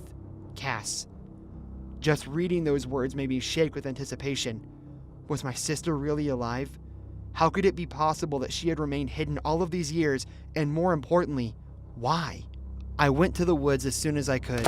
I told my wife it wouldn't take long. The empty meadow felt haunting. I found Cassie's grave easily because it had been dug up, and then I noticed other graves had also been dug up too. Don't move, a voice whispered from the trees. A woman I hardly recognized came out of the woods. Cassie. She was covered in camouflage and holding a camera. Then I heard the discharge of a gun. Behind me, a large body fell into the newly dug grave. Dad had followed me and was about to attack us both. Cassie stepped toward me, her hand shaking as she dropped the pistol. It's taken me almost 20 years to prove our father was a serial killer, Paul. Once he realized that I had been using this capsule to hide evidence, she looked toward the road and seemed sad. Mom paid the price for not being careful, and all those years ago, Dad thought you were gone. You've been here this whole time. I realized as we hugged. I had questions of my own that shook me to my very core, but none of it seemed to matter as we melted into each other's arms. I lost so much when I lost her. I wasn't sure I would get it back now, or it would be lost in this graveyard alongside all these other memories. But maybe we can make new ones. This all started because of a Little League game. My youngest, Landon, has a game every Thursday, and for the longest time, I have been putting off being present. When I did go, I decided to be the best single dad I could be and snap pictures of every single hit and run that they did. Once I got permission from the coach and we went for ice cream, I shared Landon's game pics all across Instagram and Facebook. I used as many hashtags as I could. I guess I was overcompensating for the fact that ever since his mom and I have gotten the divorce, I just haven't had the time for him or for his older brother Tim. Work has had to come first, and usually that was to pay the sitter. Anyway, I shared his photos across a large web of social media accounts showing off how proud I was. The next day, I started noticing I was getting a lot of requests from people that were either from his school or friends of friends, and I just accepted them all. I figured there wouldn't be any harm. But that night, I got an email that changed everything. It came almost an hour after Tim and Landon fell asleep. I was in my room doing some work stuff when the message appeared on my lower computer screen. The caption read, "Cute kid," and it came from a scrambled dummy email account. Curiously, I clicked on it and read the rest of the message, my heart beating a little faster as I went down the line of text. I was browsing through my usual hunting grounds when I came across your pictures. Your children remind me so much of my darling Avery. She was my first. Now with your pictures a tap away, she won't be my last. I immediately deleted it and tried to not shudder. Still, I thought that would be the end of it. I went to the social media platforms that I had placed our pictures on and took them down, worried that some other sicko might be out there. It wasn't enough. By morning, I had received several new emails, each from a different burner account, and all of them from the stalker. They had decided to take things to the next level. Each email had attached a picture of Landon or his Little League team along with a warning of what was to come. I thought you should be aware that I decided to keep copies of all those lovely pictures you posted so freely, smiley face. If you want to see what I'm doing with them, click the link below. I couldn't resist. I needed to know what this was. The link took me to a website that alerted my typical fireware software that I was leaving the security of the mainstream web. The dark web, I thought with a sickening feeling. The pictures were all neatly arranged with price tags alongside them. Then I got another email from the predator. Sharing is caring, but if you share this with the police, I can guarantee a lot worse is going to happen. I dared to reply to them to find out what their endgame was. I will give you anything you want, just don't hurt me or my children, I typed out. I got an almost instant reply. And where's the fun in that? My body felt numb, a worse feeling wiggling its way into my heart as I realized that this pervert wasn't in it for money. This isn't a game. This is my family, I typed back. For now, you mean? You're bluffing. I'm gonna go to the police and they will mail your ass to the wall, I replied. Try me, my boy, smiley face. I didn't know what to do. I shut down the computer and called my father. During the divorce, he had helped me handle some of the legal intricacies and had always been on my side. Even as I was explaining the situation, he kept telling me to slow down. You're not making any sense. Why would anyone do this? What do they get out of it? He asked. I didn't know, and that scared me to death. Then he offered me some sound advice. Just ignore them, Jack. They can't hurt you if you take away their connection to you, he insisted. It sounded like a good idea. I told him thank you and tried to get some sleep, but the predator had other plans. Just as I was fully in dreamland, my phone buzzed. A dozen more emails. I clicked on all of them to mark them as spam and tried to lay back down. I even made sure Landon and Tim were fine, just because the disturbing messages were making me paranoid. Then another email made me stop dead in my tracks. Sleep well, smiley face, the caption read. I opened it and found that I was watching a video of myself walking into my boys' room and tucking them into bed. I looked up at my home security system and screamed in fury. Just leave us alone! Leave my family alone! I demanded. I went to the closet and grabbed a baseball bat from Landon. I wasn't about to let this pervert or his friends watch my children sleep or anything else. I smashed the cameras around my house to bits one by one. Landon got up, hearing the noise and noticing how frightened I was. Dad? What's wrong? He asked sleepily. Get back in bed, I ordered him as the phone pinged again. Bad move, Jack. If you take away my access to them, you're gonna regret it. This time I was on the offensive. I'm not letting you see anything about them ever again, and I will go to the police first thing in the morning. Their reply was unexpected. Why wait? Let's call them now, smiley face. I couldn't help to text back a confused response. What? What do you mean? Landon kept tugging at me as I reconnected to their sicko website automatically. Had they hacked into my phone? Did you forget what got into your computer hard drive? Now, I don't know about you, but it looks pretty bad to have all these pics of other people's kids for sale, Jack, the message said. I knew what was happening and I felt powerless to stop it. This was blackmail, a power play. They had linked all their twisted messages directly to my computer, making the connection to them untraceable. I couldn't help but to break down in tears. I just want this to stop. Make it stop. Send me more pictures and we can keep this between us. No one has to know. The predator had complete control over me. I did as they requested, but even as I did, forced to send pictures of my own innocent sleeping children to some evil stranger, I started to plan ahead. I needed to leave, to restart my life. Everything I knew would need to be left behind. Change our names, our numbers, everything. It was the only way, or I would be their pawn forever. I swallowed a gulp of air and sent it to the website. Then I smashed my phone to bits. I went to the back laundry room and cut off the power to the house, waking up Landon and Tim as I did. Dad, it's the middle of the night. Where are we going? They asked as I got them dressed. Put your shoes on. We have to leave, I told them. They were half asleep and didn't question me. We got into the car and I started to drive. We kept going for hours. My first instinct was to take them to their moms. They would be safer there while I sorted this out. We got there just after sunrise. I demanded she not ask questions and kiss my boys goodbye. Some part of me felt like it was going to be for a very long time. Tears fell down my face as I waved and drove off, to try and make amends for such a simple, careless mistake. It's been a few months since then, and I have done all I can to keep them safe and to recreate my identity. But I don't think we are out of the woods yet, because my wife tells me sometimes she gets strange emails too. No subject, just attachments with pictures of the boys. I know that the predator wants to twist the knife further and remind me that they are never but a computer screen away.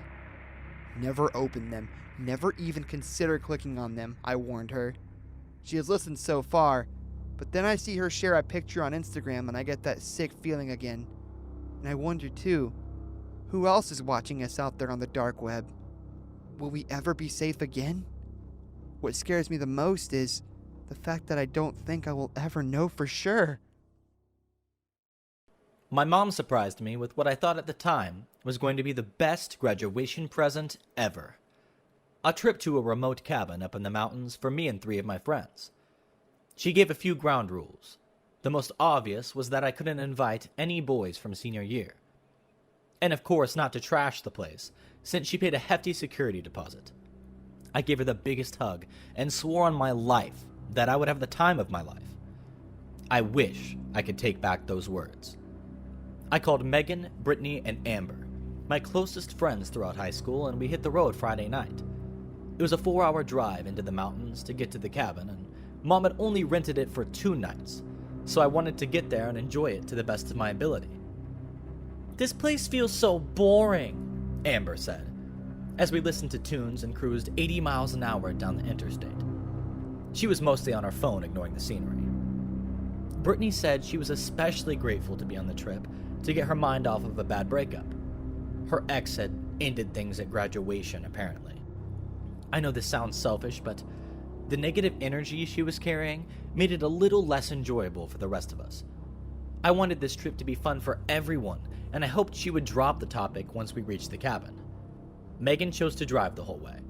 She was familiar with this area, claiming she had gone there many times with family and friends. I think she was bragging on purpose, trying to lessen the impact of this gift. I know this makes my friends sound like bad people because I'm complaining. I shouldn't do that because of what happened when we made it to the cabin. My mind is just trying to sort through what my emotions were at the time. And at the time, I was mad that each of them seemed to complain about something. When we pulled up to the cabin, I saw a car parked outside and frowned, wondering if this might be the landlord to unlock it for us. Except it was a man and a woman, and it looked like they were unloading luggage from their trunk. "Hey there, I'm Claire, here to rent the cabin for the weekend," I said, waving toward the couple. The man put the bags down, sharing my confused look. "I think you might have the wrong cabin. We reserved 601 for this weekend," he said. He took out his phone and showed the reservation, and I took out mine as well. They were nearly identical. "Looks like someone messed up," Megan scoffed. I held my composure and asked the couple if the cabin was something we could share. To be honest, not really. It's a 2-bedroom. But I mean, we already got the key and everything. Look, maybe you should take it up with the office staff," he said. He gave us directions to where we could inquire about a different cabin. "Fine mess your mom got us in," Brittany muttered. I held back another sarcastic remark as we made it to the office. Unfortunately for us, they were closed for the day. "Well, that's great. What are we supposed to do, sleep in the car?" Amber asked. I suggested we return to the cabin and tried to appeal to the couple again. "I mean, you don't think they'd be that rude to force us to stay out here, do you?" I asked. I also tried to call my mom in the office evening number, the one listed under emergencies, but we were too far up in the mountains and the signal was awful. Megan sighed and drove the car back to the cabin. Brittany said she would try to go ask and jumped out. 5 minutes later, we got more bad news. "Those two couldn't care less about us. Looks like we sleep under the stars for real," she said. Megan contorted her face in disgust. I don't think so. I'm gonna go give those folks a piece of my mind," she declared. She went to the trunk of the car and took out a tire iron. My eyes widened in alarm. "What are you doing?" "Just making a few veiled threats. Trust me," she said. We all waited as she slammed her fist on the cabin door. The man saw the tire iron and again refused to cooperate, claiming he would call the police the next time we bothered their evening. Megan didn't take no for an answer. She stuck her foot in the door as he attempted to close it, and then things became extremely heated between the two of them. I asked if we should interfere, and then the unthinkable happened. The man grabbed and twisted the tire iron out of Megan's hand, slamming it across her head. I think I screamed. Her body fell like a rag doll to the ground as he looked toward our car and shouted a warning before slamming the door again. All of us hurried to Megan's side. She was bleeding profusely, and it looked like part of her skull had caved in. This wasn't just a self-defense. This man had assaulted her. What do we do? The closest hospital is probably hours from here, I frantically said, as blood got everywhere. Brittany looked toward the car and ordered us to carry Megan to the back seat. Once all of us were in the car, Brittany instructed us to buckle up. Then she started blaring the horn loud to get the attention of the couple. The wife finally peeled the curtain back, and we waved frantically to show what had happened to our friend. About 5 minutes later, the couple came out both carrying weapons. The man had the tire rod, and the wife had what looked like a sawed-off rifle. She fired on the front of the car, blowing the tire out. "Oh my God!" Brittany screamed. "Can we drive out of here?" I shouted. But before my friend could even make a response, the woman fired again, and a bullet ripped through her skull. Brain matter and blood splattered on the front windshield as Amber and I dropped to the floor of the car. "We've got to get out of here," I said, as the couple approached us. Amber climbed to the front of the car and somehow managed to put it in neutral, and the car started to roll toward the couple. They weren't quick enough to jump out of the way, and I heard the back tire strike the woman. Then we hit a tree. "Stay down, Claire," Amber told me, as she crawled out of the car toward the injured woman. I peeked out to see the two of them tussling for the firearm. Much to my dismay, it went off in my friend's face. I sank down into the back seat, trying to keep it together as I realized two of my friends were now dead, and Megan was probably about to be gone too. I had no other choice but to push Brittany's corpse out of the way and thrust the car full speed toward the woman. Battering her body down, I screamed in a fury as I hit her. Glass shattered and she yelped as she went flying. Now only the man remained. He was standing there looking at the grisly scene, holding the tire iron and waiting for me. "You can't really think you can just walk away from this. What we did was self-defense. What you're doing is murder!" He snapped at me. The car refused to work, and I got out and stood there, shaking angrily as I looked at my friends. "We didn't even hurt you! You attacked us!" I screamed.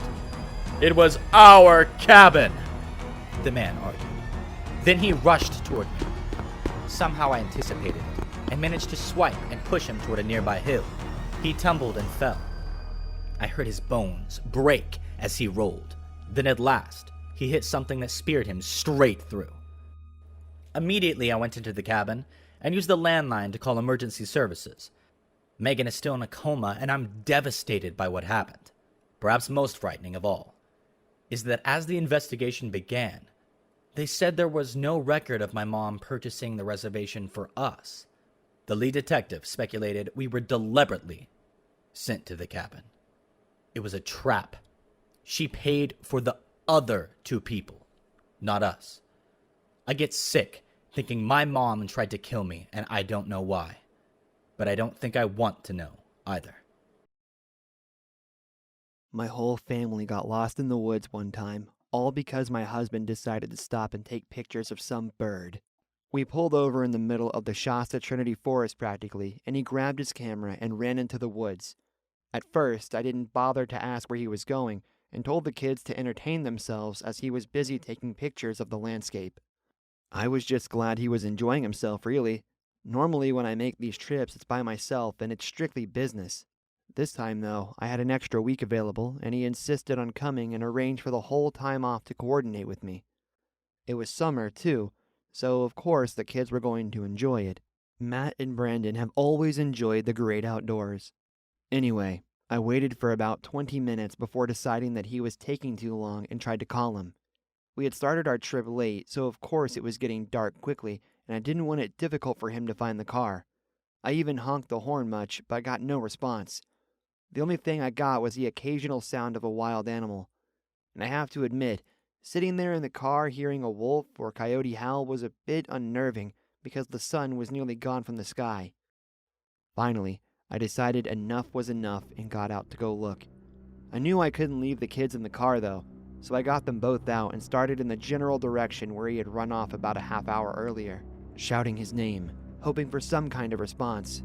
It still amazes me how easily we got lost. The woods there are so thick and disorientation happened probably only about 6 or 7 minutes later. I couldn't find the car, I didn't see the road, and I was starting to feel scared. The light from the sky was almost completely gone, and here I was, wandering around the woods trying to find my husband with 2 kids under 10. I felt foolish and jittery, wondering what I was supposed to do. Finally, I was about a mile trekking into the bush when I ran into my husband. We got into a heated argument about the stunt he pulled, leaving us for so long, but then he admitted that he had actually gotten lost. His cell phone didn't work and neither did mine, and by this time, it was officially night. Now I have been hiking a lot myself, gone to remote locations, and never really felt scared, but this time, thanks to what my husband told me, I was. He said he was convinced a cougar or maybe a pack of wolves was hunting and stalking him. That's why I also got lost, because I was headed back to the car when I spotted one and I didn't want to have it follow me. Then somehow I got turned around, he told me.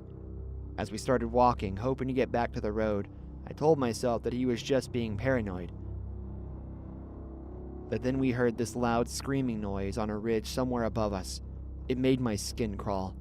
My husband reached for my hand and told me not to run, and reminded me to keep the kids calm. Surprisingly, so far they didn't seem the least bit worried. I think they thought we were just going on a small walk, and so we carefully walked together toward what we thought might be the road. We heard branches breaking behind us, likely a group of the lions getting close, and my husband reminded me again not to run. He said to the animal a sprint or a run makes them think the hunt is on, and we would all be torn to shreds if we attempted anything like that. My heart was pounding and I was trying not to cry. I was sure that whatever was hunting us would just wait for one of the kids to slip and fall. I mean, the forest around us was in complete darkness by now and my phone had died. Only my husband's small flashlight guided us. Eventually, we came across what looked like an Airbnb, and thankfully it looked like someone was staying there. Me and the kids stayed on the porch as my husband got their attention. I bet we probably scared this poor young couple senseless. They argued with him for almost 10 minutes about letting us stay for the night, and soon it became clear they weren't going to be courteous. I felt my heart drop as I saw my husband's agitated face and realized we would have to press forward in the woods during the night. The predators were getting closer. They were right at the edge of the tree line, watching as we reluctantly walked away from the Airbnb. I wish I could have chewed them out for refusing to help, but I know it wouldn't have done much good. Especially because our nightmare was about to become far, far worse. The mountain lions were getting closer by the minute. They were no longer frightened and seemed to be circling, deciding when to attack. No matter what happens, you have to keep moving, my husband told me. Matt and Brandon were trying their best to not cry as the lions growled again and started charging. He passed me his cell phone and pushed us toward the next part of the forest where a river ran down a slanted hill. I wanted so badly to stop him from doing something stupid, but I recognized it wasn't going to do any good. He was making a choice, sacrificing his own survival for our own.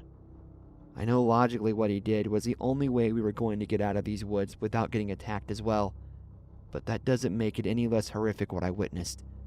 I turned my head to call to him, trying to find a way to save us all, and then I saw the first mountain lion pounce on him, its claws ripping into his chest with ease. It was like seeing scissors shred apart paper. Blood and flesh smeared across the clearing as my boys ran across the stream, and I watched the lions circle my husband. He was surrounded and about to be their meal.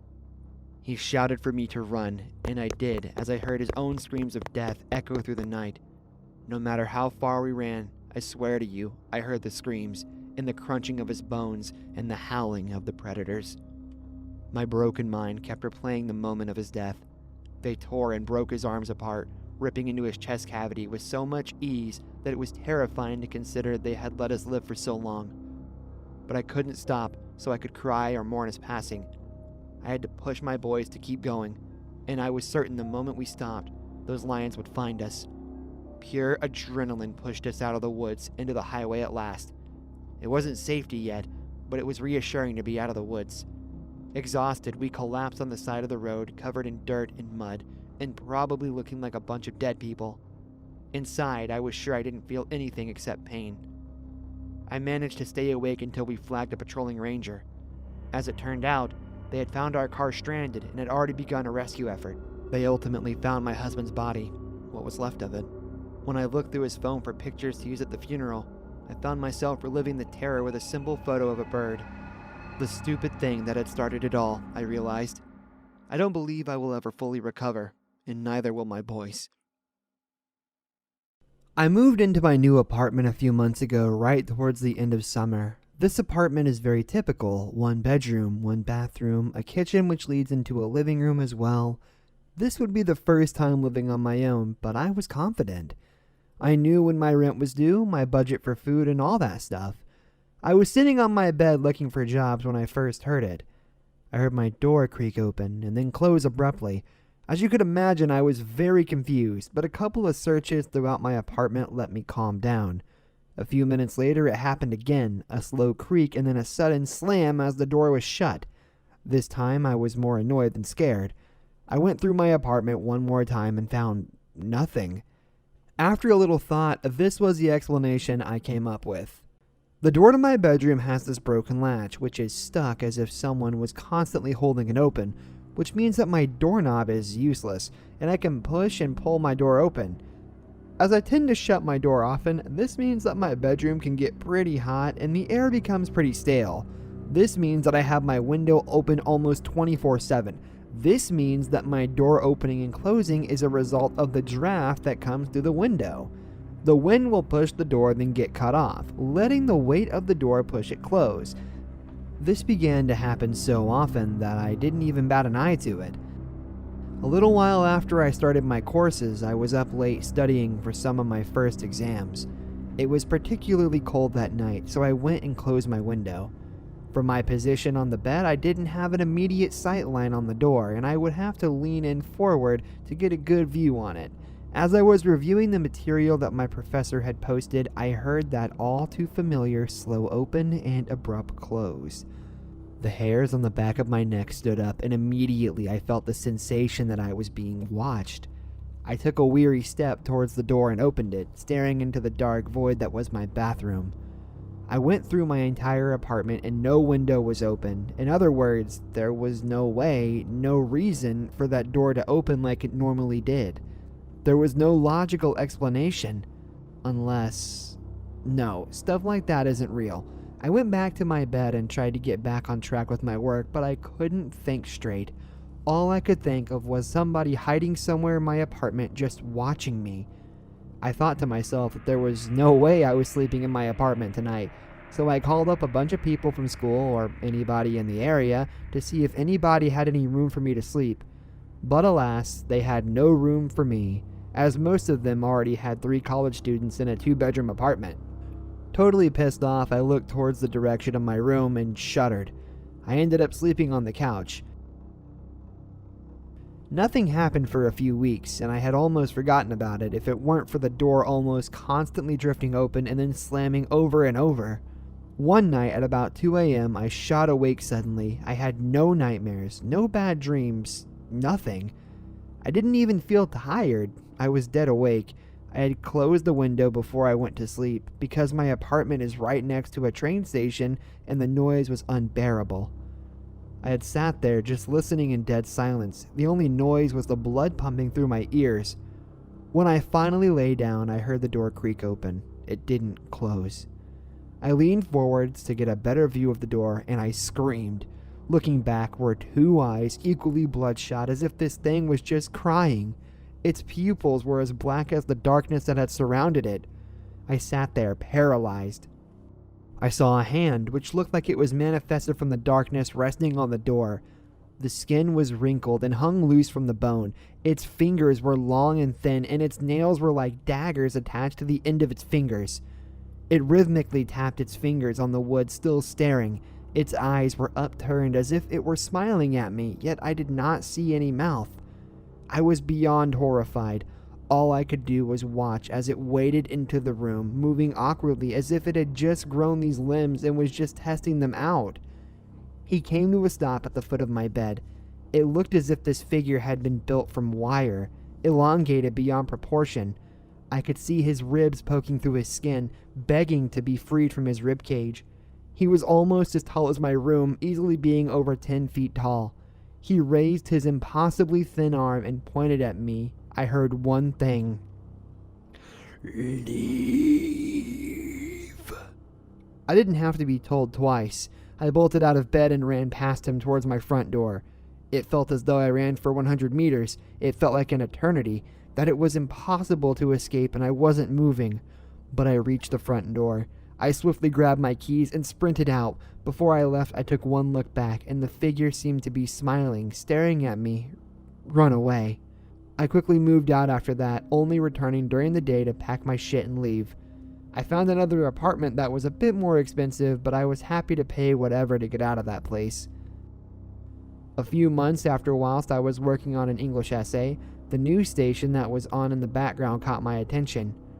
Recently, a landlord at the redacted apartment buildings has been arrested for the murder of 6 tenants over the course of 3 years. His most recent victim, Sadie Redfield, was reported missing 2 months ago, and when Sadie's neighbors reported a foul stench coming from her apartment, room 163, 2 police officers showed up on the scene and found the landlord cuddling with Sadie's decapitated body. The news showed an image of the landlord and his name, and my blood ran cold as I recognized the man as my own landlord. Just then there was a knock on my door. I walked up to it, and on the doormat was a box. I looked left and right down the corridor and saw no one. That's weird. First of all, I didn't order anything. Second, there wasn't a delivery guy outside. And third of all, how did someone get away so fast without causing any noise? I picked up the box, and attached to it was a small post-it note. See you soon. I opened the box and screamed. Inside the box were a bunch of photos of me sleeping and laying on my bed, all taken from that creaking door. When I was a little boy, my fondest summer memories were spending time in the North Woods at my Uncle Howard's. He had this rustic old cabin that was surrounded on all sides by nothing but pure nature. The local hunters called it Howard's Hideout. Every time my brother John and I would visit, a new adventure would await us. But as you grow up, those things fade and you find yourself focusing on the adventures of adulthood. They aren't nearly as fun, and you can't just wiggle your nose and change the story. I wish I could change this story, but this isn't about me. It's about my uncle and the legacy he left behind. Howard died last June from a massive heart attack. I remember John called me at work to tell me the news. He knew I was always especially close to our uncle. A rush of memories flooded over me after I got off the phone. Fishing down at the creek, setting snares along the property line, listening to old westerns as he popped a bag of kettle corn over the open stove. What stuck out the most was the ghost stories Uncle Howard would tell.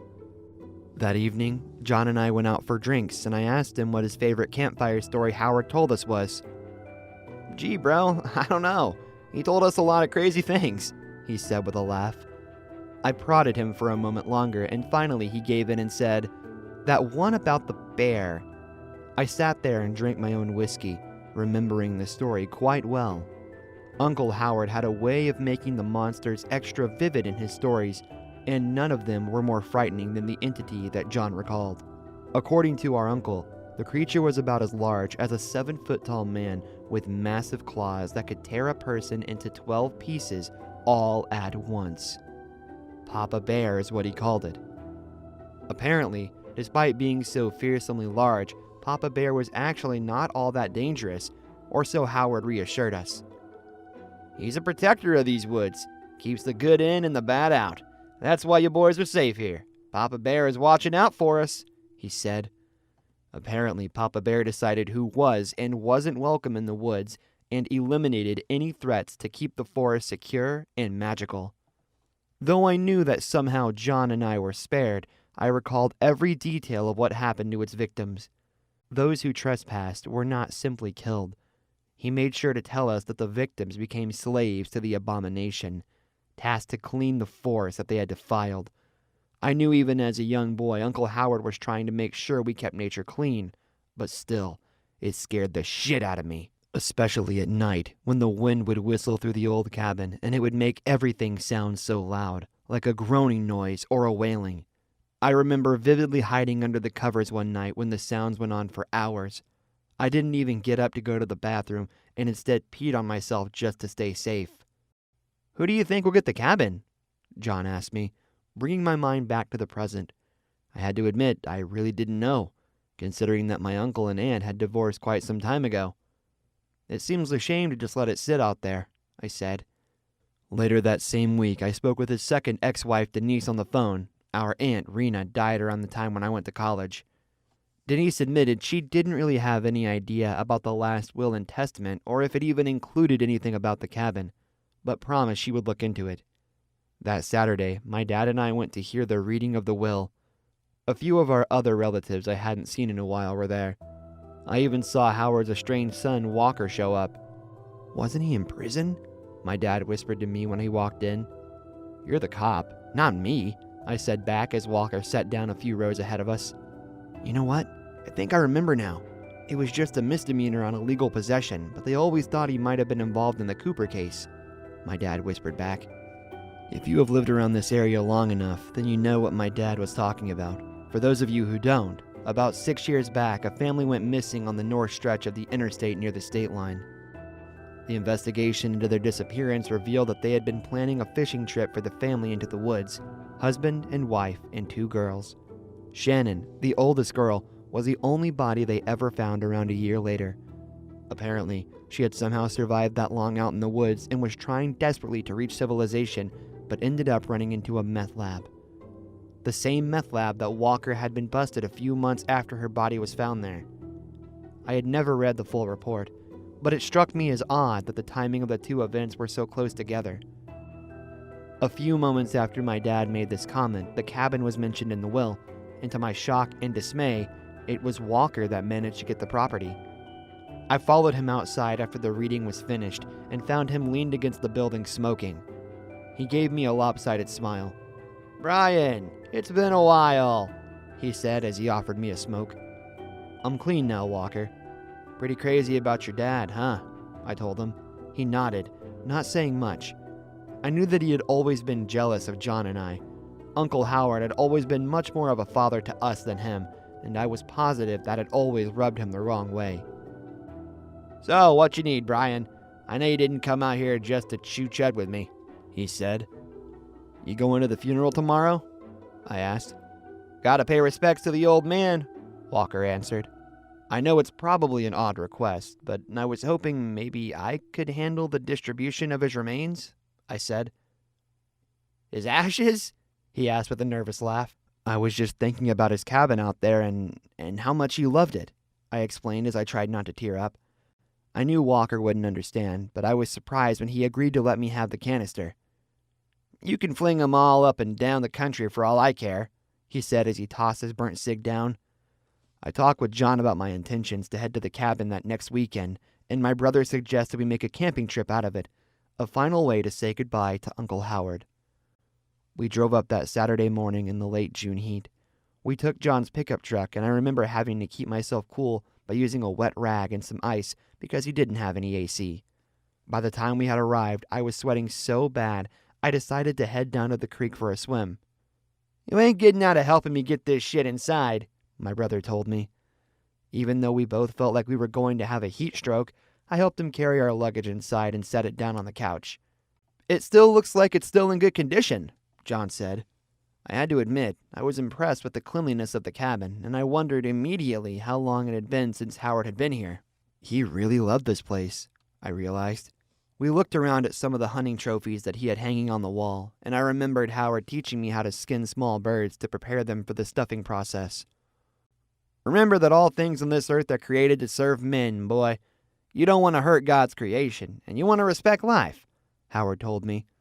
I saw one of the geese I helped to preserve and reached up to touch the feathers. It was amazing how after all these years, it still seemed in perfect condition. The woods made everything feel even more inviting, like we were taking a trip back in time and experiencing everything for the first time. We followed the west trail, listening to the gentle singing birds and looking at some of the old snares that Howard still had set up. Once the trail came to an end, we relied on memory alone to reach the creek. The water looked as clear as it had when we were kids. I didn't take a moment to hesitate and toss my shoes off and let my feet relax on the right side of the stream. John took off his shirt and jumped into the deeper portion of the creek, howling excitedly. It felt so good to be here. We stayed down at the creek for about an hour, and then John suggested we do a little bit of hunting. Back at the cabin, I walked down to the basement to find any of our uncle's guns. The basement was in a bit more disrepair than upstairs, but I recalled that Howard kind of used it as a spare closet, storing all his junk there. Near the back of the room, I found a small lock cache where he kept all his rifles and then rummaged through the other drawers nearby for the key. A gentle sound like a whisper seemed to slowly creep into the room, and it made me pause in what I was doing. Then the noise grew louder. It sounded like the noises we heard when we were younger, a gentle, muffling wail. I took the keys and grabbed a few guns, leaving the basement behind and feeling a little unsettled. As we walked out towards the woods, I told John about it. "We're barely here for a few hours and you're already hearing things? Man, I can't wait for tonight," he joked. I laughed it off as nerves or just my imagination. We followed the other trail behind the cabin up toward the mountains. I brought our uncle's ashes along, remembering one of his favorite spots was along this path. It was a scenic overlook of the forest itself and nearby lake. Uncle Howard usually wouldn't let us come up there as kids because of the precipitous slopes. There was one time, though, that he did whenever we had accidentally shot a deer in the wrong spot and it was unfit for eating. I thought we were going up the slope to bury it up. Howard showed me a pit where other hunters also dispose of carcasses. "This keeps the bears happy," he explained.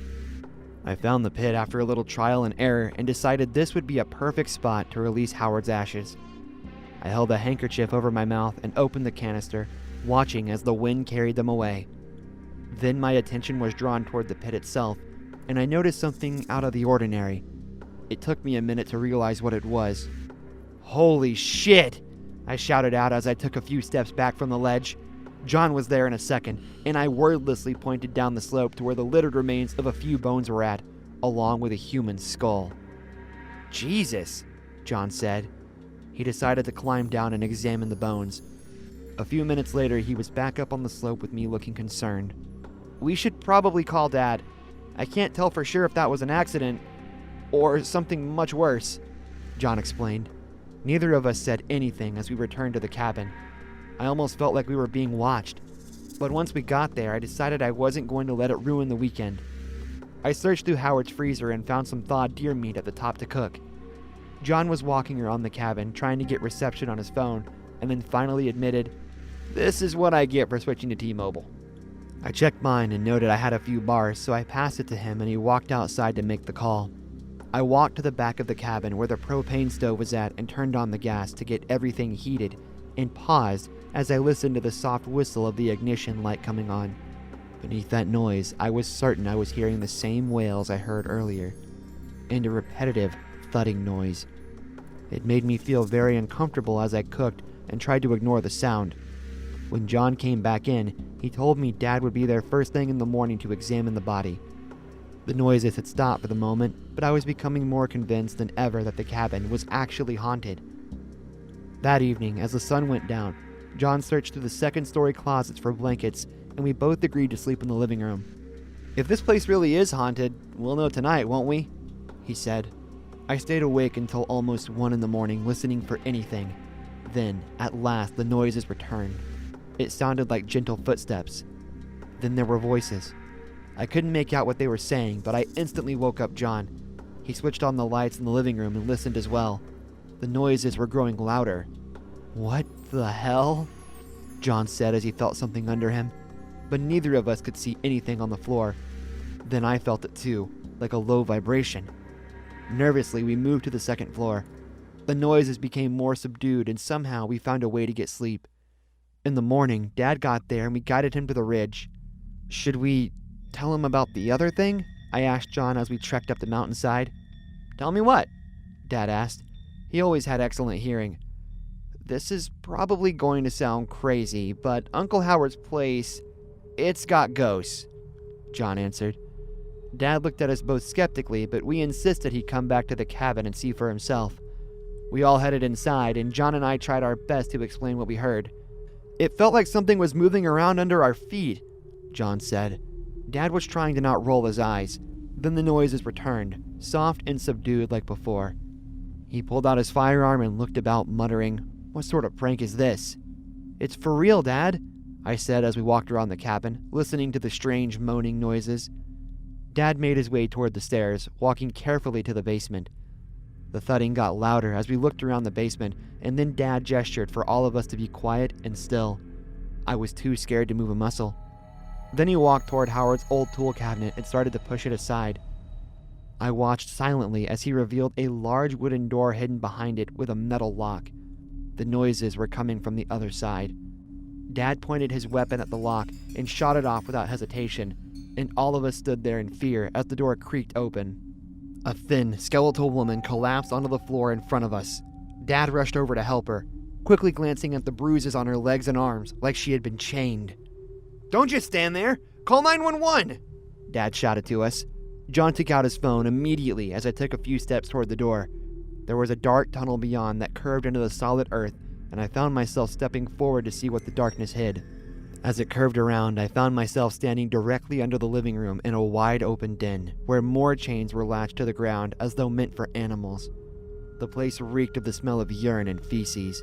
I held my hand over my mouth as I looked across the room to see the decaying corpses of at least 2 other women, and at last, I understood. John followed me down there and then found himself running and vomiting. I found a large cabinet on the west side of the dungeon filled with photographs. I cannot begin to describe the things that Howard made them do while they were trapped down here. The woman that Dad rescued turned out to be the youngest of the Coopers that had gone missing 6 years ago. She did not live for another 2 days due to bladder failure. It's been almost 10 months now since I went to the cabin. I tried not to think about the horrors I found there, but lately they've consumed my every thought. And John, he handled it the worst.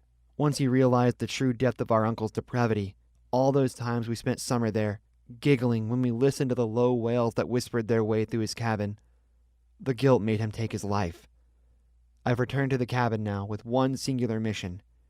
I doused the entire first floor with gasoline and then activated the stove on a low setting. I sat out in the pickup truck and watched as it burned. It sounded like the cabin was screaming as it fell apart into shambles, like it was in pain. But the pain I feel will always be greater. 911, what's your emergency? Hello? Are you there? I can't be loud. Someone is watching me. Can you tell me where you are right now? I'm not sure. Some kind of hotel. I woke up here about 30 minutes ago. Oh God, I think they're coming into the bathroom. Hold on. Hello? Ma'am, are you there? I'm going to remain on the line, ma'am. Sorry, false alarm. That was just this stupid dog. This is crazy. How long will I have to hide here? Why are you hiding? What's going on? Okay, I'm trying to piece it together. I woke up in this hotel about 30 minutes ago. At first, I thought maybe it was a one-night stand. Maybe I had a little too much to drink. Then I saw there were marks on my wrists and ankle, like from shackles placed against my skin too tight. You believe you've been kidnapped? Yes, and I think the person that did it is still here in the hotel room, hiding and watching my reaction. Why do you say that? When I was checking out the room, trying to get a sense of where I'm at, I heard this breathing, like someone was right against my neck. I looked around to find the source and I saw these 2 eyes right in the closet. I wasn't going to go investigate, so I ran into the bathroom instead, using the cell phone I found in here to call you. Can you still see the person you think is watching you? Hold on, I will check. Please don't put yourself in too much danger. Yes, they are still across the room. The closet they are hiding in looks pretty small, but I can see their eyes staring at me. God, they look disgusting. Why would you describe them that way? It's like they're covered in mud, or possibly human feces. It's this brown and green goop. I saw it littered across the carpet too when I ran to the bathroom. I think I should lock the door. Hold on, ma'am. Can you try to see if there's anything in the room that can help identify where you're at? I'm not going out there. Can't you just pinpoint the call? It may take some time. From the data I've gathered so far, the cell phone you are using appears to be a burner, so finding a nearby cell tower could take even longer. What should I do? Am I gonna die here? No one is going to hurt you as long as you remain hidden. We will work this out together. I'm so scared. I think that I'm going to have a heart attack. This stupid dog won't stop barking. Feels like my heart is beating out of my chest. Try to focus on something else. Tell me a little about yourself. Now we're doing small talk. The pervert is still watching me. I don't hear them breathing anymore, but I can still see them. It will help pass the time while I attempt to triangulate your call. Lucy. It's Lucy Furness. I'm 19. I was just trying to have a good time tonight. My God, that guy is still staring at me. Was this his dog? Lucy, do you think you can get close enough to the man to see if he might still be alive? What do you mean? I can see him staring at me, covered in his own filth. It's disgusting. Oh my God, I feel so sick. It's entirely possible the reason he's not moving is something happened to him. You mean I'm staring at a corpse? Can you please see if he makes any movements? This is so disturbing. I'm not trying to get closer. Oh my God, I think I know him. He was my date. Oh God, I think he's dead. Did I just watch him die? Lucy, I believe we are close to pinpointing your call. I'm vomiting. Something feels wrong with my stomach. Oh God, I think I'm having a heart attack. Lucy, stay with me. I can't stand. Oh God, the room is spinning. My chest. Lucy. Lucy. Oh God. We are remaining on the line to ensure this call can be traced. Hold on, Lucy.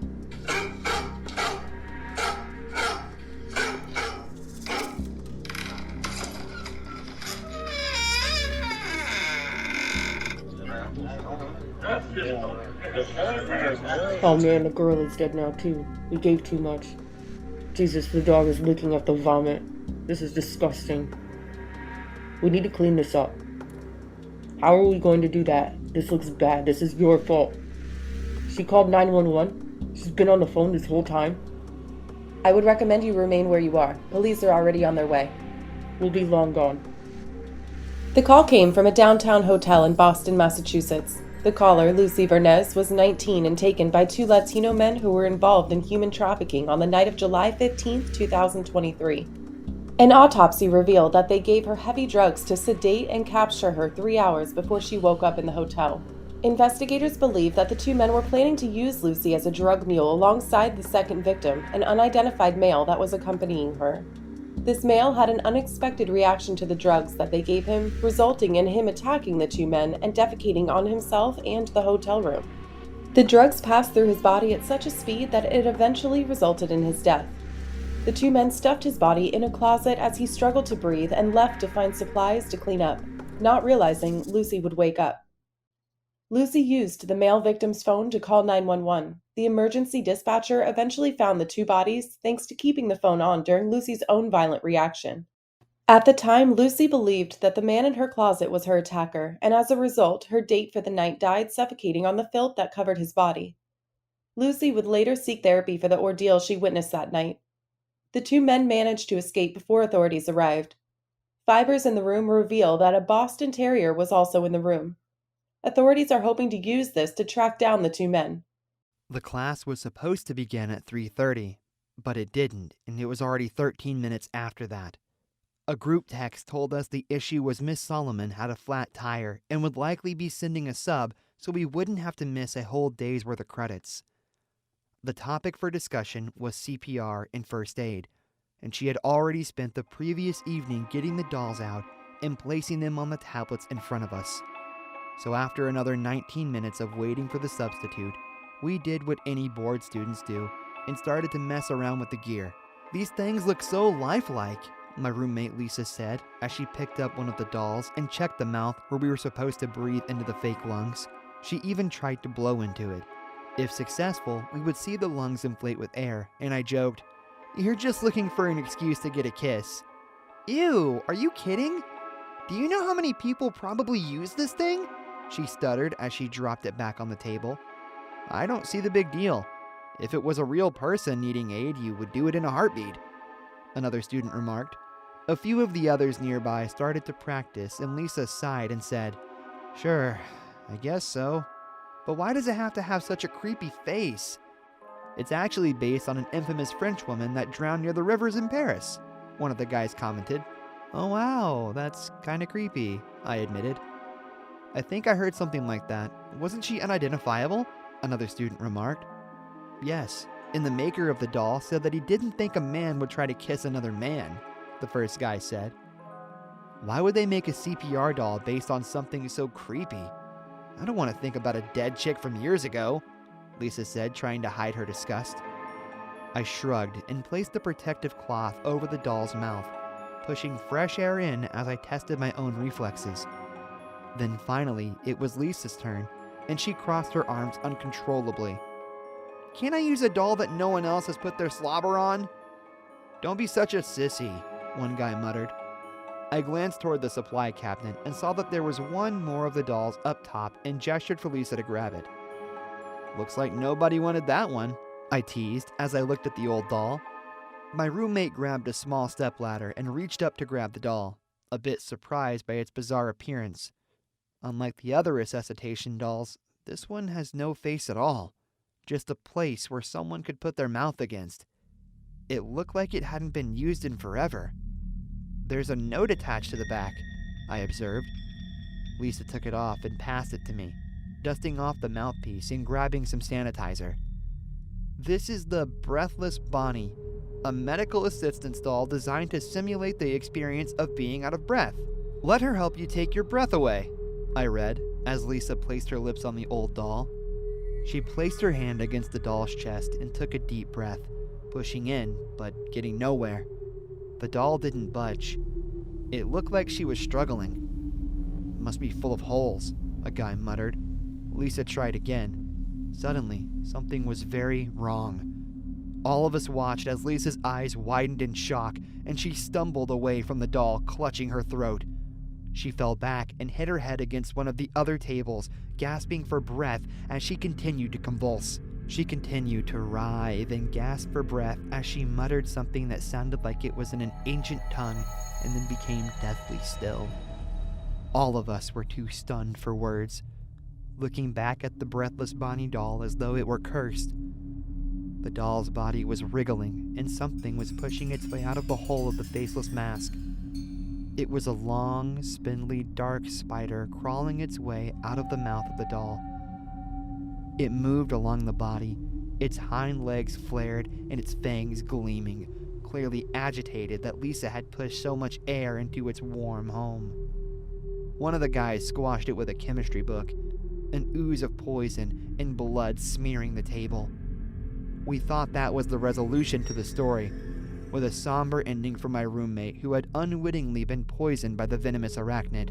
When we told the tragic tale to our teacher, though, she seemed especially troubled, insisting we show her where the doll was. We opened the cabinet and showed her the doll, and she took it out and used a pocket knife to cut it open. Hundreds of spiders crawled out, many of which had thousands of eggs on their back.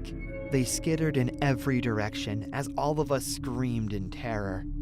Mrs. Solomon used a fire extinguisher on the whole scene to deter the poisonous spiders and rushed us out of the classroom. Needless to say, we took our class a different day after we mourned my friend. I didn't know what to even say to her family about what happened. It's haunted me for so long, I don't know what to do to recover. My mom said I should take therapy, and I drove up to the class today. But as I walked into the room, I saw that they had a resuscitation doll in the cabinet, and panic struck me. I don't care if it's a new model. I'm never going to try to do CPR again. I left immediately, my skin crawling as I thought of spiders wriggling out of my pores. The worst thing of all, I know Lisa suffered. I close my eyes at night and see her eyes looking at me for help. The woman entered my office uninvited. Maggie was sick at home, or she would have sent her on her way. But then again, I got the feeling even Maggie couldn't have refused this woman. She had a look of determination in her icy blue eyes. Her short ash blonde hair was swept up to the side stylishly, and she carried an oversized bag with her. Immediately, I recognized what she was. I'd seen enough of her kind in my time. A pharmaceutical rep. Dr. Balm, she said, reaching out her hand. I took it and gave it a polite shake. I'm Lisa from Rendex Pharmaceuticals. We've been trying to reach you by telephone, but never quite managed to connect. Probably because my secretary was doing her job, I thought to myself. She always screened those sorts of calls. I had no interest in being a shill for a drug company. My apologies, I said. What can I do for you? She set her large black bag on the reception counter next to where we were standing and began to pull out sample packets and brochures. The phone began to ring loudly at the desk. I wanted to answer it, but the woman had already begun her pitch. Well, that's just it, Dr. Baum. It's not about what you can do for us, but what we can do for your patients. Here we go, I thought. She opened up a brochure and began to show me details from inside its glossy pages, speaking persuasively enough that I listened instead of immediately sending her on her way, as I usually did. She was an extremely good saleswoman. Our newest drug, Similatrex, has just been accepted for approval by the FDA. It's an absolute game changer, effective for depression, anxiety, even thoughts of self-harm can be allayed by its formula. This is the next generation we're talking about. This drug, by itself, is going to completely replace SSRIs and benzos in the next few years. All the benefits without the harmful side effects and dependencies.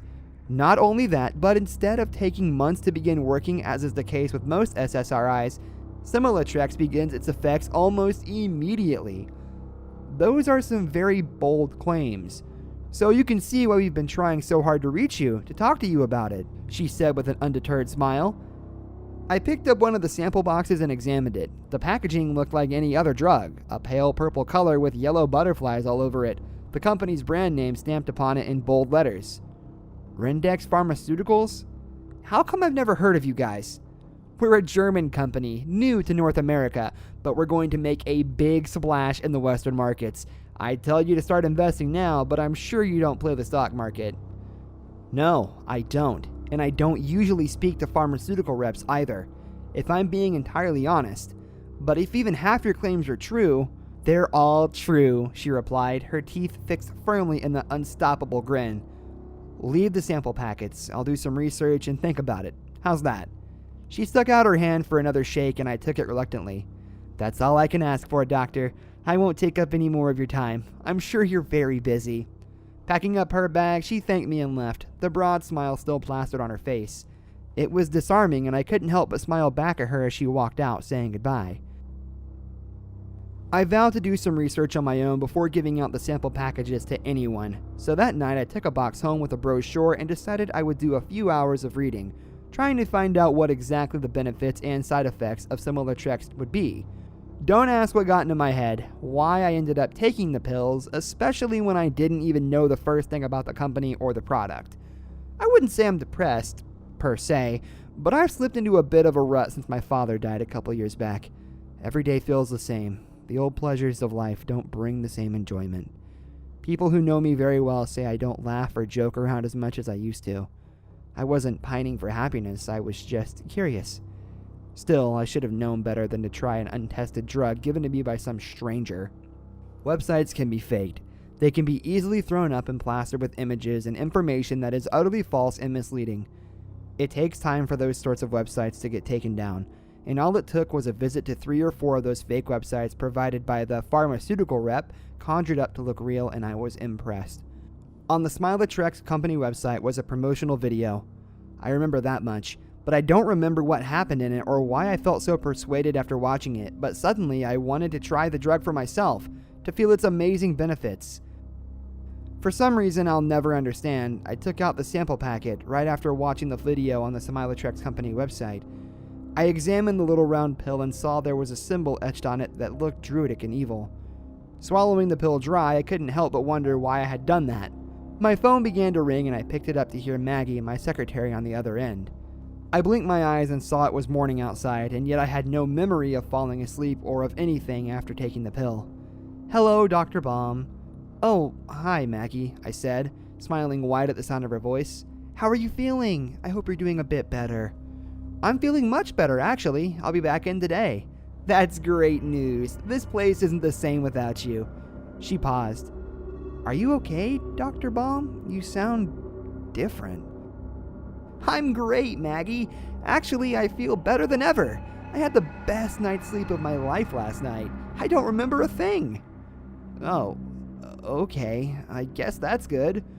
Well, I'll see you at the clinic in an hour or so. Sounds perfect. Thanks, Maggie. She hung up and I got out of bed to get myself ready for work. There was a full slate of appointments booked for the morning, but the afternoon was mostly left open for walk-ins and emergencies. It would be nice to have Maggie back in, since she took a bit of the weight off my shoulders. Her job was to check patients in, take their weights and vital signs, as well as faxing paperwork and answering phones.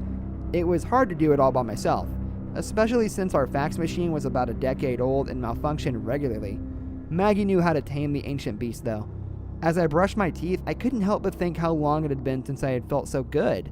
Sure, the lapse in memory was slightly alarming, but as I looked at my face in the mirror, I couldn't help but grin wider, thinking about how nice it felt just to be alive. My skin was tingling with anticipation for the day and for the things it held in store. It felt like wonderful little bugs crawling all over me, burrowing into my flesh. How delightful! When I arrived at work, my cheeks were beginning to hurt from smiling so much. It was like I couldn't stop. No, not that. Really, I didn't want to. The world was just so bright and blue and wonderful. It made me want to laugh with joy. And so I did. Then after that, I began to giggle. As I entered my office and said good morning to Maggie, I broke into a titter, then a full-blown belly laugh. "What's so funny, Dr. Baum?" she asked nervously. I couldn't even answer her. I just went into my office and hung up my coat, then sat down in front of my computer, slapping my knee and guffawing. Tears were streaming down my face as I continued chuckling all the way up until my first appointment. The patient could be heard coming into the waiting room, and I held my cheeks to my mouth like a child in church to keep the laughter in. I listened as Maggie checked the man in and took his weight on the old rickety scale. As she brought him into the exam room, I tried to suppress my laughter, which was self-sustaining at this point. No matter how much I tried to think of sad things to stop myself from giggling, it continued. I was vaguely beginning to get worried that I couldn't stop. Finally, I managed to focus and get it under control, breathing deeply. I stood up and started walking into the room where the patient was waiting for me. I pushed open the door and entered, saying good morning to the man who was sitting on the steel examination table, wearing nothing but his underwear. He was very, very hairy. Sitting down, I looked at the laptop screen and brought up his appointment information. Patient name, Harold Harry Ball. Age, 69. I thought about this for a moment before bursting into laughter again. The man held his arms over his naked chest as it flushed red to match his face. For a few moments he looked embarrassed, but then that expression changed to one of worry. "Dr. Baum, are you alright?" For some reason I couldn't stop laughing to answer him. He walked out of the appointment and said he wouldn't come back, that there was something wrong with me. The rest of the day I couldn't stop laughing, even after Maggie left. She quit after I refused to speak with her rationally, saying that when I got my wits together I should call her to talk and to apologize. I shut down the office, and for the rest of the week the laughter continued. Then for week after that, until I couldn't even leave my bedroom, the pain in my diaphragm was so excruciating, the growing wounds on my face so terrifying to passerby. It got worse and worse. Have you ever gotten the giggles so bad that your face starts to hurt? Imagine getting the giggles for a month, being unable to stop laughing for an entire 4-week period, and it still isn't letting up. I still can't stop smiling no matter how hard I try. My face hurts so badly I want to scream, but I can't do anything but continue chuckling like a broken Elmo toy. They had to admit me to a hospital as my face began to split and crack around my mouth and eyes, bleeding wounds growing from the laugh lines which turned into weeping sores. Who knows when this will stop? When it will finally be out of my system is anyone's guess. The company's videos certainly aren't any help. Now that they've been wiped from the internet, vanished as if they never even existed. I just hope that I can be free of this toxic shit one day soon. So let this be a warning to any doctors out there. If you see Lisa from Rendex Pharmaceuticals enter your office, don't take the sample boxes, don't watch the videos, or read the brochures. Who knows what page or what image it is that will flip the switch in your mind and make you want to take the little pill she offers, grinning and promising happiness. I guarantee you, it isn't worth it.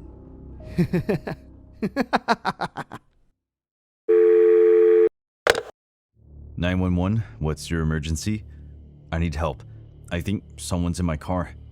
Excuse me, sir? I was driving my kid to daycare, and he kept pulling my hair and grabbing my neck.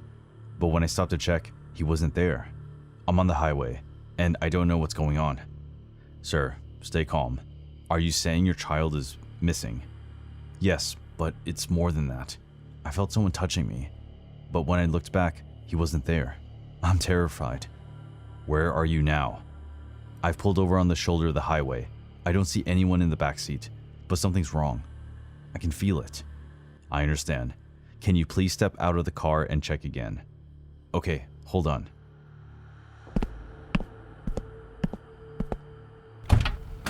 There's no one here. I don't get it. I swear I felt someone. Sir, it could be a trick of the light or your nerves. Please get back into your car and drive to the nearest exit. We'll send officers to meet you there and inspect your vehicle thoroughly. All right, I'll do that.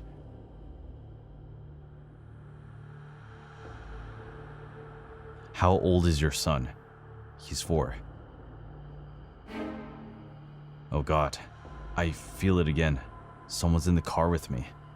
Sir, stay calm. Can you see anyone? No, but I can feel it. Wait, there's a hand on my shoulder. It's cold and wet, and it's crawling up my neck. It's moving down my spine, and now it's gone. Oh God. Sir, can you describe what you're feeling? It's like someone's playing with me, touching me, and then pulling away. I'm so scared. What if they try to hurt me? Keep your eyes on the road, sir. Help is on the way. Just stay calm and keep talking to me. Oh no, the hand is back. It's pulling on my seatbelt. I can't drive like this. Sir, focus on the road. You're almost at the exit. Just a little further. He finally reaches the exit, his hand shaking as he puts the car in park. He looks around frantically, trying to spot the source of his torment. Just as he begins to calm down, he feels a sharp, painful grip on his shoulder. He turns his head slightly and catches a glimpse of a wild-eyed woman in the back seat, her face twisted in a malicious grin. The caller screams, his voice filled with pure terror. The woman begins to laugh, a low, menacing sound that reverberates through the car. The call abruptly ends. Moments later, the police arrive at the scene to find the car parked haphazardly on the shoulder. Inside, they discover a young, disheveled woman, her clothes torn and dirty, sitting in the back seat. Surveillance footage shows the father placing his son in the car seat, then running back into the house for his wallet. During this brief moment, the child had wandered off to a nearby playground. A mentally unstable woman, who had been lurking in the area, seized the opportunity to slip into the car unnoticed. As the father drove, she hid on the floor of the backseat, occasionally reaching out to touch him, causing the terrifying ordeal. It wasn't until the police inspected the car thoroughly that they found the woman, who was subsequently taken into custody. Further investigation into the woman's background revealed a series of other chilling incidents. Just a month prior, she had been found hiding in the basement of a suburban home, whispering eerie lullabies to herself while clutching a stolen child's toy. In another incident, she had broken into a family's house and rearranged all their furniture in the middle of the night, leaving behind cryptic messages scrawled on the walls with lipstick. The father and his son were reunited, both shaken but unharmed. The experience left a lasting impact on the father, who became much more vigilant about safety. He installed additional security measures at home and never left his child unattended, even for a moment. He also took the opportunity to educate his son about personal safety, teaching him to be aware of his surroundings and to never wander off alone. It was Kylie's idea to celebrate and to say goodbye. And it was Jenna who offered up her family's cabin for our last hurrah.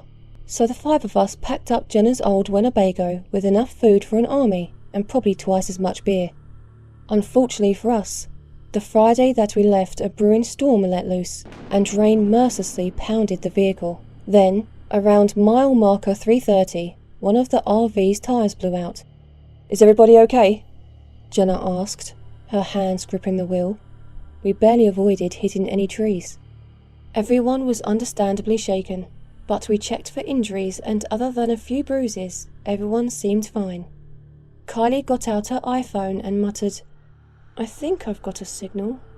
13 minutes later, she confirmed a tow truck had been dispatched, but there was one problem. "It won't be here for a few hours," Kylie lamented. Everyone hopped out of the RV and began searching for a flat area to set up some chairs. Over here! Stacy called. I made my way over to see that she'd found a spot that gave us a glimpse of the road so we could keep watch of our would-be rescuers. Stacy, Michelle and Jenna grabbed the chairs and beer, while Kylie and I searched for firewood. Once we made it back to the clearing, I built the campfire. I think I was the only one with any real outdoor experience. We pulled up our chairs as tight as they would go around the fire. Hey, have you girls heard of the campfire ritual? Asked Kylie. Given the blank stares on all of our faces, it was obvious that we hadn't. So basically, we have to give an offering to the fire, something that is special to us personally. Then we each tell the scariest, most fucked up thing we have ever experienced. The idea is the stuff we did won't come back to haunt us because we did the ritual. The rest of us looked at each other incredulously. I don't know about granting wishes, but I'm all for not being haunted. Michelle reached into her purse and pulled out a glittery blue bookmark. I got this from my little brother. He said the sparkles reminded him of my necklace I always wear. She held onto it for a second before placing it onto the burning flames. Her expression turned serious. Michelle let the silence play out for a few seconds, just enough to rattle the rest of us. What I'm about to share with you happened to me and my boyfriend. She made an exaggerated show of looking around and frowning. In fact, the story I'm about to tell occurred right around here. I'm already calling this fake, said Stacy, tossing her blonde hair over her shoulder. If I didn't know better, I'd think she was already spooked. She glanced at the darkening woods behind us and shivered. Yep, she was spooked all right. Don't be rude, Stacy, said Kylie. Well, it's not like any of us have been up here before. This is the first time Jenna's ever invited us to her family's cabin. Jenna poked Stacy on the arm. If you don't shut up, she warned. Stacy rolled her eyes. Fine. Michelle shot Jenna a grateful look. We were headed to his family's lakeside cabin for a weekend getaway. It was getting dark, much like it is right now, and it started to rain. Josh was driving fast, and I kept telling him to slow down. A woman appeared right in front of the car's headlights. Josh slammed on his brakes, but it was too late. He pulled her shoulder and backed up to the spot where he'd hit the woman. We got out of the car and ran to the middle of the road, but Michelle sat back and stared at the flickering flames. No one was there. I would have screamed, said Stacy. We almost did, said Michelle with a small smile. I was ready to turn around and get the hell back to town. But Josh says the lake is only a few minutes away and it'll take longer to get home. Eventually he gets me to calm down. The rustle of animals in the forest behind us has quietened, and even the crickets have stopped singing, like the whole forest was listening to the story. I have to admit, my skin prickled with goosebumps. We keep driving, said Michelle, her voice low. We all lean in to catch her words, and the woman appears in the headlights for a second time. Josh doesn't stop. He drives straight through until we reach the cabin. We scramble out of the car. Safety is within reach. But before we get to the door, the woman appears on the porch. Her once pretty face is mangled and her flower dress hangs in ratty strips from her gaunt frame. She's as pale as the moon. She points a bony finger at us and says. Michelle leaped from her chair and yelled, "Boo!" We all screamed, even me. We all stared at her. She shrugged. She didn't yell boo, okay? She didn't say anything at all. But she did point at us. We got back in the car and Josh took me home. I never saw him again. Well, that's annoying, said Jenna, her voice flat. He didn't even call you? No, said Michelle. He committed suicide. What? Stacy said. You're not serious, Michelle. Michelle didn't respond to Stacy's outrage. Instead, she relaxed into her chair and took a long drink of beer. Think you can do better? Of course I can, Stacy scoffed. She reached into her bag and pulled out a ribbon. I got this from a cancer patient during my hospital internship. Tossing it into the fire, we all watched as the flames engulfed the delicate pink fabric. I've been around a lot of sick, dying people during my time at the hospital, but nothing made me question my choice of major like the 6-week stint I did in palliative care. Stacy paused, taking a moment to look at each one of us. She lowered her voice. I never told anyone what I'm sharing with you now. After hearing their stories of survival, only to find their beds empty days later, it messed me up. I actually spent some time talking with the hospital's therapist. She stared into the fire while we all glanced at each other, shocked at the quiet vulnerability of our otherwise abrasive friend. So let me guess, Jenna said with a stilted laugh, breaking the uncomfortable silence. A call light came on in a room that someone died in. Or no, a shadow figure was seen on a security camera, or... No, Stacy said softly. Nothing like that. A resuscitated patient told me I was going to die. That is really bizarre, I admitted. Almost everyone who comes there has said their goodbyes and signed their DNRs. They don't want to be saved, so they can spend more days suffering. She shook her head. But there was this young mum, maybe around 35, with advanced breast cancer who refused to accept her situation. It would be inspiring if it weren't so sad. Stacy smiled as she reached up and stroked the locks of her own golden hair.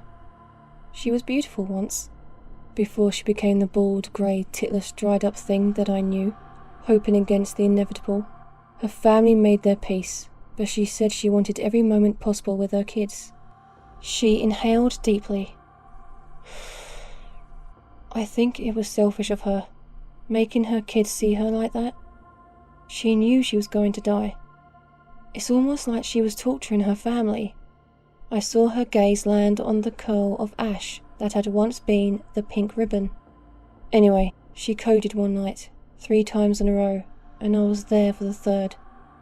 We were into our 8th minute of CPR and beyond ready to call it, when she suddenly took a huge breath of air. Stacy stood up quickly, knocking the chair over and gasping so loudly it echoed off the nearby pines. Every one of us flinched, our eyes widened. The pace of her words quickened. The staff backed away in fear. Her face revealed pure terror as she let out this slow, clicking exhale while looking around the room wildly. Stacy mimicked the expression and unnerving sound, craning her neck and twitching her head to look at each of us. The woman raised her skeletal arm and pointed a limp finger directly at me, she said, doing the same motion toward Jenna. With a raspy voice and eerily wide eyes, Stacy moaned, "You are going to die."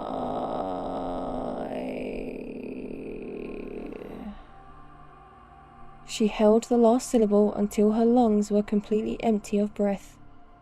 Silence again surrounded the campfire. I abandoned my beer and grabbed a stick to stoke the fire. Really, I was trying to hide how disturbed I felt. "So then what happened?" Kylie asked. Stacy plopped into her chair. "I dunno. I got the hell out of there and she died a couple days later." "You think she saw something while she was dead?" Kylie asked as she tapped on her phone screen, obviously distracted. Stacy rolled her empty beer can toward Kylie, and it bounced off her foot. "Hey, were you even listening?" No, that was scary," Kylie admitted as she looked up. "Well, maybe you should go next. But don't offer your phone for the ritual," Stacy teased. "We may need it if the tow truck doesn't show up soon." "Fine, then let me tell you about the most horrific thing that happened to me." Kylie put her phone down. "Do you know what it's like to see the person you love the most suffering and know there's nothing you can do to help them? To want more than anything in the universe to take that pain from them, and be unable to? Can you imagine the anguish you'd feel seeing the happiness and light slowly fade from their eyes, until one day it's entirely snuffed out? Do you?" I glanced around the fire, realizing everyone's faces were as pale and nervous as mine. Jenna caught my eye, and her lower lip trembled slightly before she looked away. I tried to slow my breathing as I dug my nails into my palms. My oldest sister also had cancer. Kylie stood up and walked to Stacy. She stroked our friend's hair. Only she didn't suddenly die like the woman in your story. No. Her nurse was too terrified to look at her anymore and decided to pull the plug. She didn't even get to say goodbye to her family. Stacy's mouth dropped as she stuttered to find words. but there were none. "Kylie," I said, trying to soothe her anger. Stacy's terrified gaze met mine, but I looked away. I didn't know what to do, so I did nothing. "Enough of this. No more waiting." Jenna smiled through her tears as she pulled out a gun. "We've been playing this for months now. It's time we finally get our revenge." She passed the gun to Kylie, who took a step forward, causing Stacy, Michelle and I to jump up from our seats. Her and Jenna were quickly backing us into a corner. "Mel, do something!" Stacy cried. I moved like lightning and grabbed Michelle by the throat, pinning her down and choking her as she struggled to breathe. "The woman you ran over that night? The one who was trying to wave down a vehicle for help because her car broke down? That was my mother," I whispered as the life went out of her eyes. Before Stacy had a chance to react, the sound of gunfire pierced the night. I looked to my left in time to see Stacy hit the ground and blood gurgled from her mouth. We carried them to the RV, putting Stacy in the driver's seat and Michelle on the passenger's side. "It's no wonder you drove over the embankment. You shouldn't drink and drive," said Kylie as she put crushed beer cans into the trash. "By the time they find you, you will be as sober as the dead, though." "If they find you," said Jenna. "I mean, nobody will report you missing until Monday." She put the vehicle in neutral. We pushed the RV over the embankment to make it look like an accident, and dropped a few lit matches down with a good measure. Stacy may have still been alive. We walked down the road like frightened hitchhikers, and told a different story to each driver that gave us a ride.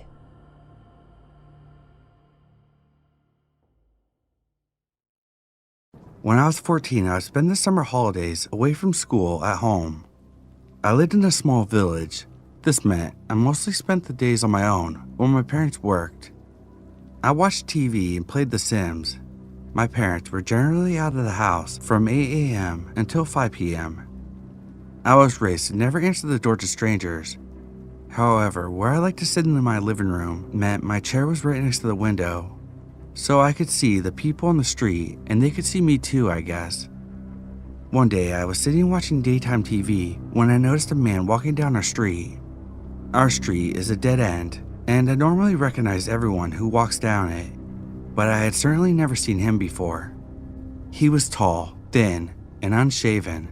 He was wearing a hooded jumper with the hood up and sleeves rolled up, revealing tattoos on his arm. He was carrying a large duffel bag and looking closely at each house as he passed. As I was sat there watching him, I was clearly in full view of him too. He started to pass our house when I saw him see me. He smiled and turned to come up our short driveway. He came to our front door and knocked. I knew I shouldn't answer the door to someone I didn't know, but he had already seen me. And at 14, I was afraid of being rude to an adult, so I obediently went and opened the door a crack. I peeked around the door and said, "Hello?" As he spoke, he pulled out his duffel bag from around the front of his body and asked me if my parents were home. At this point, I thought he would probably leave if I said no, but instead he stepped towards the door and unzipped the bag. Well, the thing is, I just got out of prison. I want to do the right thing, you know? It's hard to find a job, so I'm trying to sell some things. He started pulling out towels, handkerchiefs, and other junk from the bag. The word prison made my heart skip, and I quickly mumbled something about having no money and closed the door. He stood on the step for a minute, still talking to me about being able to help. So I went upstairs and waited for him to leave, which he did. I soon settled back down to watching TV and forgot all about the encounter. At about 5 p.m., my parents came home and took the TV, so I went up to my room. A little while later, there was a knock at the door. I came to the landing and peered down as my mom answered. 2 police officers stood on the step. They asked if anyone had called at our house that day. My mom said no one had, and that's when I remembered the visitor from earlier. I came downstairs and said, actually someone had came. Seeing that I was young, the 2 police officers asked if they could come in and talk to me. They asked me to describe the man I had a conversation with. They seemed really worried and kept telling me not to worry and to just be honest about everything that happened. Once I told them what had happened, they asked to speak to my parents on their own, and then thanked me and left. After they left, I asked my parents what was going on. My mom explained that a few minutes after the man had left our house, he had gone to another girl's house. She was in the shower and hadn't answered the door when he knocked. Apparently, he let himself into the house and walked upstairs. When he found her in the shower, he sexually assaulted her. With my description and evidence for the girl, they were able to track the guy down. It turns out that he had just been released from prison for a similar attack on another girl. I'm never answering that door when I'm alone now, and I also won't shower when I'm home alone. 911, what's your emergency? I killed someone. I killed Dr. Harris. Sir, I need you to stay calm. Can you tell me why you did this? It's because of my daughter, Emily. She's dead. And it's all because of him. I'm so sorry to hear that, sir. Can you tell me what happened? My daughter, Emily. She was only 25 years old. She had her whole life ahead of her. She went in for a routine brain surgery. The doctor said it was a simple procedure, that she'd be fine. But something went horribly wrong. What happened, sir? The surgeon, Dr. Harris, he made a mistake. He drilled a hole in her head to perform the operation. He didn't control the dosage of the anesthetic properly and used too much. Emily's condition became critical, and it took a lot of effort to stabilize her. Sir, I need you to stay calm. What happened after the surgery? After the surgery, Emily was never the same. Emily's brain, lungs, and stomach were filled with tubes. She could only lie in bed every day. She experienced over 10 seizures daily and endured immense pain. She completely lost the ability to live a normal life. The medication they gave her barely helped. She became depressed and lost her will to live. Our family was torn apart. My wife and I had to take turns watching her around the clock. I'm so sorry to hear that, sir. This must have been incredibly difficult for you and your family. They knew she was at high risk for severe complications, so they arranged for her to be transferred to another hospital to avoid further responsibility. Just a few days after being transferred, Emily developed severe complications. She suffered from uncontrollable seizures, swelling in her brain, and eventually organ failure. The new hospital tried their best, but it was too late. I can only imagine how difficult that must have been for you and your family. I started investigating, talking to the nurses, the other staff. I uncovered the truth. Dr. Harris wasn't ready to perform that surgery alone, but he insisted on doing it anyway. He wasn't even experienced enough to be the lead surgeon, and the hospital, they tried to cover it up. They lied about what happened. After the surgery, we received a report from another hospital where we had taken Emily for a second opinion. The report showed that the cyst in her brain was benign and didn't require surgery. Regular checkups would have sufficed, but Dr. Harris had insisted it was malignant and needed immediate surgery, saying she would die soon without it. We were scared and felt we had no choice but to agree. He used fear-mongering tactics to get us to sign the consent forms for the surgery. I see. What happened to Dr. Harris? I called his office, putting on my best desperate patient act. He totally bought it and set up an after-hours appointment. When I arrived, it was just me and Dr. Harris in the empty office. I had a knife stashed in my coat. I started telling him about Emily, how we had turned our lives into a tragic mess. He tried to apologize. Classic, right? But sorry wasn't going to cut it this time. So I tied him to a chair, making sure he got the VIP treatment. I made sure he felt the same fear and helplessness Emily must have felt. I made sure he understood exactly why he wouldn't believing that office alive. I'm so sorry for your loss, sir, but please stay on the line. Help is almost there. It's too late for help. It's too late for Emily. But at least now, Dr. Harris can't hurt anyone else. When the police arrived at the scene, they were met with a chilling sight. Dr. Harris's office was in disarray, with papers and medical instruments scattered across the desk and floor. Dr. Harris was found tied to a chair, clearly lifeless. His face was frozen in an expression of fear and pain. Emily had been a bright and vibrant young woman with a promising future. She had recently graduated from university with honors and had just started her dream job. Her sudden decline after the surgery had plunged the family into a constant state of distress and despair. The parents had exhausted their savings and emotional reserves trying to care for her, watching helplessly as she suffered daily seizures and unrelenting pain. Emily's mother had quit her job to become her full-time caregiver, and her father had taken extra shifts to cover the mounting medical bills. They had sold their home and moved into a small apartment to afford the specialized care Emily needed. Despite their best efforts, Emily's condition continued to deteriorate, and the family was trapped in a relentless cycle of hospital visits and emergency interventions. The father had spent countless hours researching Emily's condition and seeking justice for what he believed was a preventable tragedy. The father's actions, driven by grief and a desperate need for justice, had crossed a line. Taking the law into his own hands and committing murder was not the answer. This turn of events served as a stark reminder that seeking justice through violence only perpetuates the cycle of pain and suffering. 911, what's your emergency? It's my father. He's dead. I found him in the sauna at our apartment building.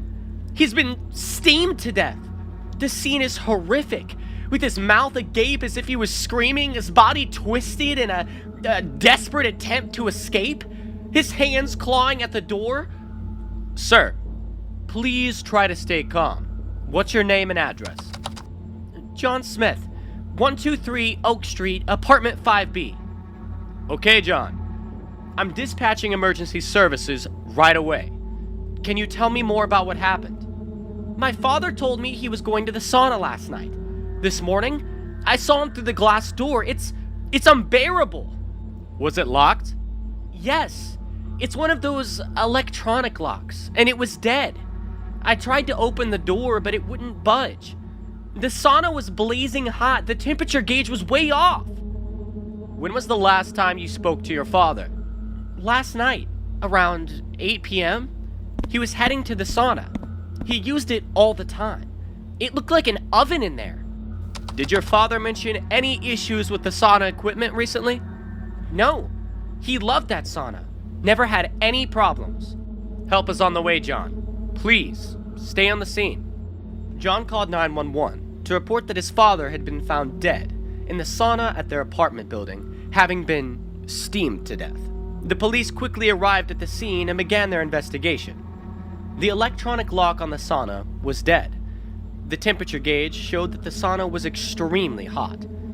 John had tried to open the door, but was unsuccessful. When asked about recent conflicts his father might have had, John mentioned that his father had spoken about a woman named Sasha several times.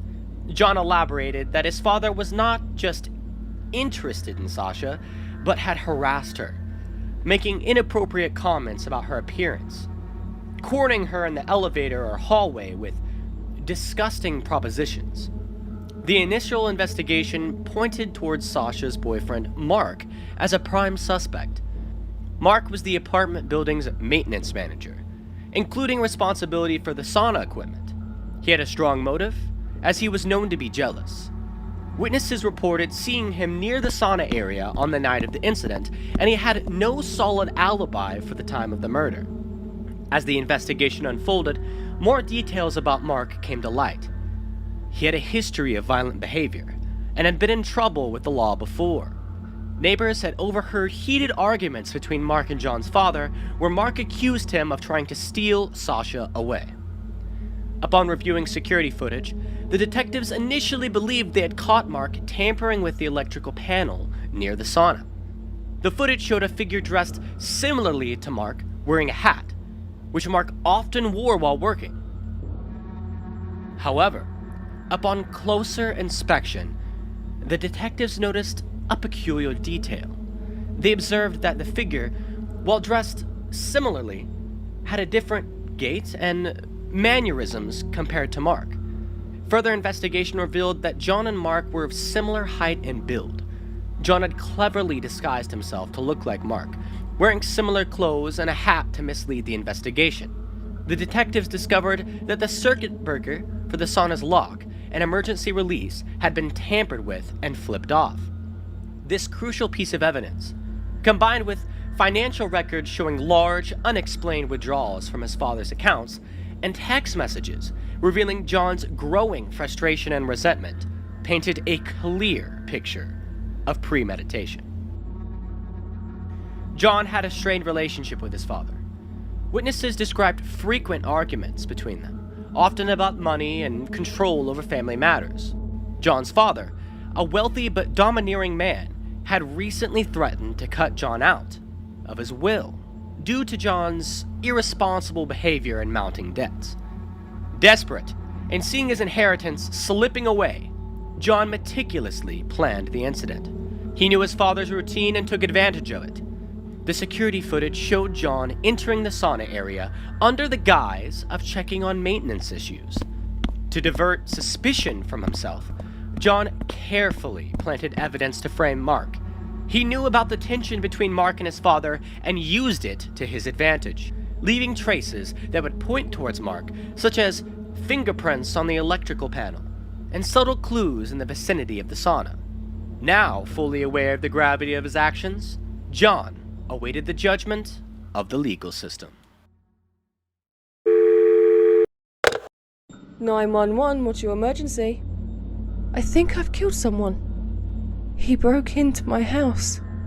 Okay, ma'am, I need you to stay calm. Are you safe right now? Yes, I'm locked in my bedroom. He's not moving anymore. Alright, I need you to tell me exactly what happened. From the beginning if you can. It was just a normal night. I was watching a movie, trying to unwind after a long week. I remember it was around midnight because the clock chimed just as I was getting into the movie. Then I heard this faint scratching at the door, like someone was using something metal to fiddle with the lock. Did you see anyone when you heard the noise? No, I was too scared to move at first. I just muted the movie and listened. The door slowly creaked open and I saw a shadow move inside. It was a man. My heart was pounding. I couldn't think straight. I just knew I had to hide. Where did you go? I crawled behind the couch in the living room. It's silly, but my first thought was just hide from sight. From behind the couch, I could see his shoes moving around. He was quiet, almost professional. I remember seeing dirt on his boots, like he'd been outside for a while. What happened after that? He started searching the house. I could hear drawers opening, things being moved around. My mind was racing, thinking about what I could do. I remember my phone was still on the coffee table, just inches away from where I was hiding. I waited till his footsteps moved towards the kitchen. Then I grabbed my phone and crawled into the hallway closet. Was that when he found you? Yes, but it took him a while. I heard him coming closer, and I was holding my breath, trying not to make a sound. He opened the closet door, and that's when he grabbed me. He covered my mouth, but I managed to bite his ear. He screamed, and that's when... It's okay, take your time. He got angry and threw me to the ground. Then he took off his shirt, and I realized he was planning to do something terrible to me. Fortunately, he wasn't very strong, and I had more strength than him. In desperation, I saw his shirt on the floor and picked it up. I stood up while he was still on the ground, and I wrapped the shirt around his neck. I pulled with everything I had, using my weight to gain leverage. It was him on me, and then he just stopped moving. You did what you had to protect yourself. We have officers on the way. Can you tell me if you knew this man? No. I've never seen him before. You're doing great, and help is on the way. Just stay on the line and I'll keep talking to you. You're safe now. The police arrived minutes later, securing the scene and confirming the intruder had expired. Through their investigation, it was revealed that the man was sent by someone named Marco, a disgruntled former co-worker who had once pursued the woman romantically, but was repeatedly and politely rejected by her. Over time, Marco's behaviour became increasingly inappropriate. For instance, on one occasion, he publicly presented her with flowers in the office and declared his feelings loudly in front of their colleagues, making her extremely uncomfortable. Another time, he followed her to her car after work, insisting on driving her home despite her clear refusals. These incidents led her to finally confront him at a company party. In front of many colleagues, she called him out for his relentless pursuit, saying things like, "Marco, can't you take a hint? No means no. Stop acting like a desperate creep." She went further, attacking his character by saying, "Everyone here knows you're a pathetic loser who can't handle rejection. Grow up and get a life." This public rejection deeply wounded Marco's pride and dignity, causing him to harbour a deep-seated grudge. The police assured her that Marco would be apprehended and brought to justice for orchestrating this attack. She took steps to enhance her home security, installing a new alarm system and reinforcing her doors and windows. It happened at a playground that my mom used to take me to almost every other weekend. We would always park on the east side of the park near some of the newer equipment. Usually there was never anyone at the park except a few other families, and on the day it happened, this is exactly how it was. "You look to be about my son's age," he offered. I didn't respond at first. I was waiting for my turn for the swings. "You should go find him. He is just over there," he commented, and then shouted out, "Jeffrey! Jeffrey?" None of the kids in the area responded. The man huffed and smiled at me in an apologetic way. He's probably playing hide and seek. Plus, he is so shy around pretty girls. "Maybe if you told me your name?" the man suggested. At this point, I didn't want to be rude, and I just figured that I could at least tell the boy I couldn't see my name. "It's Alyssa," I squeaked. "Speak up, dear. I doubt anyone could hear that," the man commented. His demeanor was strange, but that wasn't what worried me. I recall thinking to myself that I couldn't see my mom, so for some reason that baffles me. I decided to trust this man. "I can't find my mom," I told him worriedly. "Oh, well, come with me and we can look for her together," he suggested. On this side of the park, there were only a few other adults, but none of them were really paying attention to me or this stranger. "Maybe she had to run to the car to get my inhaler," I said out loud.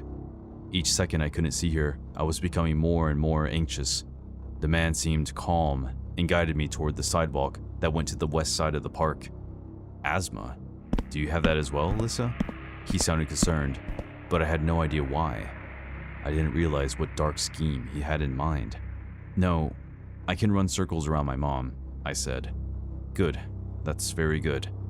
He looked toward the west side of the park, where a road ran toward the back of the old high school, and commented, "You know, I actually work at that hospital. I bet I have an inhaler in my car," he said, pointing to an old SUV. This should have been my red flag, and I do remember saying that I should go try to find my mom. But then he firmly grabbed my hand and said, "We should go look for that inhaler first. What if your mom needs it and you're too late?" That scared me more than it should have, but I obediently listened and didn't resist. I was a gullible, concerned kid, being led to the back of his SUV like a sheep to the slaughterhouse. He popped open his back door, and I saw a mangle of medical supplies, including what I recognize as several bags of blood and other prescription drugs that didn't seem like something he should just have lying around in the back of his car. Then I saw his son, lying nearly unconscious behind the piles of medicine and hooked up to an IV drip. I froze, seeing his pale skin and hollow eyes. He didn't look well at all. "What happened to him?" I whispered. He pushed me into the trunk of the car and placed something over my mouth that made me feel dizzy. It wasn't quite strong enough to knock me out, but I couldn't really stand up straight. He then laid me down across the way from his son and whispered, "Jeffrey used to be able to play with the other children just like you, but now he's all alone. And that's not really fair, is it?" I could hear a faint hint of fear and desperation in his voice. His right hand fumbled for something amid the junk, and I saw a gleam of metal as he began to take my clothes off. I screamed. I was sure the stranger was about to violate me, but what came next was far worse. "It would be easier if you were awake and docile," he said sternly as he found a syringe and plunged it into my arm. I immediately felt my arms and legs go numb as I watched the medicine go into my body. I remember gasping, and the stranger tried to keep me calm. "Your heart is slowing down, Alyssa. It will be fine. It will only be temporary, I promise." He reached for the scalpel that he had a moment earlier and began to talk about what he was planning to do to me. When Jeffrey started to get sick last year, I thought we could turn things around. The prognosis was good. They said he would just need a few infusions of blood, and he would have a healthy heart again. "I didn't even worry," he said as he cut directly into my right shoulder. I could still feel the pain, but now I wasn't able to even utter a sound. Whatever he had given me left me paralyzed, a puppet for him to cut open. Then they promised he would be placed on a short list. It won't take long, and he can get surgery, they said. But I have been doing this for years. I have seen kids younger than him die because there aren't any candidates available. I was starting to black out as blood trickled down my chest. "I'm sorry that this had to happen to you, Alyssa. You seem like a good kid. But maybe if your mommy had paid more attention to you, you wouldn't be here now." The world was dark now. I could still hear and feel, but could hardly breathe. It wouldn't be long that I would be gone. The next thing I heard was a loud bang. Then my mom was shouting and hitting the man over and over. I was starting to come to. Some part of me was realizing that she had come to save me. I saw him try to attack her, but my mom was relentless. He went down after just a few more blows. Then she was calling 911 as I passed out. I got quite a chewing when we made it home that evening, and I got a few stitches to remember my encounter with my abductor. A police officer at the ER filled in the blanks for the man's story. "That's the third shift surgeon that got fired last month, isn't it?" I remember overhearing as I waited to be seen. "Yeah, I remember he abruptly quit when they diagnosed his kid. Poor guy. He just wanted to save his own son." Surprisingly, the surgeon had managed to escape before paramedics arrived, and we never saw him or his sick son again. I like to think they had a happy ending, not because I think they deserve it, because if they didn't, I had the feeling this madman might still try to hurt others again. Even after all these years, I don't like going to that park alone. 911. What is the nature of your emergency? I need help. Please hurry. It's not... Oh, I don't have time. I don't have time. Deep breaths, ma'am. I'm going to need you to start from the beginning. As hard as that may be, what is the nature of your emergency? My name's Sandra Bloom, and I'm staying at the Basilisk Hotel on 4th Avenue. Do you know the one? How long will it take you to get here? Sandra, I'm going to need some information about the nature of your emergency before I dispatch officers. I'm sorry. I didn't realize that I hadn't told you what was happening. It's just, I'm so terrified. I don't know what to do, and I'm struggling to think clearly. Okay, the beginning. Oh my word, Right. I'm on holiday in Atlanta. Wait, you know that because I'm ringing the police department in Atlanta. Sorry, my brain is so frazzled. Take it easy, Sandra. It's okay. I'm here. But the sooner you explain what's happening in that hotel room, the sooner I dispatch officers to your location. Just take me through the events that led to this phone call, okay? Okay, I'll try. Right. I was taking a shower, and it started with a creak. Only the slightest sound. Barely perceptible. The sort of sound that the person should dismiss. Nothing too loud or alarming in itself, but it felt off to me. The hairs on the back of my neck raised, not the natural sound of foundations settling or water flowing through pipes. No, it was a heavy, groaning sound. And when I looked up, I saw him. Him? A man. I'm in the room alone, and there's a stranger in my ceiling. In your ceiling? I'm not sure what you mean, Sandra. How did you...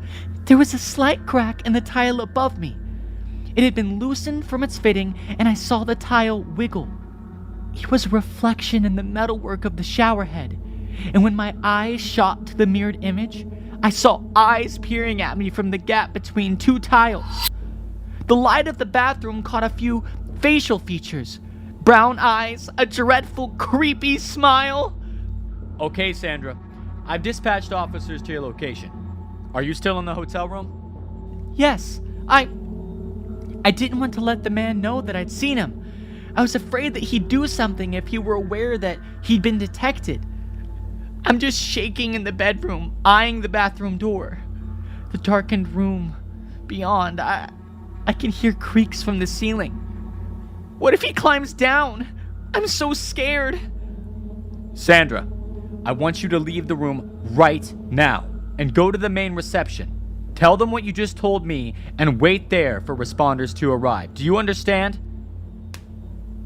I think he might have heard me. You need to leave the room right now, Sandra. Ah! Sandra! Yes, I'm okay. I'm okay. I made it out of the room. I'm running down the stairs. I don't want to wait for the lift. I want you to find the nearest member of staff and wait with them, okay? The police are on their way. It'll be about 10 minutes until they arrive. Stay on the phone with me, Sandra. Stay on the phone. Help! Help! You work here, right? Yes, are you okay, ma'am? No! There's a man in my room. He's hiding in the ceiling. I beg your pardon? A man in my room hiding in the ceiling. Oh, wait, not to worry, ma'am. This is nothing, absolutely nothing. Don't panic. Wait here in the lobby with me and we'll get to the bottom of this misunderstanding. Yes, that's all it'll turn out to be. We'll need to ring the, who's on the phone? The police! I've already rung them. I'm talking to them now. Tell the operator that we tried to catch him before, but many of the officers already know that. After repeated failed attempts over the past 6 years, Michael Longton was eventually caught by police officers at 10:46 p.m. on Friday the 8th, March 2024. It was the 5th reported incident at this hotel, but Longton had always succeeded in fleeing the scene before police action could be taken. When Longton was arrested and escorted out of the hotel, he offered one final smile to Sandra Blake, a haunting confirmation that he was, in fact, the dreadful man she'd seen hiding in the ceiling tiles of the bathroom, the vile pervert who'd been spying on her. She would recognize that smile anywhere. The grin composed of yellow teeth, separated by blackened holes of missing canines. Wouldn't you like to know how close you were? Michael screamed, cackling at Sandra.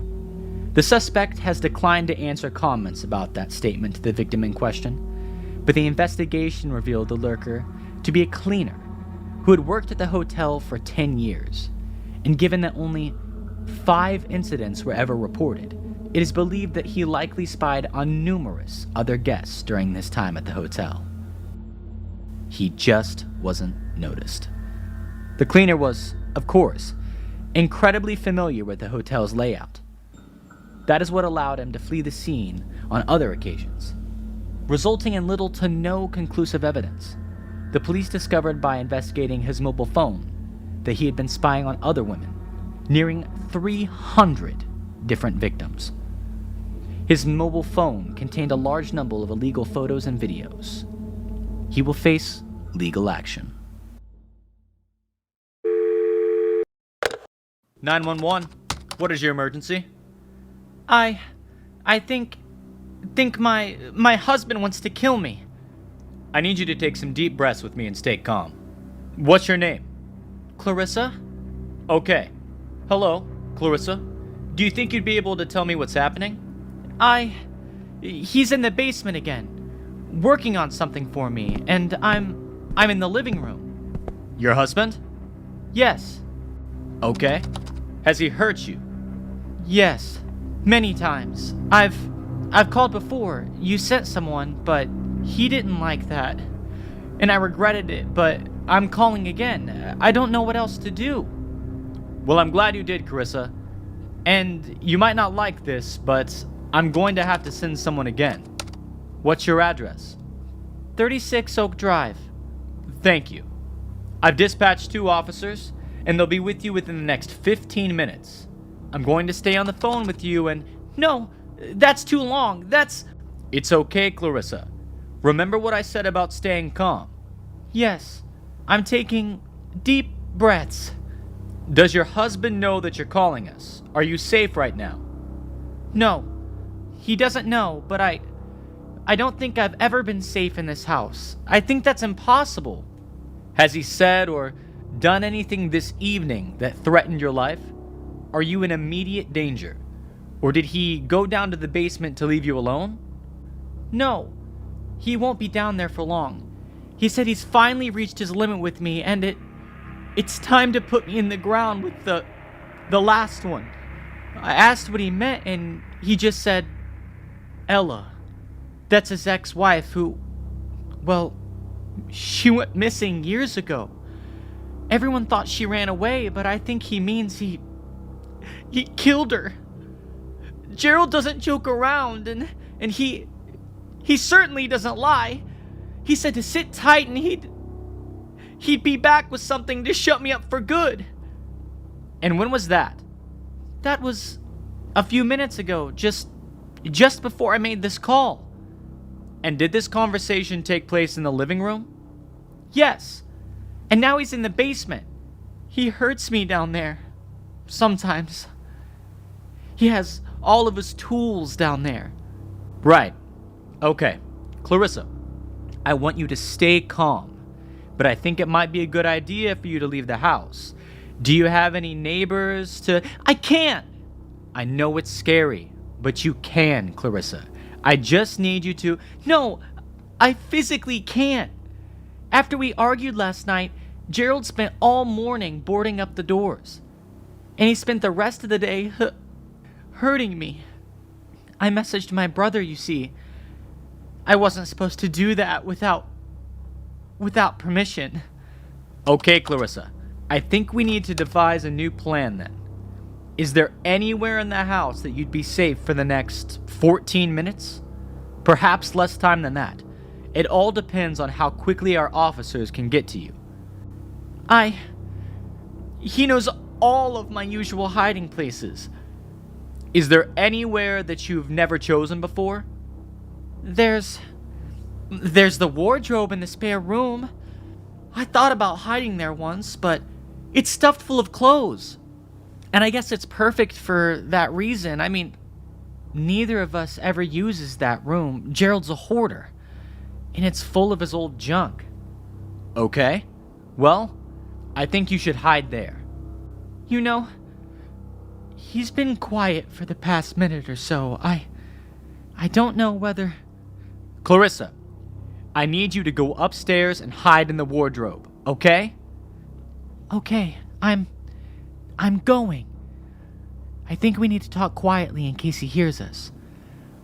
I'm heading over to the stairs now. I'm not sure. I just walked past the basement door and it's just so quiet. Keep moving, Clarissa. Our officers will be there in no time at all. Okay. I'm headed up the stairs. I'm trying to be quiet. I'm gonna have to move the clothes from the wardrobe discreetly. Could you hide beneath them? I'd have to take some out, but I suppose so. Okay. I'm taking out a small pile of them and... Oh, it's so cramped in here. Boxes everywhere. I don't know where to put them. I'll just... Oh no. What? He just called for me. I have to hurry. Stay on the phone with me, Clarissa, and remember to stay quiet. I'm trying to wiggle my way inside. Okay, I think this could... Yeah, this works. I've done it. Okay, I did it. And now I just need to stay still. Are you safe now? I don't know. He's coming upstairs. Let's be quiet for a second, Clarissa. Sweetie, I'm sorry for shouting at you. I had a bit of time to reflect, shall we say. And I'm all better now. In fact, I'm better than I've ever been. Now, why don't you come out so we can talk things through, eh?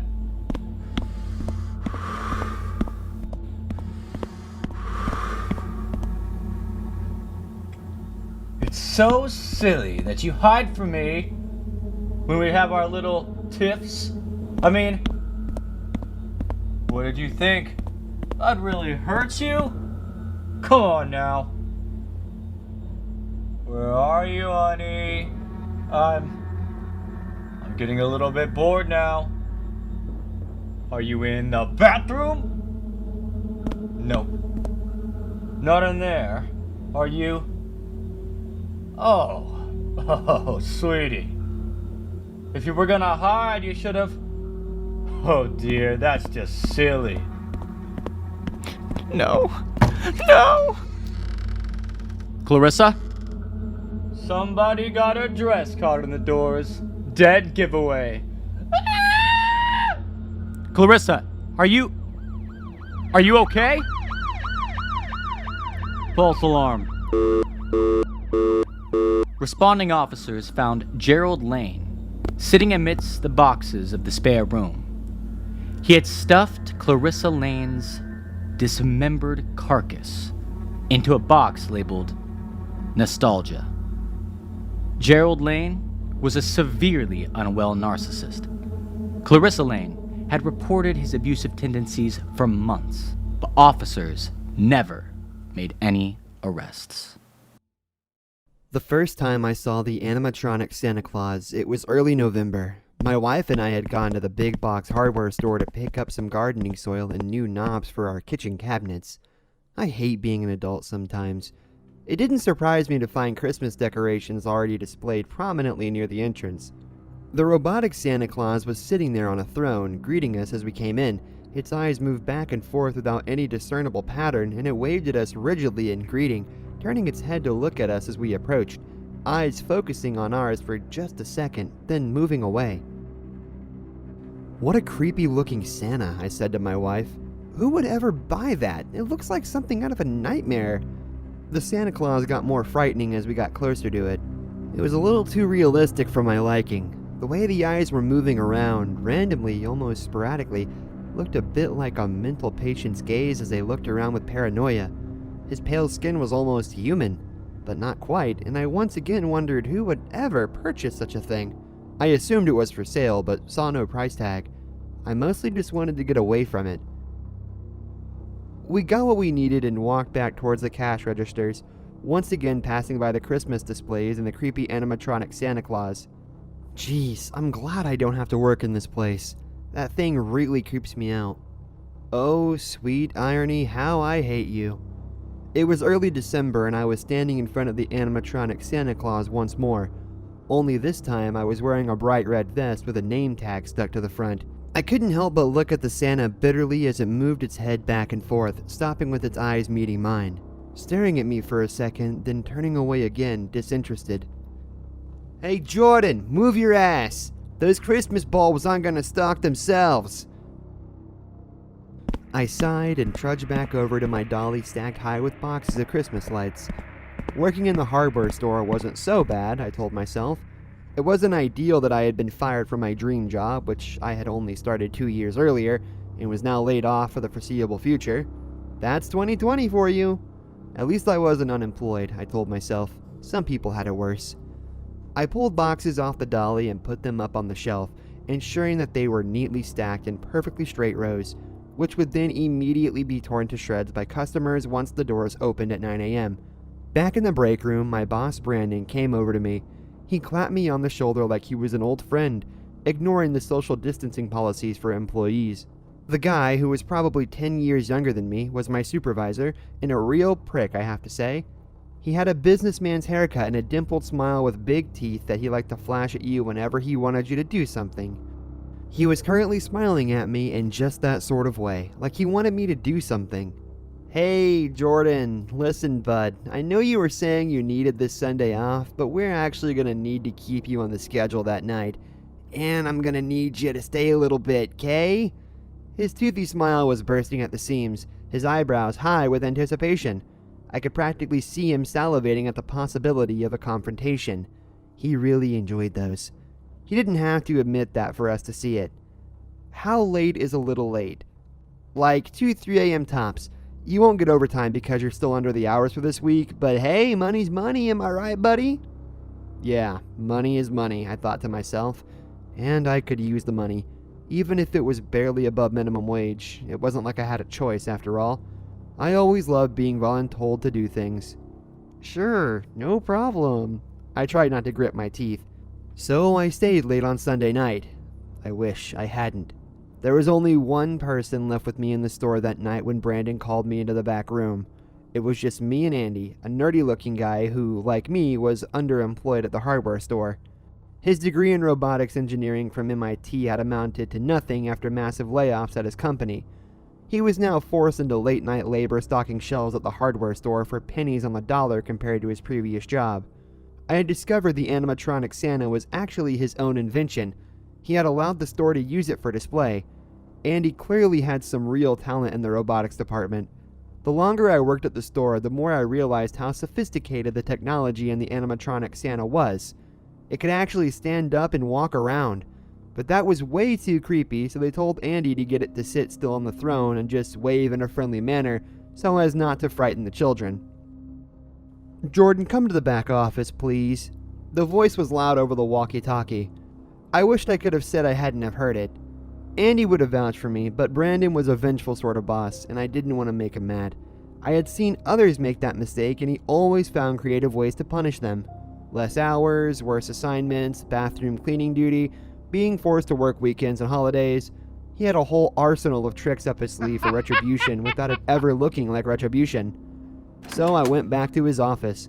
The grin on his face was wide and toothy, and I knew without a second thought that this was going to be bad news. Okay, I know you guys are gonna hate me for this. Yeah, and?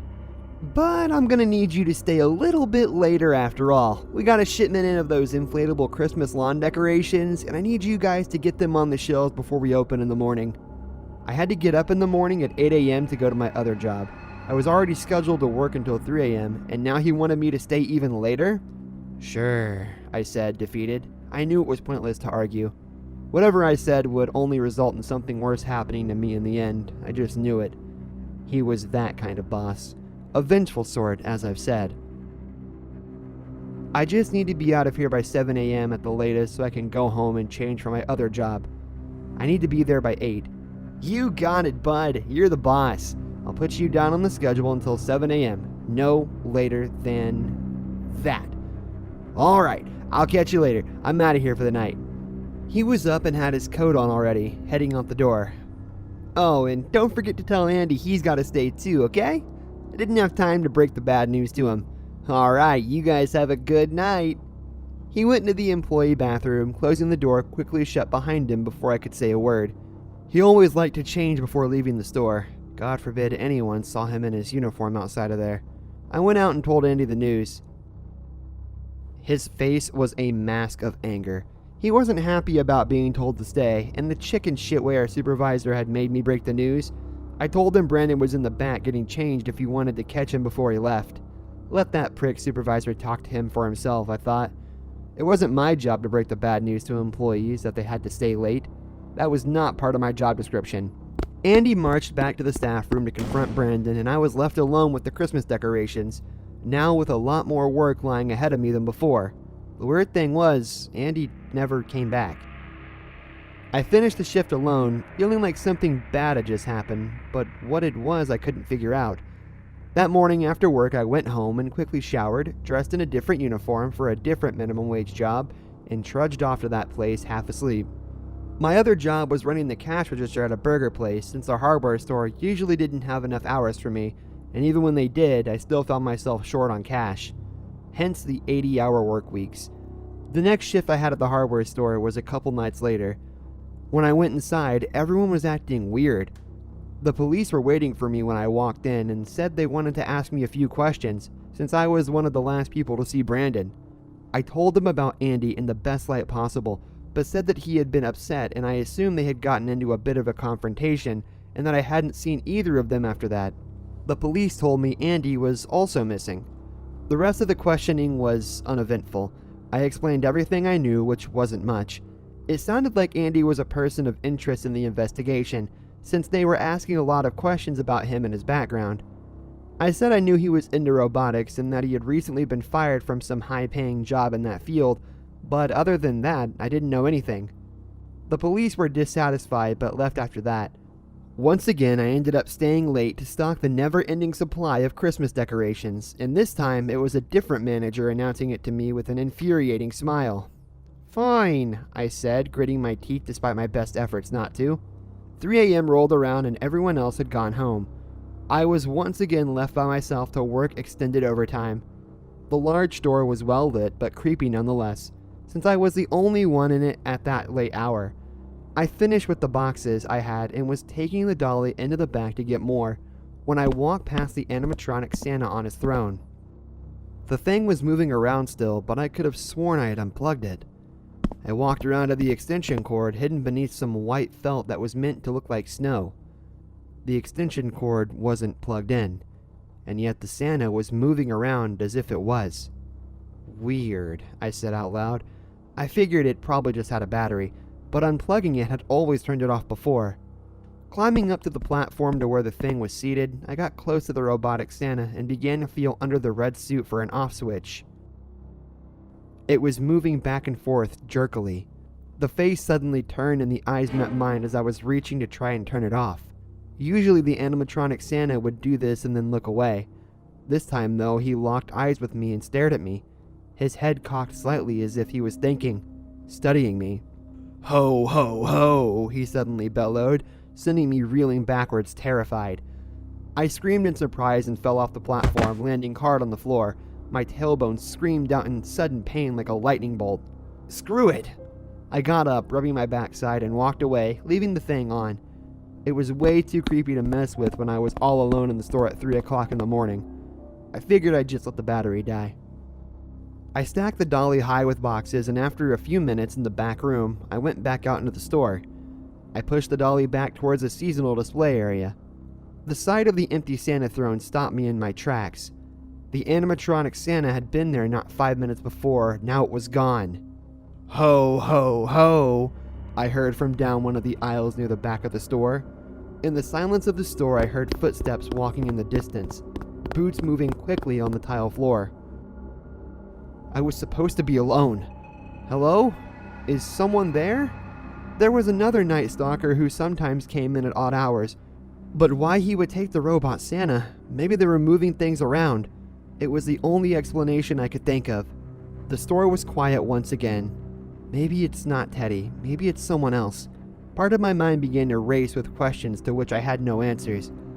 I began to imagine the robot Santa Claus up and walking around the store, a large knife clutched in hand, waiting around the corner watching me. Ho, ho, ho. The sound was closer now. It wasn't possible for it to have moved so fast. It sounded like it was on the other side of me somehow. In the seasonal section where I was headed, I forced one foot in front of the other and continued to push the dolly forward. The part of my mind, using what I thought was common sense, told me not to be worried. This was a prank or a misunderstanding, not something else, not what I already knew it was. Turning the corner in the seasonal section, I found myself alone once again. I heard footfalls once again on the tile floor behind me. Ho, ho, ho. Ha, ha, ha. Hee, hee, ho, ho, ho, ho. Shaking, I turned around and met the eyes that were so close to being human, but not quite. The animatronic Santa Claus stood watching me, blocking my exit. An axe was clutched in his hands, a price sticker still on it. Blood poured from his mouth as he continued to chuckle. I saw now that our old supervisor's head had been hidden in plain sight all along. Santa's pale face had just been a mask covering the horror beneath. The mask had fallen off, revealing Brandon's face, with metal wires pulling on the corners of his mouth and eyes to create expressions. I couldn't help but wonder where Andy, my former coworker, was now, hiding in the shadows with a remote control in his hand. I assumed he was looking to take me out. The robotic engineer turned psychopath killer was using his macabre invention to try and murder me. The robot stalked towards me, and I saw Brandon's toothy, dimpled grin stretch wider as he approached. The bloody beard was no longer white, but stained crimson red as his suit hanging ragged from his face. Ho, ho, ho. I screamed and did the only thing I could think of as he came towards me, axe in hand. I reached over and pulled with all my strength, collapsing the tall shelf next to me and bringing hundreds of carefully stacked Christmas items down in an avalanche. The shelf fell on top of him and he collapsed, the dismembered head of my old supervisor popping off and landing on the floor near my feet. The eyes rolled over and looked at me. The head without a body looked for a moment longer, then blinked. I ran away from him, screaming, leaving the store empty as I fled from there. I haven't gone back since. They've been calling and calling, but there's been no mention about an animatronic killer Santa Claus roaming around the store. They just wanted to know if I want to come in and work extra hours. The new manager says all the night staff keep disappearing on him, abandoning the place mid-shift. And some of the Christmas decorations have been going missing too. This trip to Thailand had been Mark's idea. A spontaneous holiday he had insisted upon, saying it would be a perfect way to escape the routine and spend quality time together. When my parents coincidentally had a break in their busy schedules, they agreed to join us, seeing it as an opportunity to relax and perhaps get to know Mark better. Coming from a wealthy family, my relationship with Mark, a dedicated but modestly earning drain specialist, had always been under the scrutinizing gaze of my parents. Although they were always polite to him, their lack of warmth was evident. They couldn't hide their disdain for his humble background. On our third evening, Mark suggested we dine at a local restaurant we had discovered. It was a quaint place tucked away in an older part of Bangkok, exuding an authentic charm. The food was exceptional. My father, usually a man of few words, couldn't help but comment on the exquisite flavours. "This Tom Young goon is incredible," he said, his tone carrying a hint of genuine admiration. As the evening progressed, the atmosphere at the table grew increasingly warm and convivial. Laughter punctured our conversation, and the initial stiffness that had characterized our interactions had begun to melt away. However, the following morning, our world was turned upside down. My parents were missing from their room, which showed no signs of forced entry or struggle. Only their luggage remained. Mark and I spent the next few days searching tirelessly for any clues about my parents' whereabouts. We visited nearby hospitals, checked with other hotels, and even combed through local markets and tourist spots, hoping that someone might have seen them. The police were also notified, but there was no progress. We checked the surveillance footage, but it didn't provide any clues. After weeks with no progress, we returned home, the mystery of my parents' disappearance casting a shadow over our lives. Yet during these trying times, Mark and I found solace in each other. Mark proposed to me one quiet evening at home. We began planning our wedding, dreaming of a small, intimate ceremony. 1 month after our return, I discovered I was pregnant. The news filled us with a mix of joy and anxiety, given the circumstances. Yet planning for our child's arrival brought us even closer. We spent evenings discussing names, decorating the nursery, and imagining our future as a family. These moments of shared happiness and anticipation provided a much-needed respite from the ongoing investigation. But the peace was short-lived. 2 months later, a breakthrough in the investigation prompted my return to Thailand. Alone this time, as Mark, on the night before his flight to Thailand, suddenly claimed that his father had collapsed due to high blood pressure and needed immediate medical attention. He insisted on staying behind to handle the emergency, promising to join me in Thailand as soon as he could. Upon arrival, I was summoned to the police station, where a stern-looking officer introduced himself as Officer Somchai. He led me into a small, dimly lit room and gestured for me to sit down. His expression was grave, and I could sense that what he was about to tell me would change everything. "Miss Emily," he began, his voice steady and serious, "we have made significant progress in the investigation into your parents' disappearance. I need you to listen carefully to what I'm about to say." I nodded, my heart pounding in my chest. "Your fiancé, Mark, is not who you think he is. We have gathered evidence that implicates him in a heinous crime. The restaurant where you had your last meal with your parents is owned by a close associate of Mark's. We have obtained security footage showing Mark and his associate handling large, suspicious bags late at night." I shook my head in disbelief. "No, that can't be true. Mark would never—" Officer Somchai raised a hand to stop me. "I understand this is difficult to hear, but the evidence is overwhelming. We found traces of blood and DNA in a hidden basement below the restaurant. This basement was used to commit the murders. Your parents were drugged, taken there, and brutally killed." He paused, letting the gravity of his words sink in before continuing. "The security footage we recovered was heavily damaged, but our forensic team used advanced technology to restore it. The footage clearly shows Mark and his associate moving your parents' unconscious bodies into the basement." Tears streamed down my face as I struggled to comprehend his words. "No, there must be some mistake. Mark loves me. He would never hurt my parents." Officer Somchai's expression softened slightly. "I know this is hard to accept, but we have witnesses who saw Mark and his friend acting suspiciously. The tools used for dismemberment were found, and they matched the DNA evidence." He took a deep breath before delivering the most horrifying detail. "The remains were processed and stored in the restaurant's refrigeration units. Mark and his friend gradually disposed of the remains by mixing small portions into the meat supplies used for regular dishes served to unsuspecting patrons. This gruesome detail was corroborated by several employees who noticed unusual activities and odd smells, but were too afraid to question their employers. Despite the overwhelming evidence presented by Officer Somchai, a part of me refused to believe it. The Mark I knew was kind, loving, and dedicated. The details seemed too monstrous to align with the person I had shared my life with." Officer Somchai continued, his tone growing even more serious. "Miss Emily, there's one more thing you need to know. Mark's associate has confessed and provided us with Mark's motive. According to the associate, Mark felt deeply resentful towards your parents.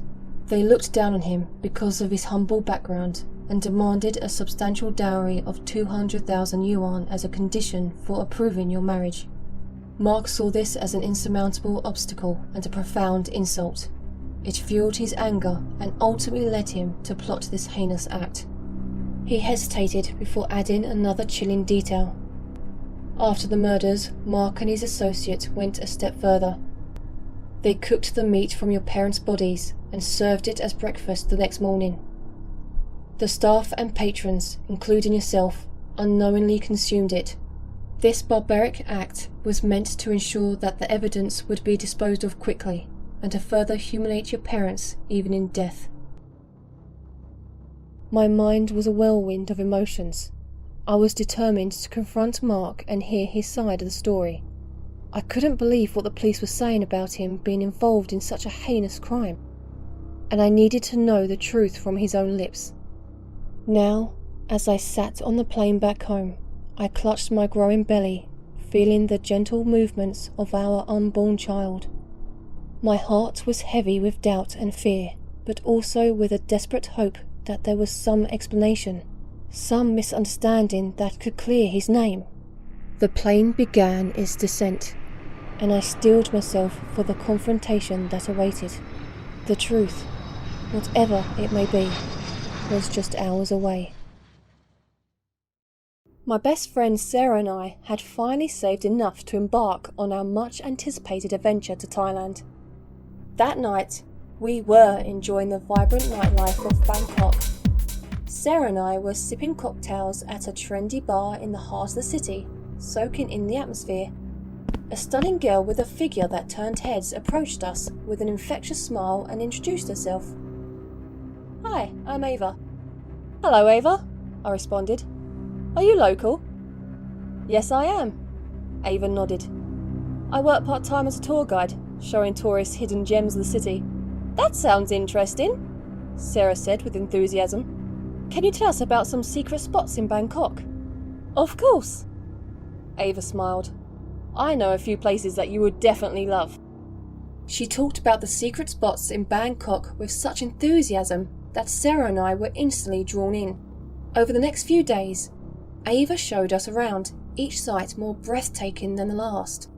She knew the best street food stalls, the quietest corners of chaotic markets, and mesmerising spots that weren't on any tourist map.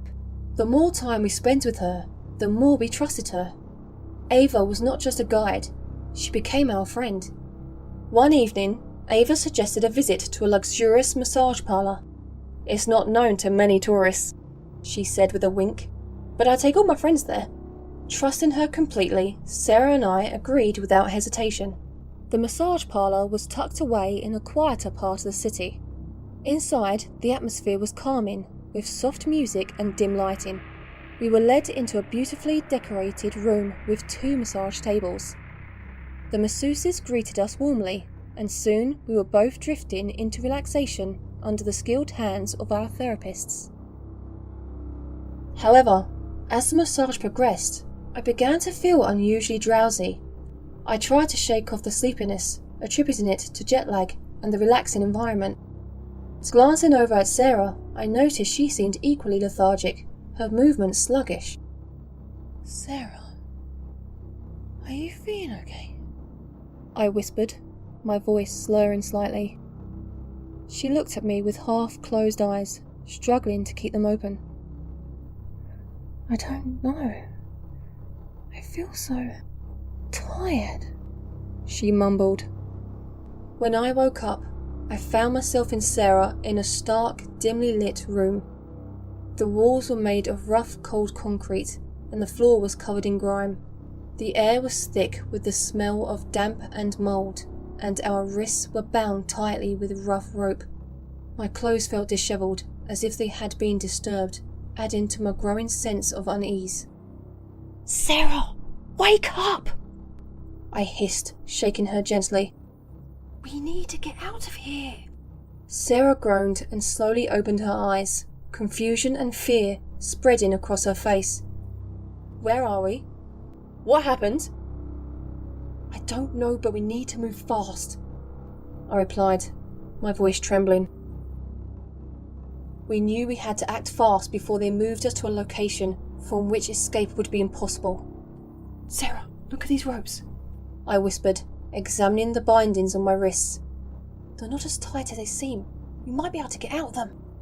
Sarah nodded, determination replacing fear in her eyes.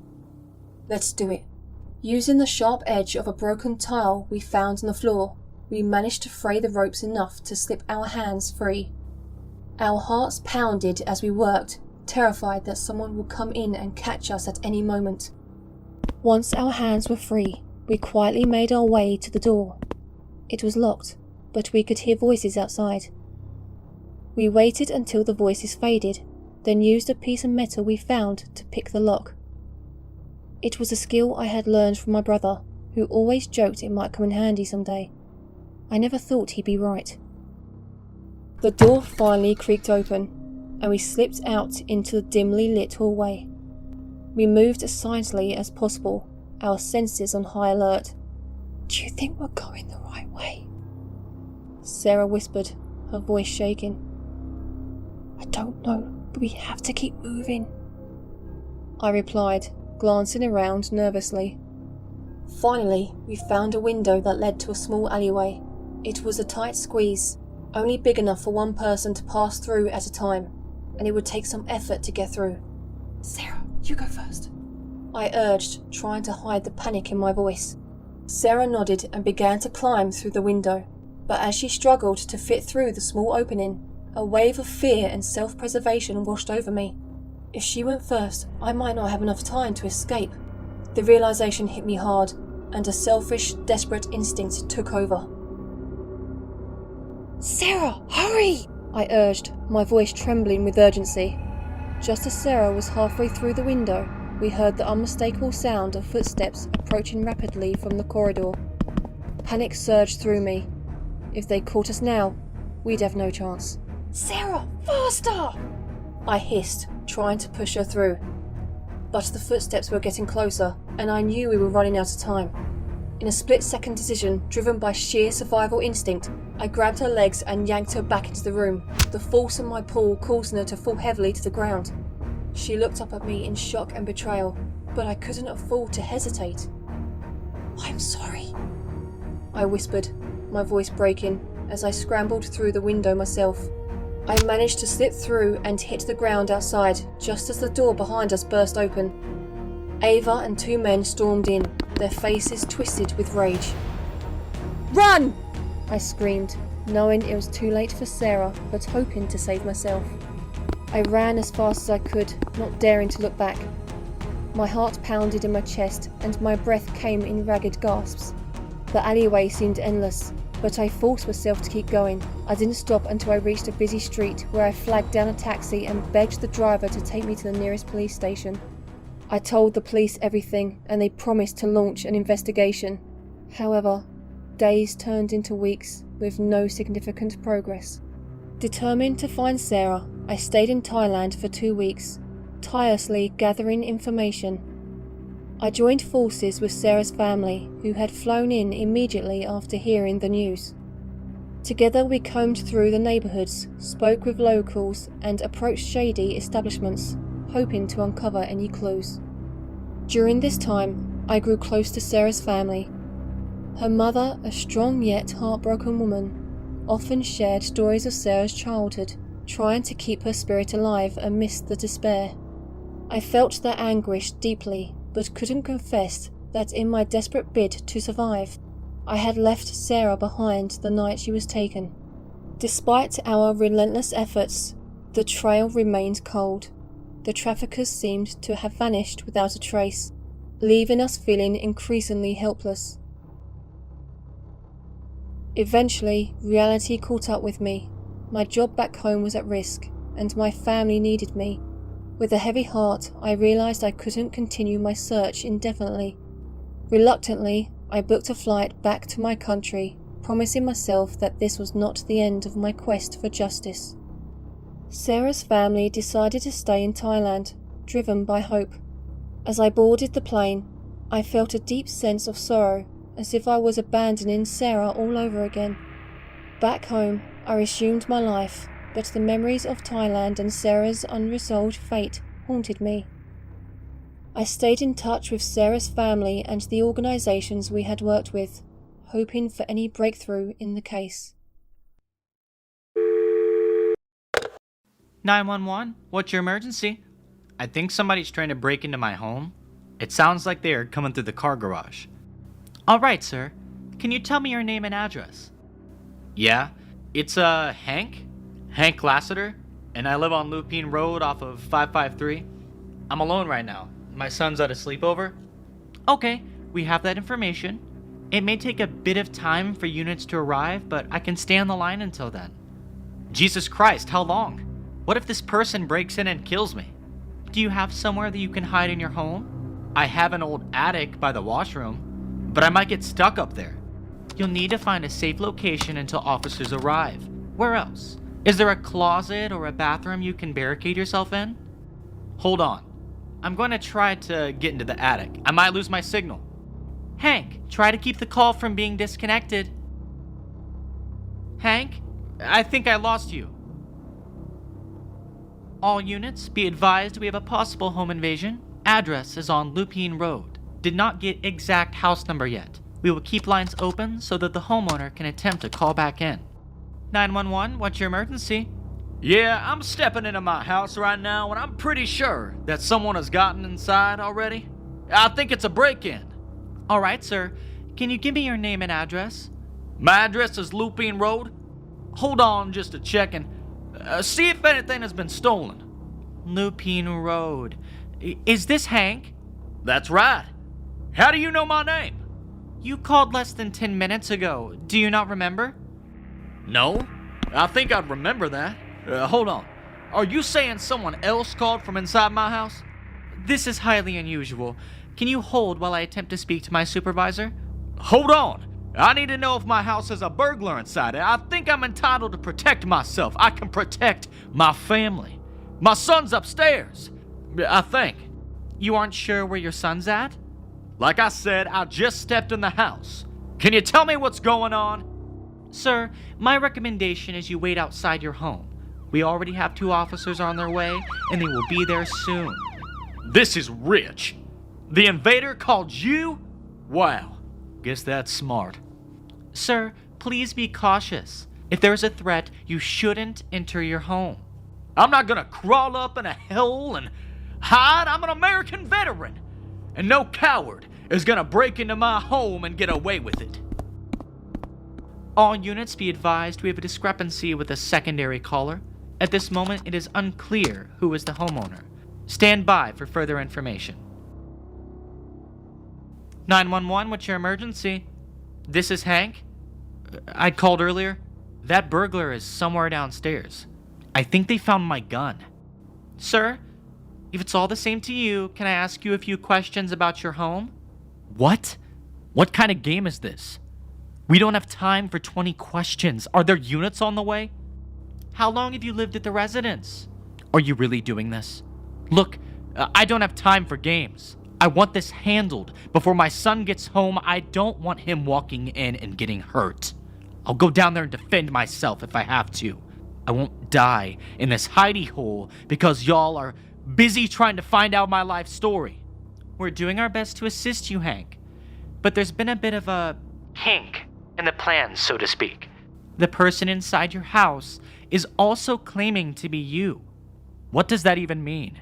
They claim you are the home invader, and we need to determine the truth before we can move forward.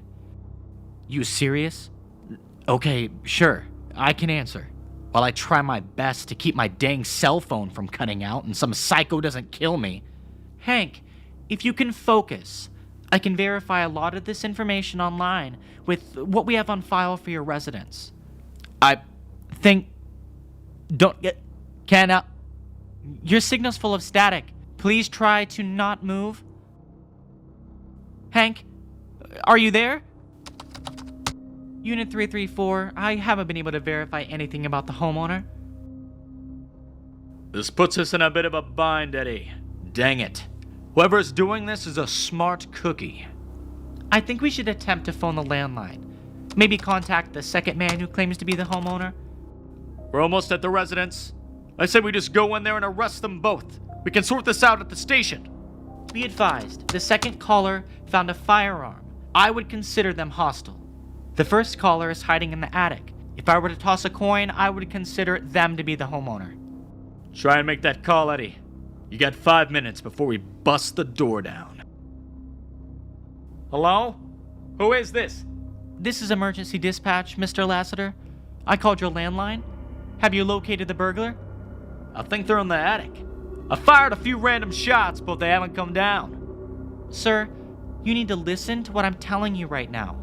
Lower your weapon and go outside. The officers will come in and find the other person inside your house. Why am I not allowed to defend my home? This is my property. Come out from there. I'm playing this game. This is my house. Hank, you can still be considered to be guilty of manslaughter if the burglar is unarmed. You need to comply with the law and let us sort this out. What a load of crap. Are you saying I have to prove that I own this house? We can get this all sorted out at the station. We will arrest the person in your attic, but you must comply. Hold on. Someone else is trying to call. You need to leave my home now. I have an axe, and I will use it against you. Don't do anything stupid. Your home? Your home? You want to take that bet against my Mossberg rifle? Be advised, police are entering the home now.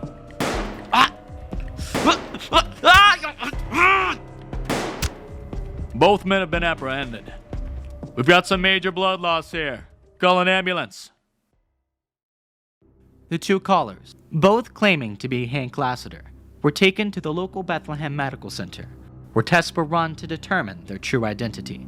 During the tests, the second caller, the one who claimed to be Hank coming home from work, managed to escape custody. Security footage shows that despite the injuries that the second man sustained, he was able to climb out of the fourth-story window and shimmy down the fire escape. Upon the end of the tests, it was determined that the first caller was the real Hank Lassiter. The police were able to apprehend the second caller and determine that it was a neighbor of Mr. Lassiter named Michael Wiend. After obtaining a warrant to search the house, police determined that Mr. Wiend had been surveying the Lassiter property for the past few weeks and had planned to take out his neighbor. Mr. Wiend had bought several kits to adjust his appearance, attempting to look like Mr. Lassiter, and during interrogation he confessed he planned to kill his neighbor and replace him. The motive for this was due to the loss of Mr. Wiend's son. It was confirmed at one time the son of Mr. Lassiter went to the same school. It is believed Mr. Wiend intended to replace his neighbor and take the role of being the boy's father. Mr. Wiend is in police custody and has been scheduled for several mandatory therapy sessions. Everybody liked to whisper about the hermit on the fourth floor, Mr. Kobayashi. Hikikomori is the Japanese word for a social recluse, and it was also the word that the isolated gentleman had scrawled on his front door in white chalk. Now, don't tut, I'm no snooper. I was his next door neighbour. I had to walk past Kobayashi's flat every day. There was a deep well in my gut, and it churned whenever I passed flat 11. The awful nature of that man's existence reminded me of my unwell mother. She took her life when I was only a boy. Depression had cast a pall over our household, and in those final months, we had been unable to convince her to leave her room, or even her bed. The more my father pushed, the worse she became, until, eventually... Well, anyway, I lived in that apartment building for 5 years, without seeing the mysterious man. No tenant had ever seen him, in fact. We only knew about his existence from the landlady, Mrs. Grisham. I haven't seen him in the flesh since he moved here, she told us. And when was that? Tyson asked. 2012, Mrs. Grisham replied. He was a frail fellow, but he seemed perfectly ordinary. I've always tried to respect his privacy. He sends me photographs of the flat, so I've never intruded his space to do an inspection. After all, it's an illness. I feel deeply sorry for the man. An obvious question sprang to mind. How do you know he hasn't died? I asked, much to Tyson's amusement. Mrs. Grisham smiled, rolling her eyes. I know landlords and landladies are meant to be wicked, Sean, but I do contact my tenants. Mr. Kobayashi and I speak on the phone. The main thing is that he pays his rent on time. A neat brown envelope at the end of the month. And I won't tell you where he leaves it, you little thieves. Ah, rent. That's what it's really about, Tyson teased, and Mrs. Grisham scowled. What about food? I asked. He has to eat. As far as I'm aware, he has always used the fire escape to accept deliveries, Mrs. Grisham said. They never see him, of course. They drop parcels on the floor. It's all fine in my books, mind. I'm just glad the man has found a way to live his life. Does he have a large inheritance? I asked. I'm trying to figure out how he pays the bills. OnlyFans? Tyson smirked. Mrs. Grisham sighed. I think that's enough gossip for one day. It's been lovely talking to you delightful boys, as always. Sean, would you mind telling Freya that her rent is late again? We did as our landlady asked, and strolled down the corridor to my girlfriend's flat. Neither of us glanced at Mr. Kobayashi's door. In spite of our jokes, I think we both feared that apartment. The scrawled word, Hikikomori felt so unhinged in design. It was a warning more than anything. I'd always believed that. At night, through the wall, I would hear haunting noises from Kobayashi's flat. Laboured breathing, gurgling, and one terrible time, a primal wail that filled my body with a paralysing weight. Earth to Sean, Tyson chuckled. You mind waiting for me at your girl's place? Or is it your place now? I rolled my eyes. Not yet, Tyson. He laughed. I still don't see why you two still live in separate flats. Get a room already. Anyway, I've got to go check on the baby. I'll see you there. I often marvelled at the fact that Tyson, the most immature man I knew, had a wife and a child, Rebecca and Jack. Wonders never ceased on the 4th floor. That evening, Tyson, Rebecca, Freya and I ate dinner around my girlfriend's cramped dining table. Little baby Jack sat and squealed excitably in his big chair. Has Sean told you about the latest development with Mr. Kobayashi? Tyson asked, bouncing Jack on his lap. Freya groaned, rolling her eyes.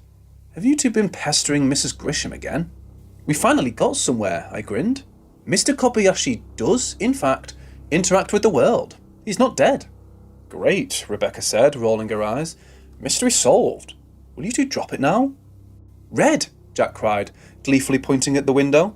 I looked at the fire escape, noticing a delivery woman in a red jacket. Oh, look, I said, chuckling. That must be one of Kobayashi's visitors. Now you mentioned it. I have noticed that woman before, Freya said. Who dares me to go to Kobayashi's window? Tyson snorted, passing the baby to his wife and drunkenly clambering to his feet. Nobody, Rebecca said. I think that's enough wine for one night. Let's head back to the flat and put Jack to bed. Tyson grumpily agreed, and the pair grabbed their things before heading for the door. Whilst Freya chatted with Rebecca, Tyson leaned over to me. His breath reeked of cheap liquor, and I scrunched my face into a disapproving grimace. Take a picture of Mr. Kobayashi's flat from the fire escape, he slurred. I dare you. 500 quid. I rolled my eyes. Go home, you mess. Too little? Okay. 600,000. No, wait. 600 quid, Tyson whispered, giggling as he opened PayPal on his phone. Look, it's there. I'm not messing around. Send me a picture. Wait, no. Film a video, then I'll transfer £700. I was tipsy, but nowhere near as intoxicated as Tyson. I definitely had enough control of my mental faculties to decline his moronic dare, but I accepted. 600 quid for a photograph? I'd have been an idiot to turn that down, knowing what I knew then. Knowing what I know now, of course, no amount of money in the world could incentivize me to climb up that fire escape. I wished Freya a good night, making up an excuse about having some work to do. It was a half-truth, I suppose. So, I walked through my darkened flat, beelining for the window that led onto the fire escape. I only had to clamber outside, walk 10 feet, and take a photograph. I left my window ajar and gently plopped onto the metal walkway attached to our apartment building. After padding softly along the walkway, I crouched outside flat 11 and eyed Mr. Kobayashi's window. My phone was in my shaky hand, and my finger was hovering over the shutter button. I just hoped my friend wouldn't backtrack on the deal when he sobered up. I turned on the flash, as I suspected that it would be too dark to distinguish anything in the reclusive man's flat. But when I peeked over the windowsill to look into the man's darkened home, casting my phone light through the grimy glass pane, I was met with an utterly terrible sight. I have no idea what photos Mr. Kobayashi sent to Mrs. Grisham for her flat inspections, but I'd imagine he didn't reveal what I saw that night. In the lion's lightless den, bloody body parts hung from the wall, a macabre collection of fleshy trophies, but the true terror lay in the centre of the room. Mr. Kobayashi was on his haunches, feasting on a corpse. Beside him, a red jacket was draped over a chair. It was the delivery lady. I clasped my mouth, muffling a scream that attempted to slither through my lips. The elderly Japanese man didn't look frail to me. He had a slim build, but he effortlessly tore into his victim. He lifted a chunk of flesh to his greedy, quivering lips. And then, on the verge of consuming his prepared meal, Mr. Kobayashi paused. He noticed the glow of the phone light that was illuminating his wicked work. When he looked towards the window, I was petrified by his face. Kobayashi's lips were coated in blood, and his jaw hung loosely. Then he unloaded an awful sound, a wailing shriek. Tumbling backwards, I dropped my phone between the metal bars of the fire escape flooring, and I watched it plummet to the deserted alley below. Too afraid to stand, I crawled towards my window. I was haunted by the silence of Kobayashi's flat, but I longed for it when I heard the sinister sound of glass panes sliding apart behind me. The hikikomori's fingers crept through his open window, and I screamed, scrambling over the ledge into my flat. I hurriedly shut my own window and backed through my empty, blackened apartment. The man lumbered into my line of sight.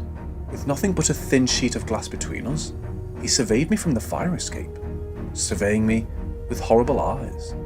And I could only watch in horror as he began to pound ferociously on the window. Cracks started to form.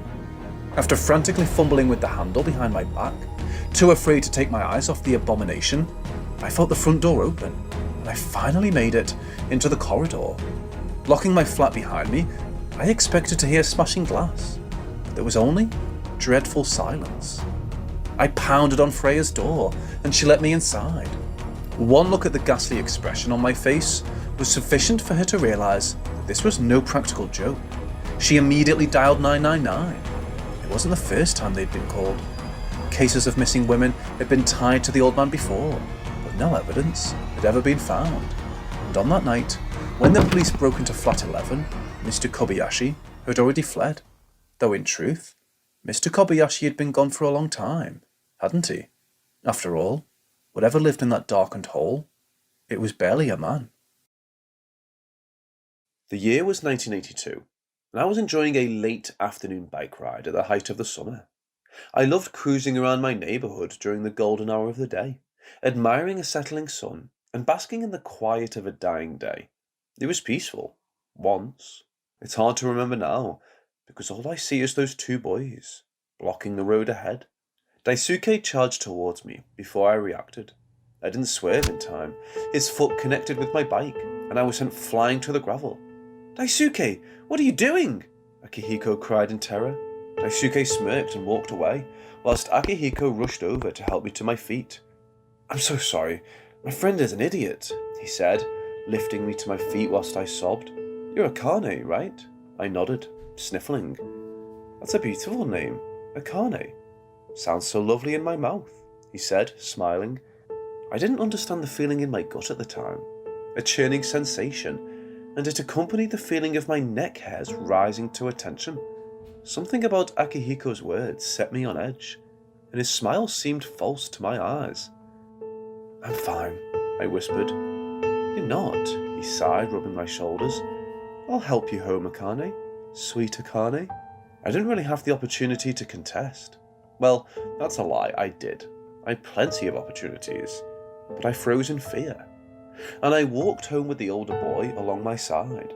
He continued to talk about Daisuke, talking about how childish the boy had been. Kept saying that Akane deserved to hang around men, not boys. Akihiko was perpetuating the idea that he was my white knight, a saviour, but I didn't buy it. Everyone in the neighbourhood knew that those two boys were close. I just wanted to get home, get far away from him. Dad will be waiting for me, I thought. He'll scare Akihiko away. "Do you ever play in the ditch?" Akihiko suddenly asked, nodding his head to the side. I turned to face the dirt by the side of the road. There was a hole in the ground, surrounded by trees, that local kids used as a sort of natural skate and bike park. "No, I just ride around the town," I said. "It's just for fun. Biking down the ditch is a lot of fun, Akane," Akihiko insisted, veering to the left. "Come on, show me some tricks on your bike." I don't have any tricks," I muttered, gulping. "I'm just going to head home, Akihiko, but thank you so much for your help." The boy frowned, his eyes darkening. "Not showing much gratitude, are you? I just want to hang out with you, Akane. You seem like a wonderful girl, that's all. If you keep being so rude, I might not help you next time. Who knows what Daisuke might do when he next sees you? Do you want to find out?"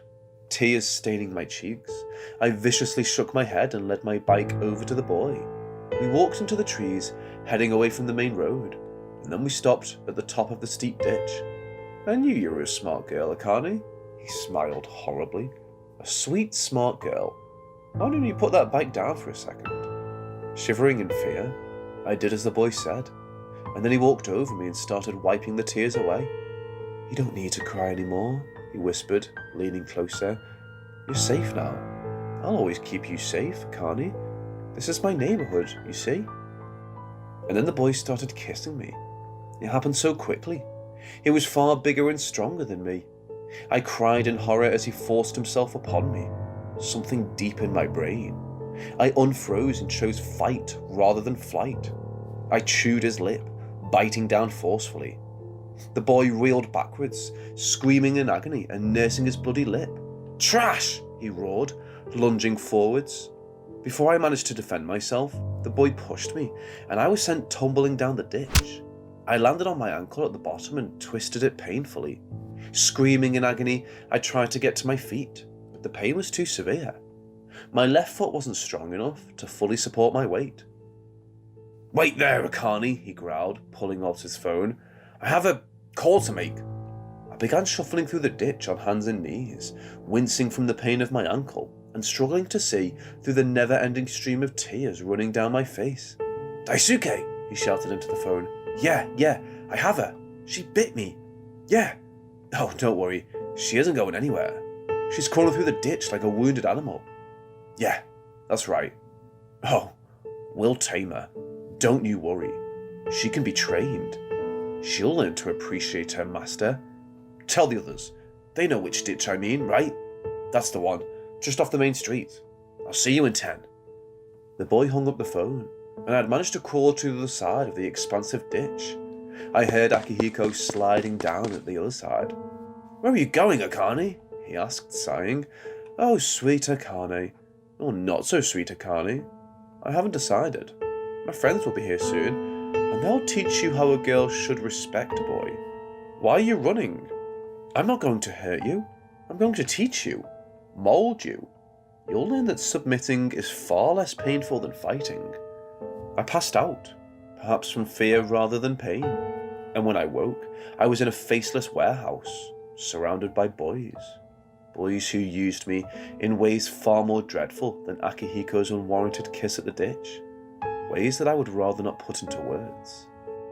The beatings fundamentally changed me. Not just physically, I still walk with a limp, and the vision in my left eye never recovered. No, the pain had a more profound impact than that. Suffering from physical pain broke me on a mental level. It changed my very sense of self. I became empty, cold, callous almost. The pain lasted for more than a month. Eventually, the physical injuries saved me. The boys lost their lust and desire for my body once they had transformed it into a shell.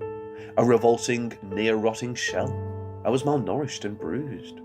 I wanted to believe that they were disgusted by their own actions, but they didn't have the capacity to think so deeply. I was a slab of meat to them, and they were disgusted only by the aesthetic of their prized possession. But I used that to my advantage. Some glimmer of survival instinct survived in my broken mind, and when they stopped paying attention to me, instead focusing on the other poor girl they'd kidnapped, I took my opportunity to escape. One of the boys left the basement door open. I rushed to the home phone and called the police. Whilst they bruised themselves with the new girl, Emmy, preparing to do terrible things to her, a fully armed team of police officers broke into the house, arresting the vile gang members.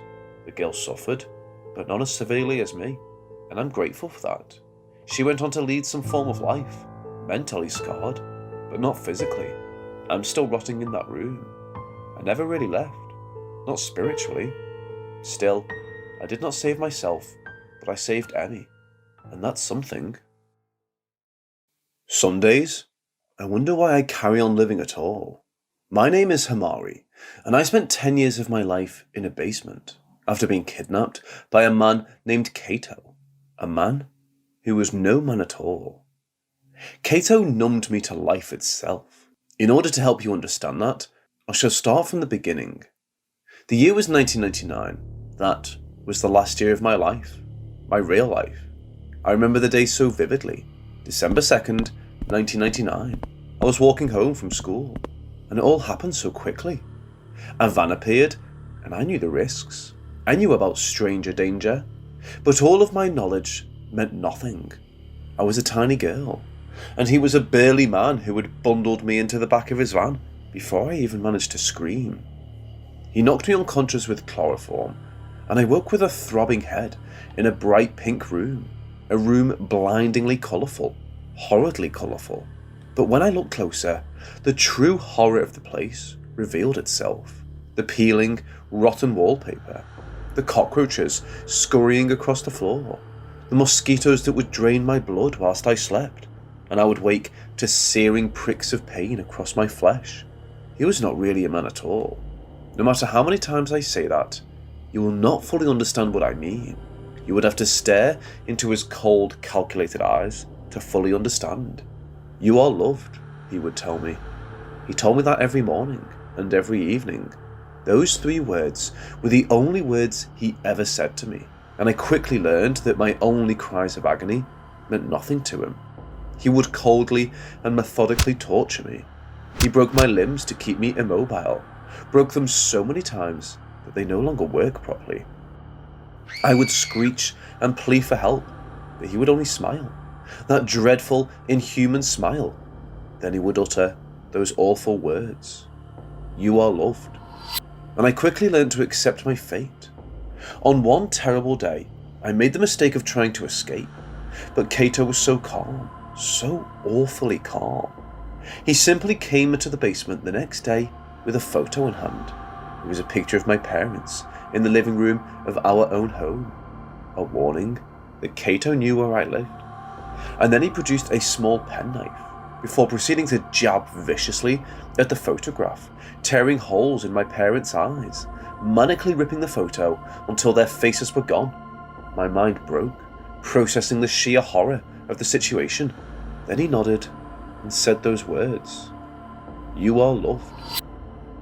The psychological torture was terrible enough, but that was only a sliver of what he forced me to endure.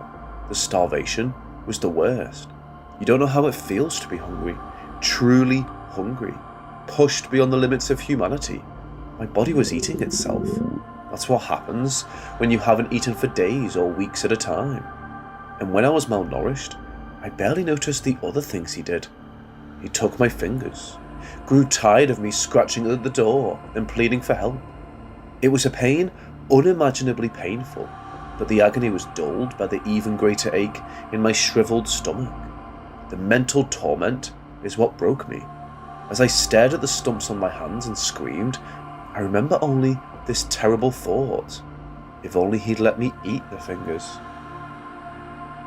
This is the point of hunger I had reached, a horror that cripples me whenever I recall it. I was starved past the point of being a person. After a week without eating, lying on the floor in excruciating agony, I eyed my right foot and wondered how it would taste. Then, wondering turned to craving.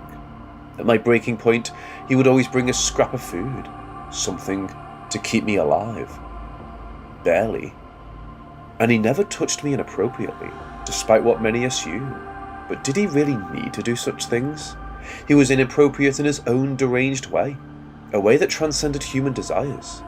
Kato had no room for lust in his mind, because his mind was not like that of an ordinary human. And I started to believe that he only repeated that sentence for one reason. He wanted to convince himself of his own humanity, convince not just me, but himself. You are loved. I wasn't loved by him. That monster did not know the meaning of the word. The fact that he beat me whilst eyeing me with an emotionless face told me of his emptiness, the lack of any feeling in his cold shell. He beat me to feel something, and it was a fruitless endeavour. I suffered for nothing. In the end, Kato never changed, never experienced even a shred of humanity. It was shortly after the New Year's Day celebrations of 2010 that I was found. A freak accident, really, but one that saved my life. A group of drunken teenagers stumbled onto Kato's front lawn, and when one of them collapsed onto the grass, choking on his own vomit, his friends gathered round. I saw them through the narrow slit of my basement bedroom. I screamed loudly at the soundproof window, By chance, one of the girls saw me. I heard nothing from the other side of the glass, but I saw her screaming at the sight of a dirty, crying, unwell young woman in a basement prison, hidden behind bars, for 10 years. When they examined me after I was found, I had osteoporosis and muscle atrophy in my lower limbs. I had an iron deficiency, anemia, and an extensive list of medical problems. I couldn't walk on my own. And I remember how I felt in that room. I didn't care about my physical depletion. I only thought of food. A decade is the sentence that Cato has been given for his crimes. Not long enough. I spent 10 years behind bars, so perhaps they deem it justice to give him the same punishment. But does he not deserve to suffer more than me? I never want them to free him. He doesn't deserve to walk the earth after what he did to me. I survived in body, but not in spirit. Himari died on that day, in 1999. Only a shell remains now. They started innocently enough. "Don't forget your keys," read the first message, scrawled on a sticky note in loopy letters. It had been left on my fridge door. It immediately grabbed my attention because at the time I lived alone. I had no memory of writing it, and the handwriting didn't match mine or anyone I knew. I was slightly perturbed, but wasn't sure how to react. In the end, I just tossed the note and went to work. The second note came a few days later, left on my kitchen counter. The sticky note was pink this time, but still had the same distinctive loopy handwriting. "Make sure to pack a lunch today." Again, I was unsettled. Now, any normal person might have reported this to the police, but during that time I was going through a major depressive spell. I had moved to a new city away from my friends and family, and had started a new job that I quickly realized I hated and didn't nearly pay enough. Home was lonely and work was soul-crushing. I had trouble enough getting out of bed each morning, let alone filing a report that I am sure the police would not take seriously. Even more stressed, I crumpled up the note. However, I ended up packing a small lunch for myself. Usually I didn't bother to put in the effort and just ate cafeteria food, but against my better judgment, I fulfilled the wishes of the note.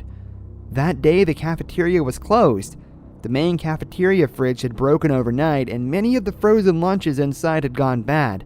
Management thought it would be better to shut it down for the day. A feeling of unease settled into my stomach after learning the news. It was as if the note had predicted it.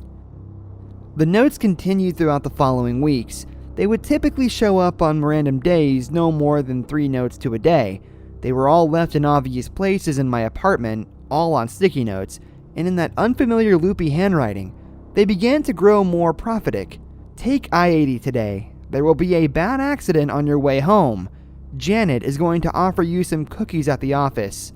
Politely decline. They will give you food poisoning. Marie has been on a diet. Compliment her on her weight loss. She'll end up thinking well of you." Of course, I tested the notes to see if they were accurate. Every time I ignored their advice, whatever it warned against came true. One day a note said to pack an umbrella, and I purposely didn't. It was forecasted to be sunny that day, so any normal person wouldn't think to pack one. But sure enough, I got soaked that evening walking to my car. I was incredibly curious about the notes.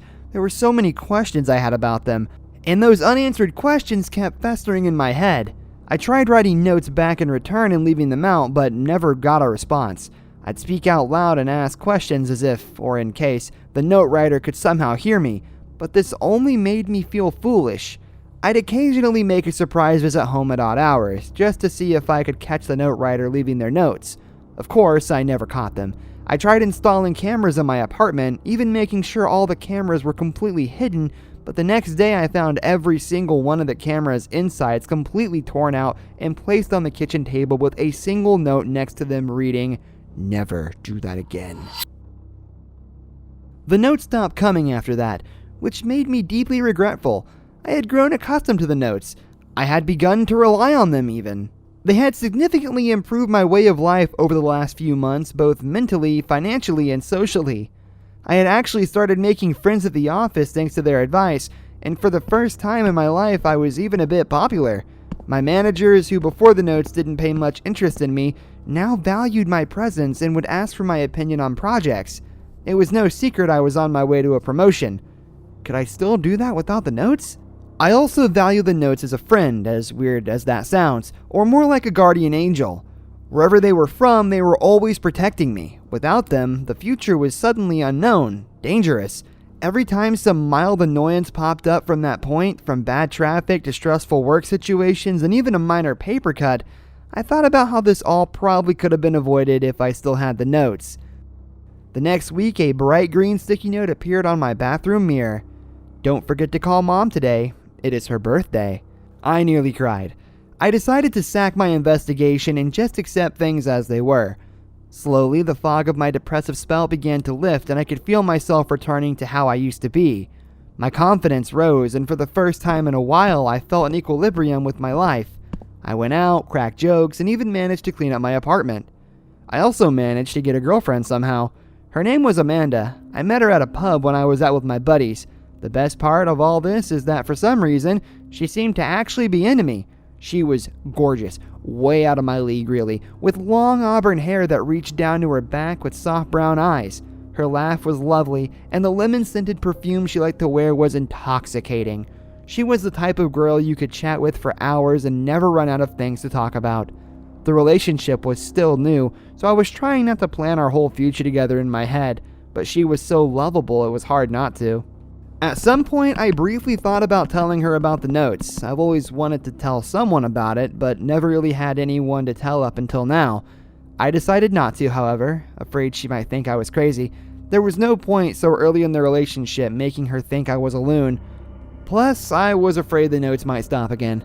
If whoever was leaving them clearly didn't want me looking into them, how would they react if I shared what was happening with somebody? So at the moment, I kept it to myself. Amanda had a hobby of cooking and had invited me to her house on Saturday for, in her words, the best fucking spaghetti you'll ever eat. I was pumped since this was the first time I would actually visit her house. I was in a good mood that evening as I was getting ready for the date. I hummed to myself happily thinking about how lovely this was going to be and went downstairs to grab my keys. On the kitchen counter was a new hot pink sticky note. I picked it up instinctively. "Kill your girlfriend." My brain stopped for a moment. I read it once, twice, a third time, the words flashing in my brain but hitting an error every time. I set the note down and gulped, feeling nauseous. Anxiously, I went to my car and started driving. I tried not to think about the note, but the words kept circling in my mind. "Kill your girlfriend."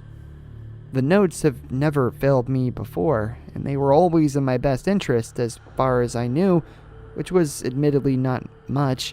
Maybe they were wrong this time? Maybe it wasn't meant to be taken literally? Kill could be a synonym for break up, right? My mind kept trying to make up poor excuses the whole way there. By the time I arrived, I was a sweaty mess and not a lick calmer. I pulled down my sun visor to check my face, and a bright green sticky note fluttered out.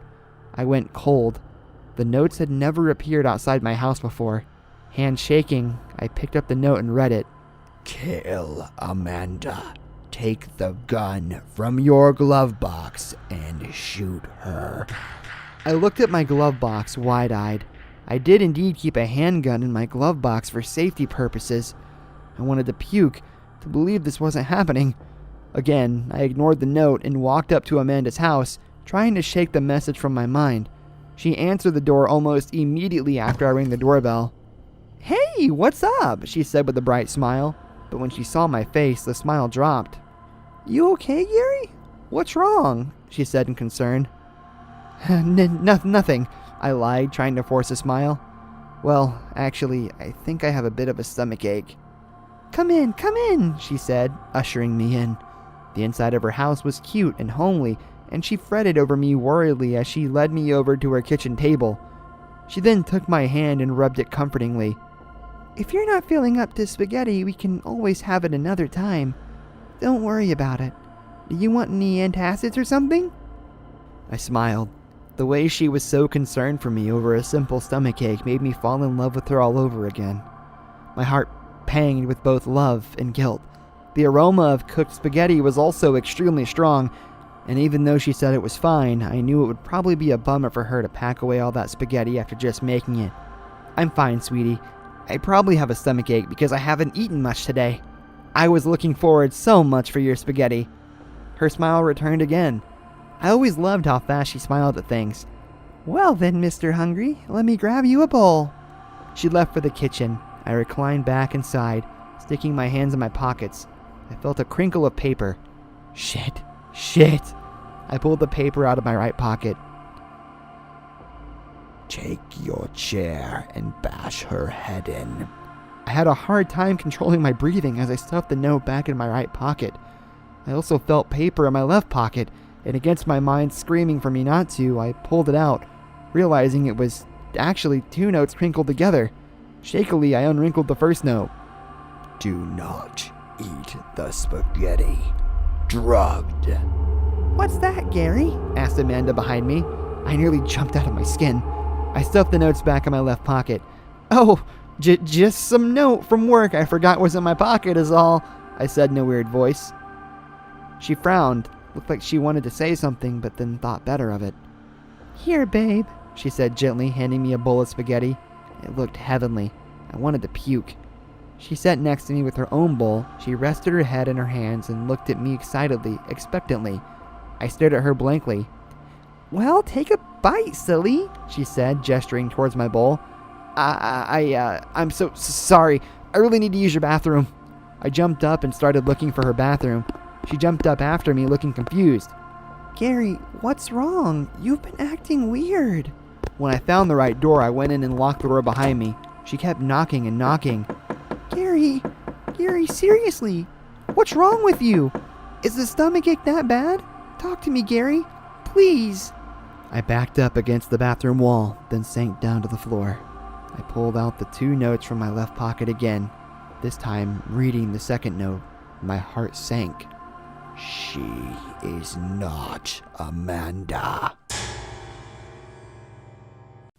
I get paid to catfish people on Omegle. I'm not gonna just sit here and lie about the fact that I think my job is meaningful. It's not.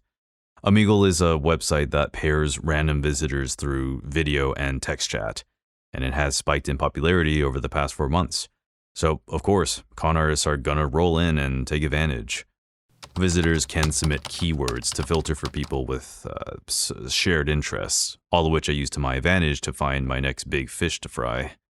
Let me reiterate that I'm not an undercover officer nailing bad guys, just a regular Joe tricking gullible guys to send money to anonymous checking accounts that can't be traced.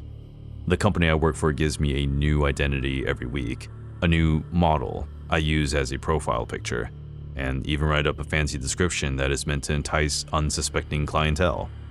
All I do is pretend to be someone I'm not. I string them along with emotionally charged messages or innuendo, sometimes even send a few extra pics that are photoshopped for emphasis, whatever floats the boat.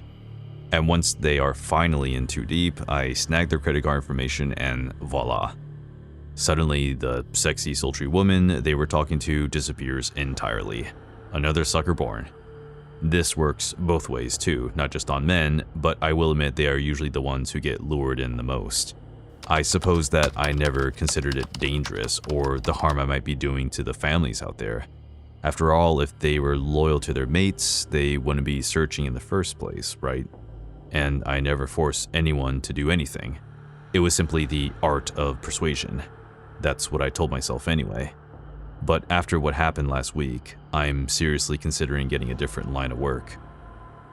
You're the one for me, Regina, the user typed out, and then sent a picture of an engagement ring to my DMs.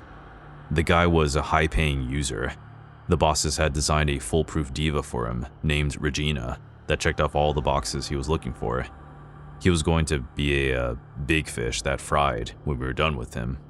He had come so far into the chat, taking the extra step to provide legit certifying info that told me where he was located and stuff like that.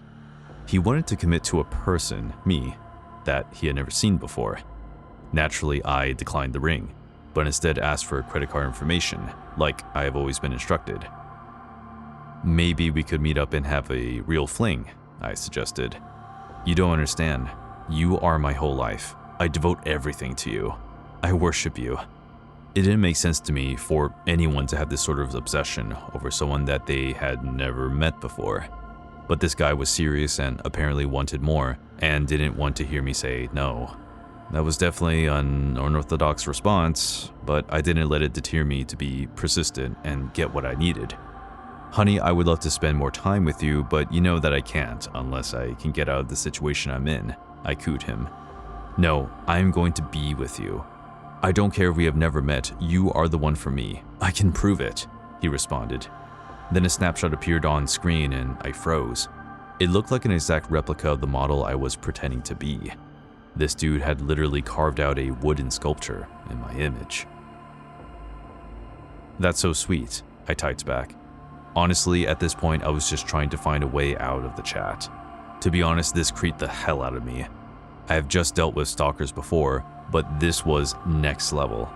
So I messaged the company and asked what I should do while I told him on. Keep him strung along, don't give up. That shrine he built shows he is hooked, they said. My would-be suitor was growing impatient. Regina, I'm beginning to think that you don't appreciate the things I do for you, he said sourly. This sculpture isn't just a work of art, it's connection between us. I can feel everything you feel, he said as he touched the wooden idol, and I felt the hair on my arm stand up. Was he serious? I panicked and decided to disconnect, unconcerned with the money. My bosses were not too happy with that response. I'm supposed to stick the landing, so to speak. So they gave me some time off to rethink my career, and I just tried to take it easy and not stress. I kept telling myself I would never see that weirdo again, convincing myself it was all just going to go away. It was the only way that I could go back to work the following Monday. Things went back to normal for a while. I kept scamming would-be Romeos left and right, and getting back into the swing of things, ignoring that one creep and just doing my job. I was sure I would never experience something that nightmarish again, but I was wrong. About a month later, I entered the chat with my usual greeting, and the user immediately sent the query, "Is this Regina?" For a brief moment, I considered lying. After all, Omegle doesn't provide any information to users unless you willingly give it. Regina was still the persona that I was taking on, but there was no way this random stranger would know that, unless... Now I did panic, and I considered disconnecting again. It had to be the same person. I've heard a bizarre coincidence where people occasionally bumped into each other again on the chat, but I thought it would never happen to me. I was paralyzed as to what to do, but then the stranger made the decision for me. If this is the person who claimed to be Regina, you need to respond. It's a matter of life and death, they said. Then a pop-up came on my screen and told me they wanted to share their webcam feed with me. Something in that short text told me this was serious and more than just a creep taking things too far. Something was very wrong. I clicked on it and caught myself trying not to gasp in shock. The man was holding a woman hostage, tied on a stool with her eyes taped open and her mouth gagged. She looked tired and bruised, clearly having fought my stalker tooth and nail. And worst of all, they looked exactly like my fake profile, like the real Regina would look. My heart sank. The stalker held the knife closer to their jugular and made his demands. It took me a while, but I found you. I don't know why you kept yourself hidden from me, but now we can be together once this imposter is out of the way, they said. I looked at the woman, frightened and frantic, and realized that could have easily been me, but they were convinced that I was Regina. I switched on my camera instinctively, panicking as I tried to explain. You don't understand. This wasn't supposed to be real. It's just a scam. Regina wasn't supposed to be a real person. No one was supposed to get hurt, I told them. They looked confused, angry, as if what I said simply had to be a lie. All we do is scam users online for credit card info, nothing else. Please, just let her go, I explained. I realized, even when I was saying it, that I wasn't being completely fair. We did hurt people. We were the cause of this woman's suffering. If you don't want me, then what is the point of love? The user said across my screen. Then, before I could bargain with him any further, he cut the woman's throat. I screamed as she bled out, choking on her own spit and blood, as he started to stab her over and over again. Then, he turned to look me in the eye, his face full of rage and accusation. I knew this was my fault. But he wanted to make sure I saw his final act of hatred for what I represented as he cut his own throat next. He fell on top of Regina, the two victims gasping for breath on camera as I sat there motionless. I discovered the feed and called the authorities, but of course it was too late. I didn't even know where this stranger was located. "At least you didn't get hurt," my boss said, but the scars of what I saw on screen will haunt me forever. The sooner we get to the bottom of this, Mr. Langley, the sooner you'll be allowed to go home. I've already told you everything that I know. This is getting ridiculous, sir. If you have no reasonable evidence for keeping me here, then... Oh, but I do, Mr. Langley. I have plenty of evidence. What? Rosie's statement? That wretched girl's word means nothing. It's a fabrication, a delusion formed in her deeply sick mind. Honestly, officer, I'm surprised that you haven't simply found the pathetic thing some form of psychiatric help. I would say that her life-altering injuries serve as rather substantial evidence, Mr. Langley. Wouldn't you? I'm not denying that the girl has been horrifically disfigured, officer. I'm simply denying the cause of her tragic accident. And that's what we're discussing at the end of the day, an accident. The girl isn't very intelligent, you see. I've always been baffled by the fact that she even has a license, and if you just... I'm really struggling with this narrative, Mr. Langley. Do you really expect me to believe that the car accident resulted in such awful injuries? An accident, I might add, that we're still investigating. She totaled the car, officer, straight into a tree. If you struggle to grasp how that would result in such horrific wounds, then you might be missing a few screws upstairs. Perhaps I should talk to somebody a little more intelligent. Somebody who could hold a conversation with me. A rational conversation. Her arms were severed at her shoulder blades with surgical precision, Mr. Langley. Those injuries do not make sense. How would the impact of the collision have caused such a disfigurement? I'm not sure what answer you expect, officer. I wasn't there. I think you were, Mr. Langley. You fabricated that incident, didn't you? You were attempting to conceal what you've done to your wife. Now listen here, sir. That is a slanderous accusation. I have everything I need to sue you for libel.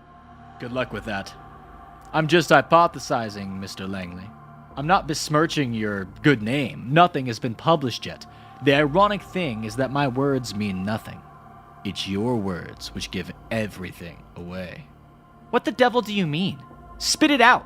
Straight into a tree, you said. How did you know that, Mr. Langley? The accident happened 3 hours ago. You were at home, allegedly. After taking your wife's statement, we drove directly to your house. We found you in the front room and you took straight to the station. Rosie didn't talk to you, supposedly. You didn't speak to anyone, supposedly. You were watching TV, supposedly. So I'll ask again, how did you know about the tree? Well, this is ridiculous. You must have mentioned it. I didn't, Mr. Langley. And when we play the tape, the record will show that. You brutally attacked your wife, didn't you, Mr. Langley? She wanted to go out with her friends. You hadn't let her see them in months. You hadn't let her out of the house in months. She disobeyed you. She tried to escape, and that was the last straw. You had to hobble her, didn't you? That was the word she used. Hobble. No, this is... You took her down to the basement. Her room. She spends most of her day down there. But this time, it was different. It wasn't enough to simply lock her away. You had to make her learn her lesson. And you, a skilled surgeon, had all of the skills necessary to savagely remove her limbs. But not only that, you managed it without killing her. After all, you didn't want her to die. You've never wanted her to die. You just wanted her to suffer. With you forever. You won't get this story to fly in court. It's just ludicrous, sir. Absolutely ludicrous. You think that saying a thing makes it true? That isn't how the world works. No, Mr. Langley, you're absolutely right. And that's why I'm so grateful that you left a trail of evidence for us to follow. You see, the staged car accident might have seemed like the perfect cover story.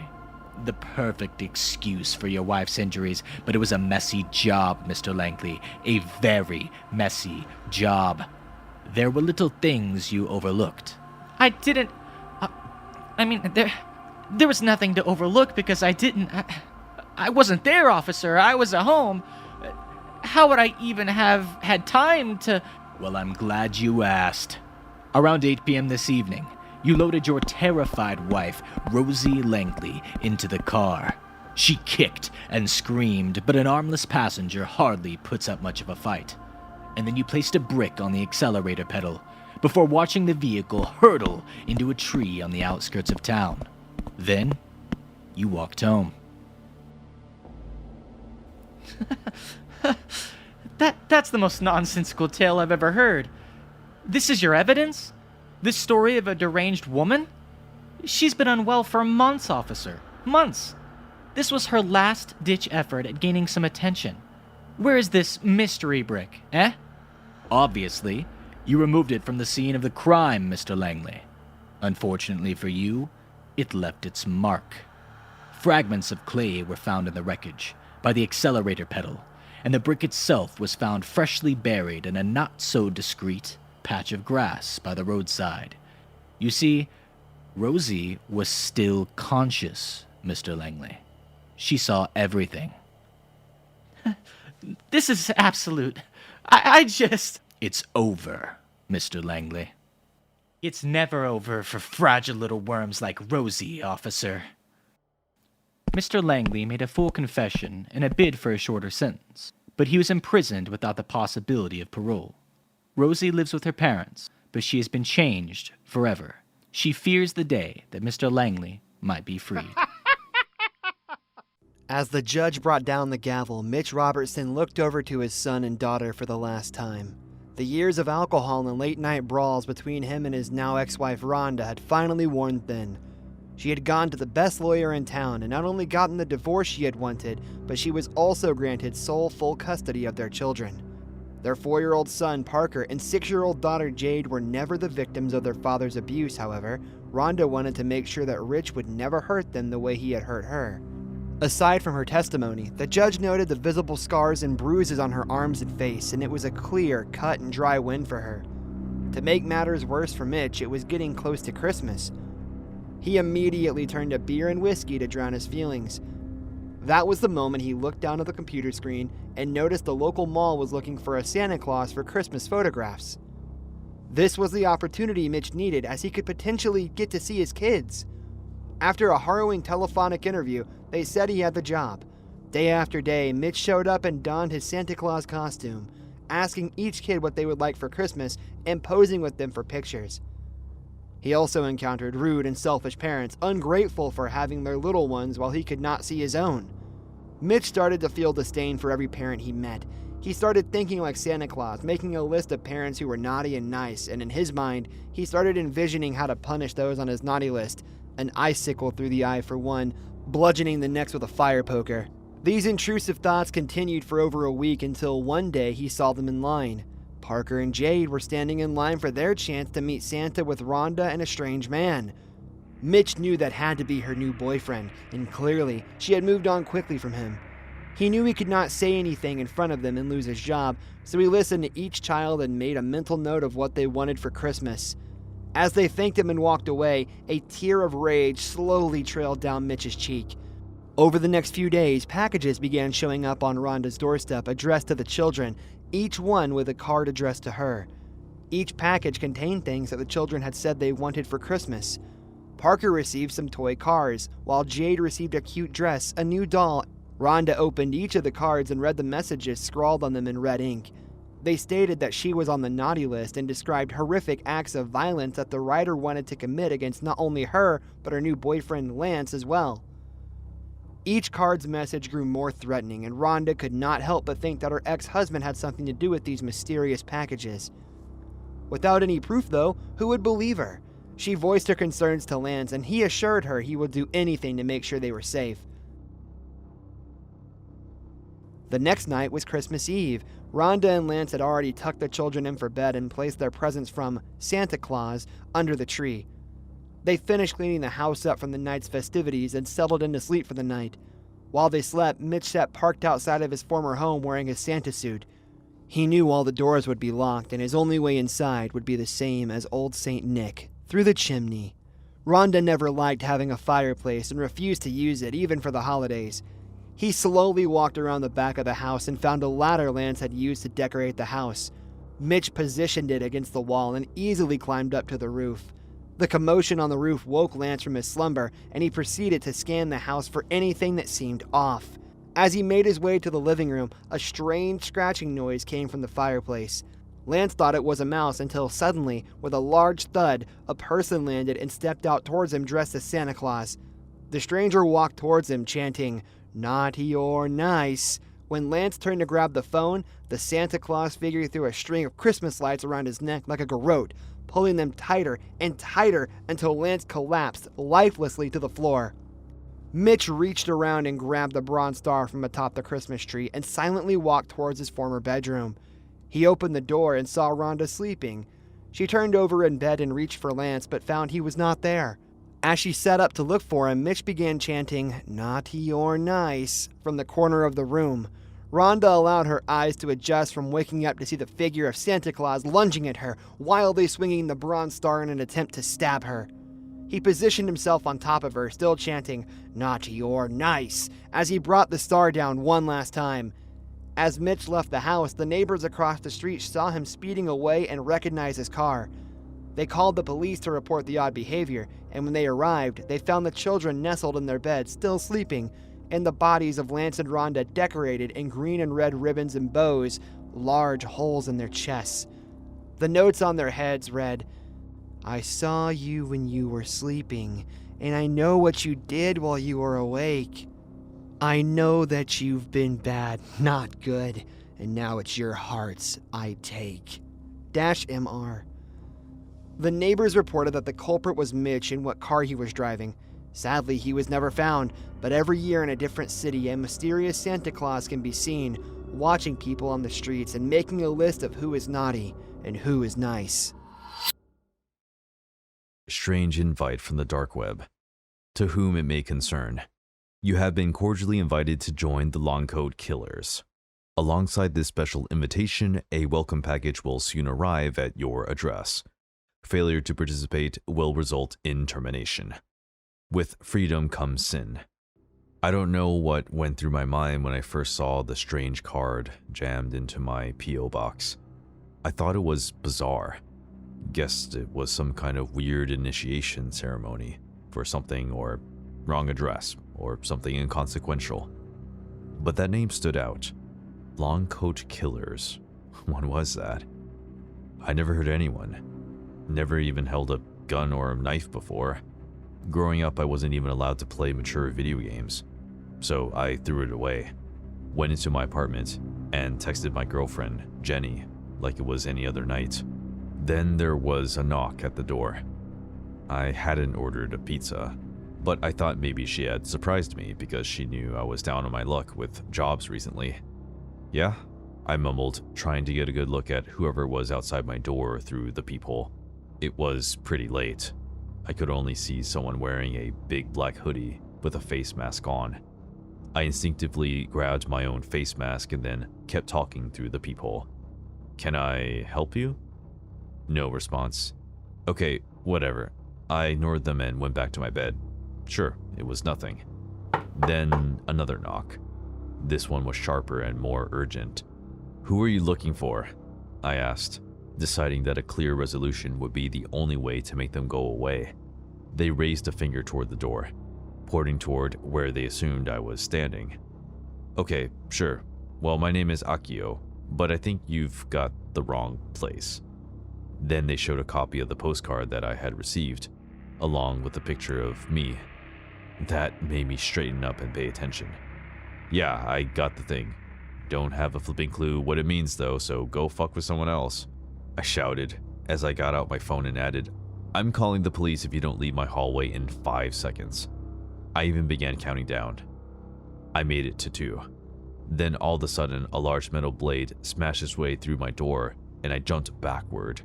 A second later, the hooded figure kicked the door down, holding what looked like a scythe in their hands as they moved towards me.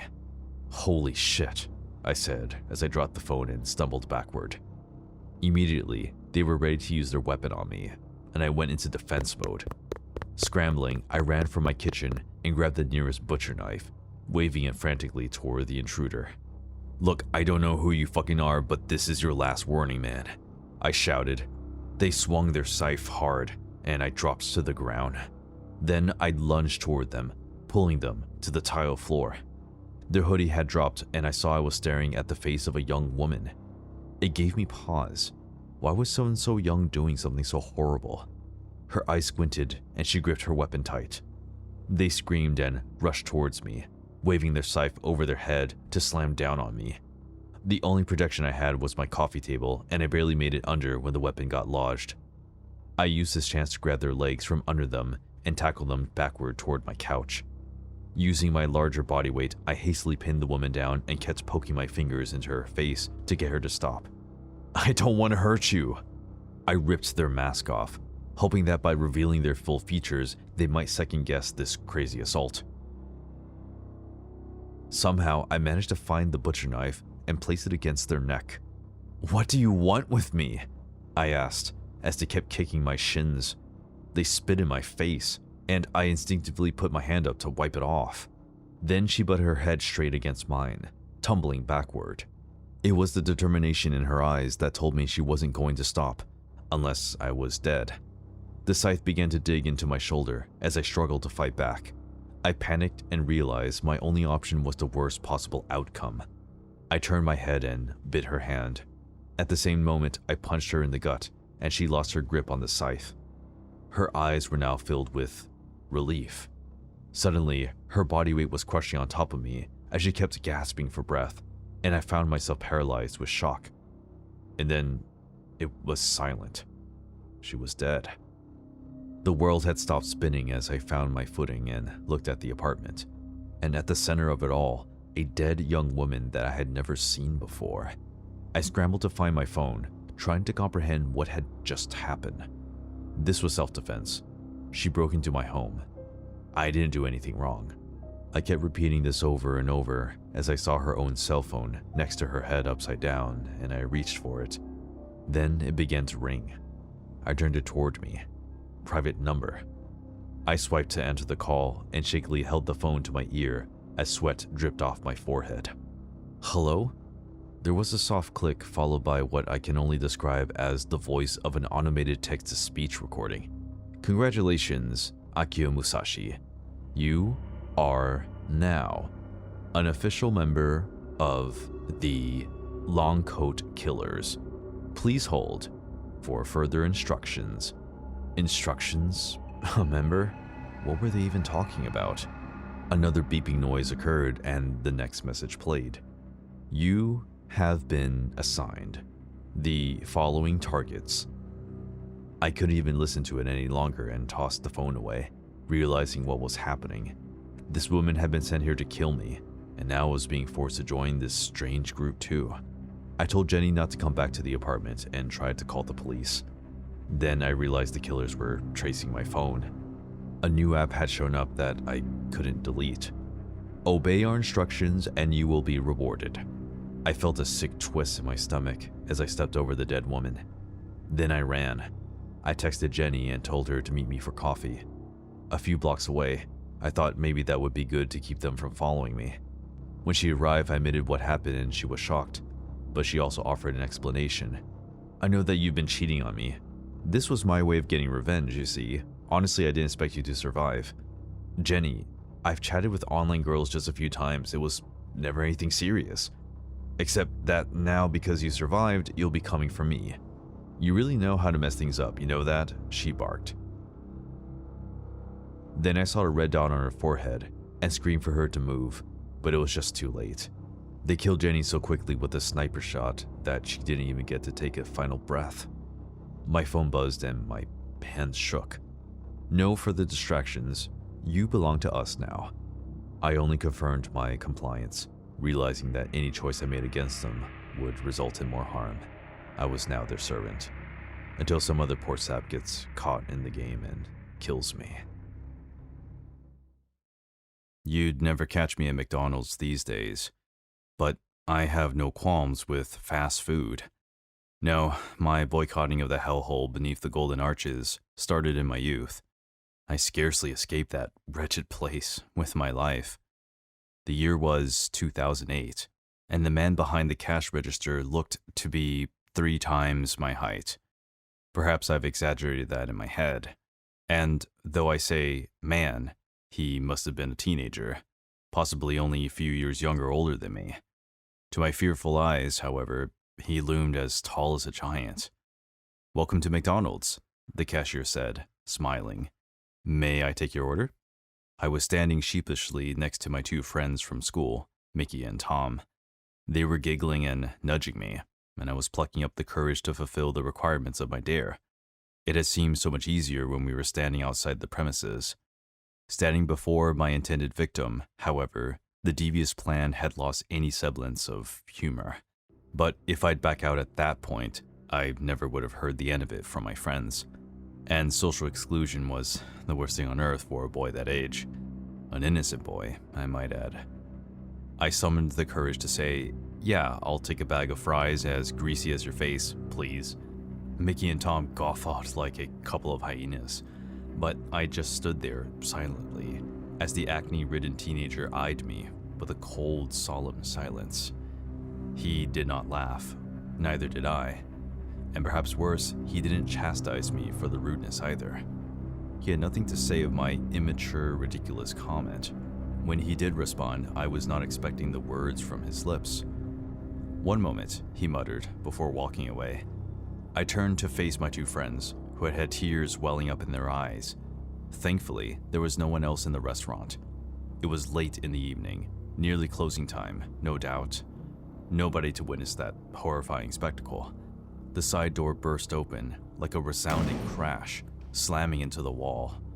The quiet teenager cashier was joined by a burly, bearded man with a badge that read manager. "Come at me, you terrors," the man roared, silencing my chuckling friends in a split second.